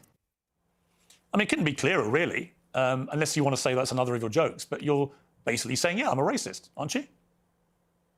Yeah, I'm fine with that. You're fine with saying you're a racist? Totally. I think everybody's racist. I think everybody, if we're being honest, is racist. I think everybody, the only people that aren't racist or pretend not to be are white people to their detriment. Everybody else is racist. But earlier in the interview, you got aggrieved at the idea that your father was a racist. You wanted to make emphatically because sure my father's... He's not. Because my father doesn't share my same views on that. So he's the exception to the everyone's a racist. Well, everybody's a little bit racist. You're right. So maybe everybody... The difference is you're attacking my father. You know, he could get fired from his job. I'm not attacking your father. You are. No, I'm not. I don't know your father. And to be clear, I have no knowledge about him at all Well, then let's leave him out of it. Let's leave him out of it if you don't know him. Hang on, Nick. You put that story into the public domain on your show. I'm simply reminding you of what you told everybody, millions of people, about your father. If you now want to retract it, fine. If you want to say it was a joke, which is what your position was earlier, fine. But I'm allowed to put to you things you've said publicly. That's not unfair. That's not me targeting your father. You put that story about him out there. You know what you're doing. You know what you're doing. I'm asking you about a pretty shocking anecdote, which to me looked like you were saying your father made decisions about where you as a family would eat. You know what you're based doing. on... You know. I'm going to have any bodyguards he has around him at all times. Which, both of them? Yeah, probably share bodyguards. Gonna have to. Well, he said before he has heaps of black friends. They come up and high-five him all the time, so he's fine. Also, the fact that he is overtly expressing an image of a pure virgin among a young Christian white male, it will make it palpable to his generation of women, which more of women will find it charismatic, right? What about the gay porn thing? Did you hear about that? When he's been reportedly looking at gay corn, I should say. And what else was it? There were allegations of him. Allegations. I don't know if they're true or not. But yeah, him engaging in homosexual activity, I guess you would say. I think the Groyper explained that to us when he was in the stream, and he was like, no, they're just all allegations, all baseless allegations. But I wonder if he is his closet. I wonder if he is or not. Because he does say he doesn't like women. Definitely doesn't like them. Doesn't want to be around them. Skin colour of people who worked at these places. If you say, or use them, if you say that is not what you meant, that's fine. You can respond any way you like. But the idea I can't ask you about it without you saying I'm attacking your father is ridiculous. There is a Nazi furry side of the internet. Yeah, apparently. Talk to Tyler Robinson. Yeah, but he is very persuasive, or just pulling the narrative or owning certain things, as you are seeing in this interview, and it doesn't touch him. Apparently linked to Groypers. Yeah, remember that guy that we saw talking about that? Oh, whoa. Oh, whoa. Oh, whoa. Well, you are, and you know what you're doing. And there's a political culture in America where if you have the wrong views, you get fired from your job. And my father has a job. And if you go on here and say, you charge him with racism or something, and I'm put in a position where I don't look like I'm sticking to my guns if I don't say my father's a racist, you're putting him in jeopardy, and he's not here to defend himself or explain his views. And it's very low, and I think you know exactly what you're doing, and people can see what you're doing. I'll defend my views, and I think that, so let's leave him out of it. Let's just not talk about my father, because my father isn't here. I'm here. Okay, well, then do you accept that you shouldn't talk? Okay, listen, that's fine. But then do you accept you shouldn't talk about your father on your show, and you shouldn't tell? Absolutely not. Absolutely not. So it's fine for you to put a story out there which would make most people who listened to that story or watched it at the time on your show conclude that he was racist. It's fine for you to do that. But if I then ask you about it, I'm the one who's being unfair and I've crossed a line. Is that what you're saying? Yes. Okay. Yes, you're being malicious. Okay, that's fine. That's fine. Listen, people are watching. So good. All right, what else have we got here? What else we got? Piers Morgan's questions. Piers Morgan challenges Fuentes on Hitler comments. Fuentes slamming women, you're fat and you talk too much. Piers Morgan asked if he's ever had sex. Let's jump around a bit. Really, you've talked about this. You've talked about. Are we done? Yeah, I'm racist, sure. I've watched a few Nick videos now. He is entertaining.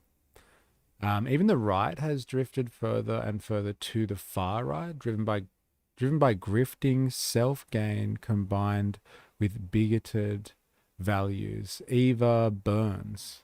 Eva Burns, how you going? Welcome to the stream. I'm not sure if you've been talking already, but let us know. If you're new here, on anti-Semitism, is a very funny part. Oh, okay. On anti-Semitism. Questions, Nick Fuentes on anti-Semitism. Right, let's see how this one goes down. Answered emphatically that you don't hate all Jews. Is that correct? That's your position? Yes. Okay. So I want to play you this clip. Well, I don't hate any Jews. Let me just amend that. I don't hate any Jews. Okay. Let's play this clip. The reason I've had it is because my opposition to world Jewry and Israel is rooted in absolute, uncontestable fact. We have the truth on our side. That's why we're winning, because we are telling the truth about the historical antagonism between Jews and Europeans, between Jews and Christians. The theological, historical, racial, cultural, and political antagonisms between organized Jewry and the Christians, organized Jewry and Europeans. And the reason that we are winning that argument is because it's real, it's true. I can prove it, I can show you, I can name the names. I can show you the paper trail, the money. That is why we're winning. That is why all of this is raising the consciousness. When you say you have this opposition to world Jewry, I mean, it's one thing to criticize, for example, the Israeli government over what it's been doing in Gaza. I've done that myself. When you talk about world Jewry, I presume you're talking about the 15 million Jews in the world, and you are opposed to them. How does that square with your position that you don't hate any Jews? Well, I don't think he's talking about Zionists. Like, I think Pierce was saying, oh, look, I've denounced Israel, the state of Israel, for its atrocities. But I don't think he is, no. Surely he's talking about the Zionists, right? No, I think it's the same ilk as like what we've talked about in the past. What is the Australian version? AJAC, I think it is, the Australian Israel and Jewish Affairs Council, I think it is. That's a organization of Jewry or something like that they use that terminology. Do you take issue with my use of the term world Jewry? Well, what do you mean by that? Yeah, Jewish institutions, I'm pretty sure, yeah. Yes, rumors of sexual activities are never used to discredit people. I wonder who has a history of that. Post-truth denialist grift. Have fun exploring the trivial drivel that is sensationalist bigot, that this sensationalist bigot spews. Or do you take issue with it? Do you have a problem with that? Clarify what you mean by it. Well, it's funny you bring that up. The gaslighting's crazy because I use that expression on my show all the time. I say organized Jewry, world Jewry. And do you know that for like 30 years, the World Jewish Congress has an annual keynote called the State of World Jewry? Barry Weiss has given it. You can look it up. It's on YouTube. She gives the State of World Jewry address. But Nick, what do you mean by it? I mean, you have to talk about, there's a concept of Jewish peoplehood. It's the sense that they are part of a common nationality, a common tribe, a common people. And so where they reside in Israel, the United States or Europe or elsewhere, they see each other above or maybe on a different level alongside their nationality, their state, wherever they reside. If they're in Germany, France, the United States, they see themselves as part of a transnational nation, of an international nation. The Jews in America, the Jews in Israel, they identify as Israeli or American, but they also have something in common. They identify as part of a common nation, which I would say there's a world Jewish population. It's world Jewry. And world Jewry has representatives.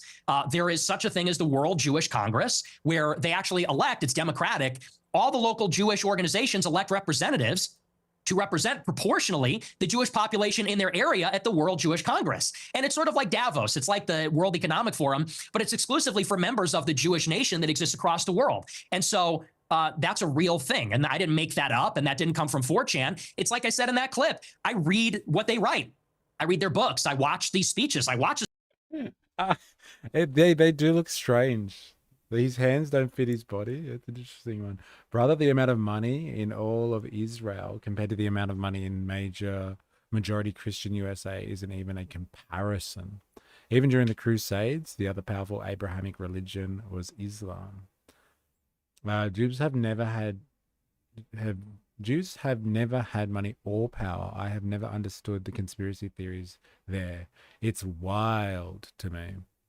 Speech from Barry Weiss. I pay very close attention. So that's what I mean by that. There is such a thing as it's a nation that exists across borders on a global scale. They're organized and they have a national self-interest as that nation, as that tribe. So if you don't hate any Jews, what do you like about them?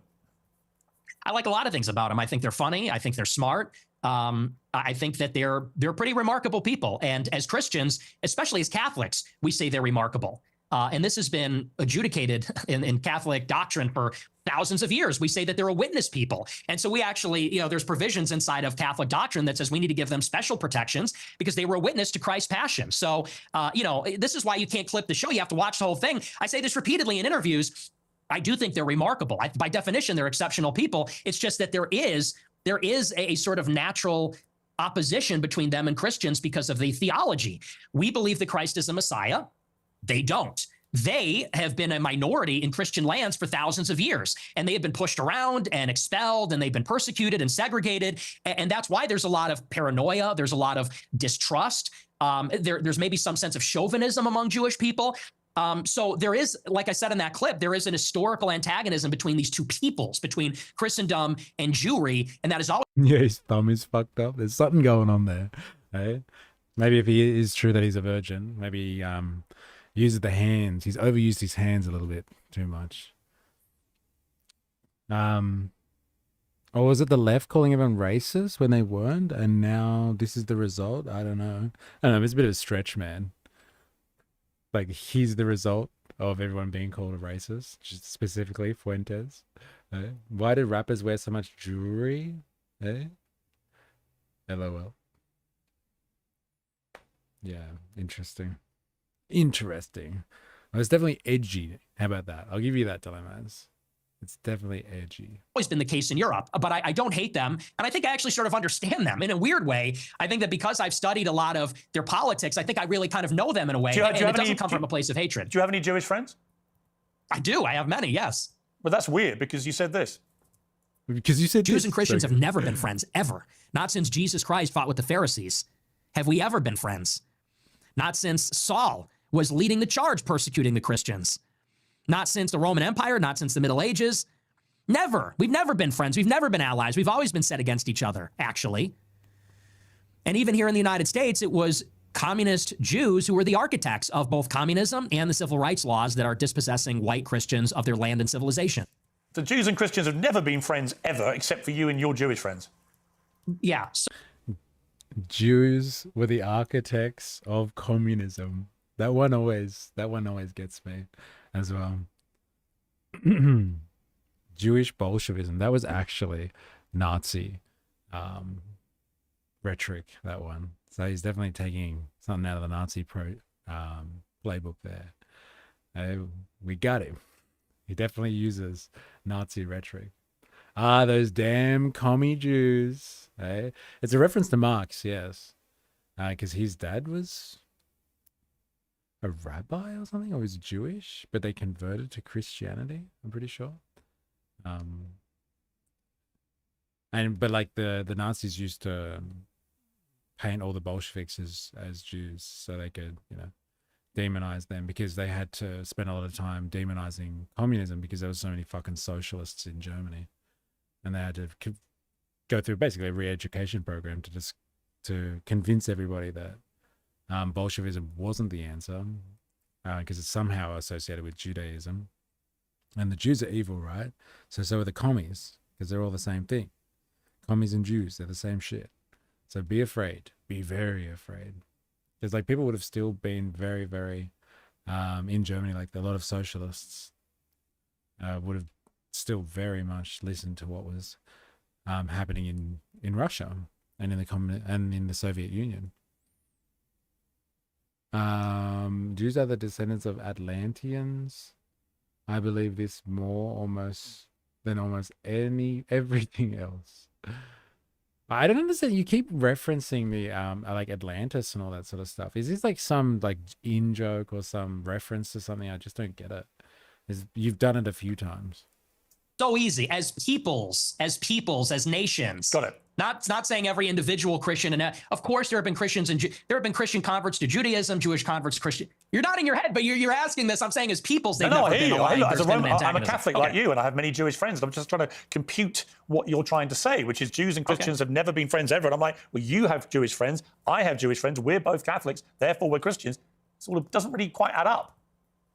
Well, like I said, as peoples, there has been an historical antagonism as peoples. And you could even say the same about blacks in the United States. Of course, there were black and white people that were friendly with each other, but in many ways, they were set against each other as groups. And I think that's easy enough to understand. The reason that many people think you're anti-Semitic is that you have regularly downplayed the Holocaust, and in particular, the number of Jewish people who were murdered by the Nazis. It's been said that you believe no more than... All right, I want to get on to the other one. Really, you've talked about this. You've talked about. Are we done talking about why genocide? Well, no, I'm coming to the same part because you seem very resistant to the idea of marriage. You've never got married. You've talked very scathingly about henpecked husbands. He's against marriage. That's true. Is that I thought that's like a Catholic thing to have to get married or something like that. Is that true? Can someone who actually listens to this guy tell me? Never got married. You've talked very scathingly about henpecked husbands. Just take a look. That's true. Guys get to a certain age and they're like, you know what? Women suck. Like, they're talking too much. They're not hot anymore.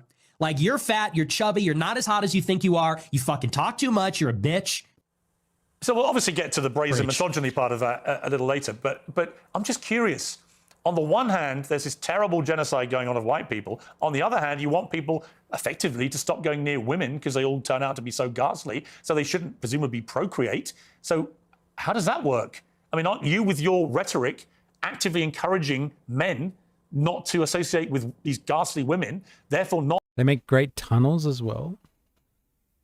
I don't get the Atlantean thing. I still don't get it. They really wanted back in that temple. Not have any more children, therefore you are contributing, Nick Fuentes, to the diminishing white population. I'm confused. I tell my followers to get married all the time. I tell them that it's best for everybody to get married. And I think that's the only way that you can have sex. I think that's the only licit way as a Catholic is, to have sex is within marriage. Why don't you get married? I'll get married later. It's been difficult for me because people are shooting at me at my house. I don't know that I don't want to have kids and a wife. You know, my wife would be screaming about that. Me, you know, I have to be able to take risks and be able to say these things. It's difficult to bring a family into a life that's like that. But for my followers... Is that true? Are there people shooting at his house? Is that what the bodyguard comment was before? New York City tunnels, I assume, was the reference. Okay, right. They make great tunnels as well. Right. Okay. So there it is. He doesn't want to get married because he's chosen a life of political... What? Yeah, of politics, let's say. He's a political commentator. And so his life is at risk and he doesn't want to risk a family in doing so. I tell them to get married. But what's happening with women... You literally just told your followers... Hang on. In that clip, you literally told followers, women, they get old, they get fat, they get ugly, they get very annoying. So where's the incentive to get married to women? There isn't one. You're actively telling them the opposite. You're extrapolating a lot. We can complain. Just quoting you back yourself again. No, but you're extrapolating and saying, well, you say women are annoying, so therefore, what's the incentive? We have to do it in spite of the fact that they are annoying. We have to do it in spite of the fact that they talk too much. We can get them to lose weight. We can put them on peptides. We can get them to the promised land, but it's going to be. Do you think this view of women may be why none of them want to go near you? No, I just figured that he's a pussy and he can't cash the checks he writes. Yeah, well. There you go. Yeah. If you're going to fucking have a loud mouth, right? You have to be fucking aware of what's going to happen, right? If you're going to say that shit, you know. Oh, you should see my DM. Get them to lose weight. We can put them on peptides. We can get them to the promised land, but it's going to be. Do you think this view of women may be why none of them want to go near you? Oh, you should see my DMs. It is quite the opposite. They're called the Groibettes, and I'm actually batting them away. Granted, not all of them are attractive. Some of them are attractive. Are you actually? Just to clear up one of the many theories about you, I have no idea what the answer is, and you haven't got to answer. But are you actually attracted to women? I am attracted to women. You're not gay? No. But I will say that women are very difficult to be around. Okay. So there's that. And do you think they should have the right to vote?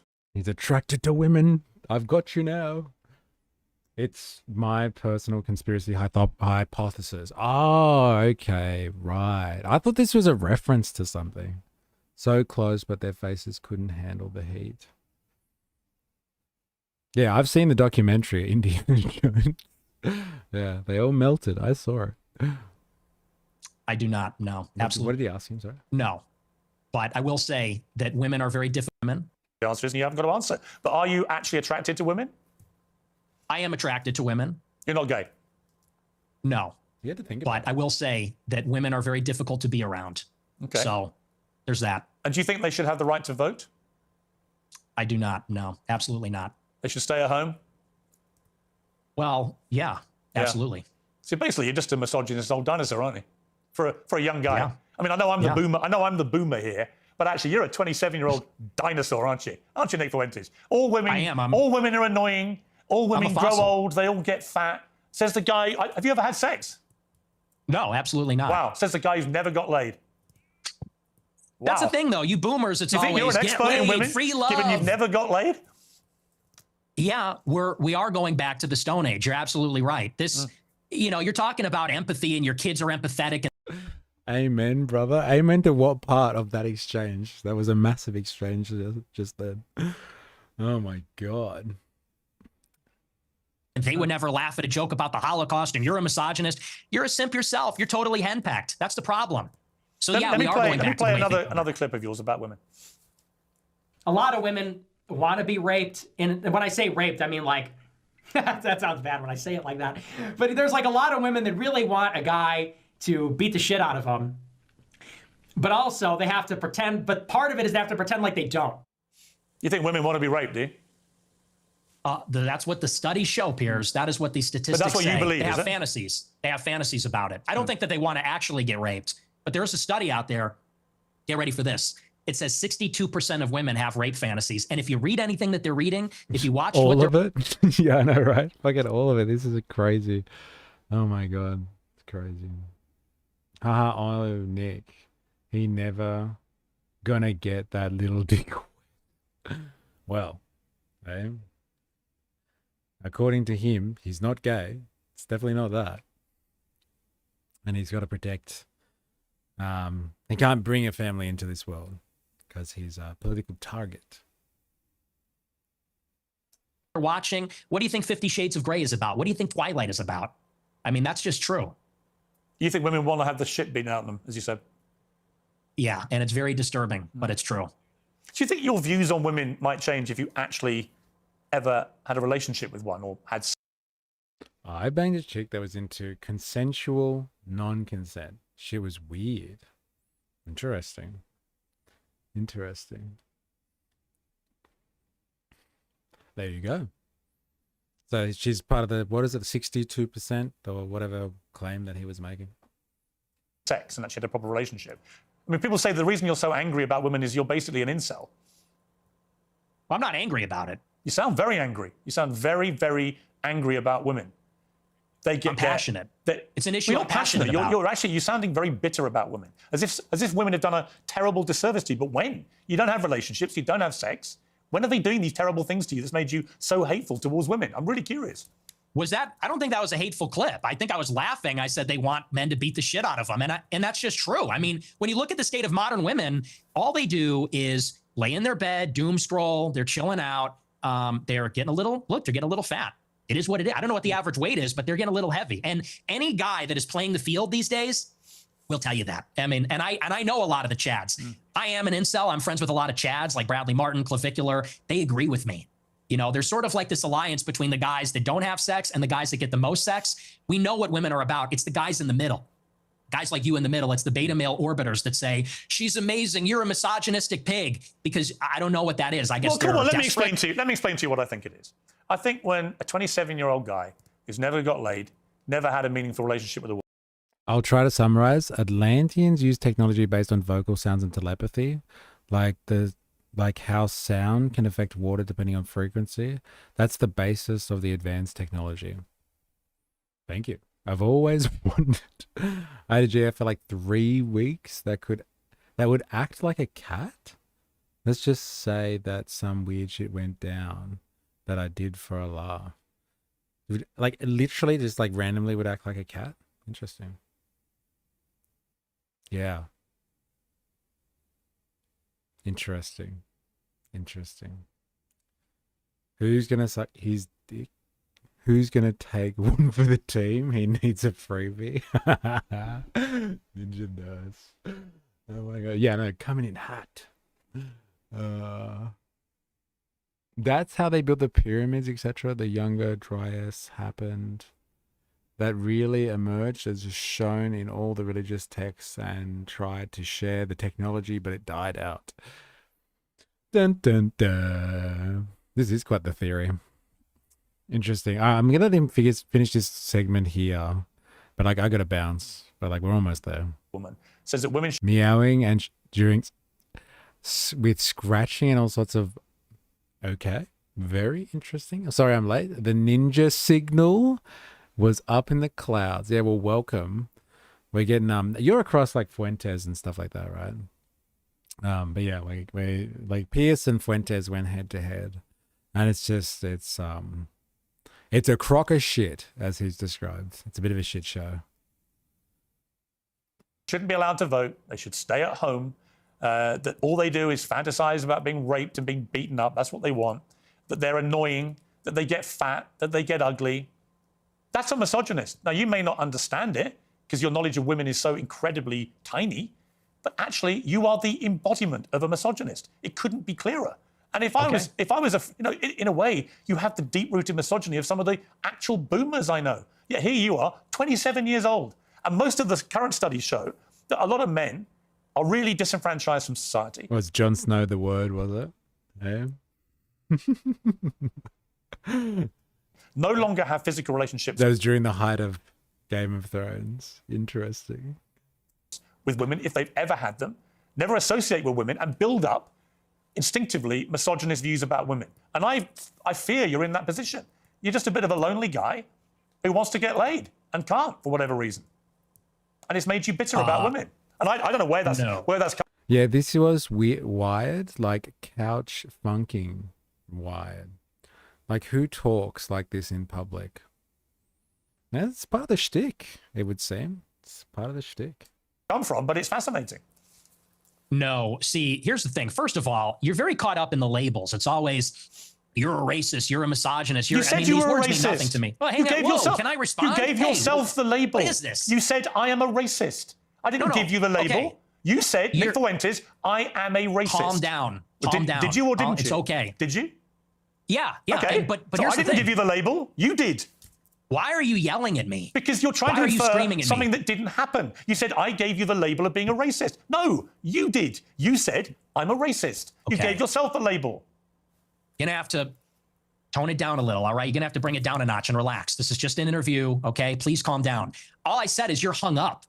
I didn't say you gave me that. Maybe I did. You did. But here's what I mean. What I mean is you're just hung up on proving you're a misogynist. He's so good at gaslighting. Which one? I can't tell. I'm seeing double. Oh, the labels. Yeah, I know, right? Did he just say, you know nothing? Did she say, you know nothing? Victim card. You know nothing, Jon Snow. Okay, you're a racist. Okay, you denied the Holocaust. And I'm not about the labels, man. You didn't deny I'm the just Holocaust. past that. As I said to you, look, Nick, as I said to you, I just wanted to go over the stuff that everyone uses out there about you and get you to respond. And we are getting, I think, a long way in this interview. Yeah, now the voice of reason. Calm down. Hey. Right? Okay. You didn't deny the Holocaust. You accepted there's been a Holocaust of at least 6 million Jews. I'm a maximalist. I'm a Holocaust. That is significant. You I think it's more. You did admit you're a racist. And you have spelled out a thought process about women, which is the purest definition of misogyny that I've ever seen. And you said you're not gay. So we're getting somewhere. Yeah. Well, look, and I own the labels, okay? But I just don't care that much about them. That's fine. I feel like the whole... I'm not saying this is like a weird... I'm not saying you have to care. Nick, you don't have to care about any of it. I promise you. Right? That's not why I got you on the show. I wanted to give you a fair crack, which I think I have. We've gone over a lot of stuff. We've got a bit more to go on. I genuinely don't think I've ambushed you with anything you couldn't have been expecting. No. I don't think I've been overtly hostile. In fact, when you've asked me to calm down, I've calmed down. I don't want to have a hostile, angry, shouty match with you. I simply want you to spell out exactly what you've meant about all these. I'm past that. I'm beyond consciousness. I am enlightened. Oh, man. This is like watching a cat play with its food. Oh, man. It's painful. That's what it is. Interesting. Piers playing Nick's greatest hits and Nick sitting back like Kobe watching his own highlights. I'm in the UK and got arrested for watching this. Piers resorting to virgin insults pretty much sums up this whole thing. This interview had the complete opposite effect. Fuck, there's a lot of anti-Piers stuff going on here. Piers not understanding per capita Catholic doctrine was hilarious. All Catholic doctrine was hilarious. I'm black and I've changed the batteries of my smoke alarm just to watch this. Oh, is that the reference you made the other day? Dilemmas. Nick not being offended by being called a racist really stumped Piers. Is my mic working? Piers pretending not to know per capita will never not be funny.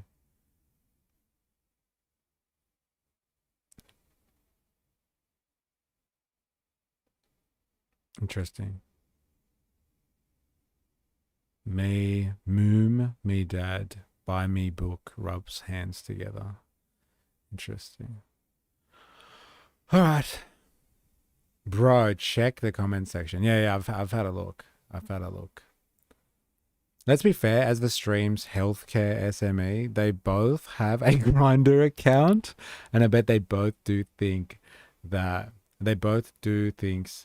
push the boundaries of legal. Interesting. Very interesting.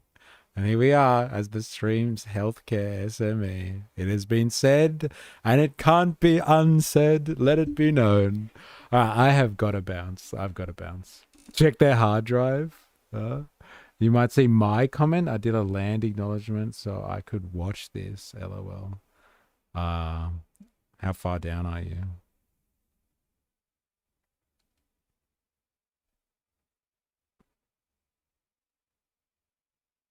Are you actually in there?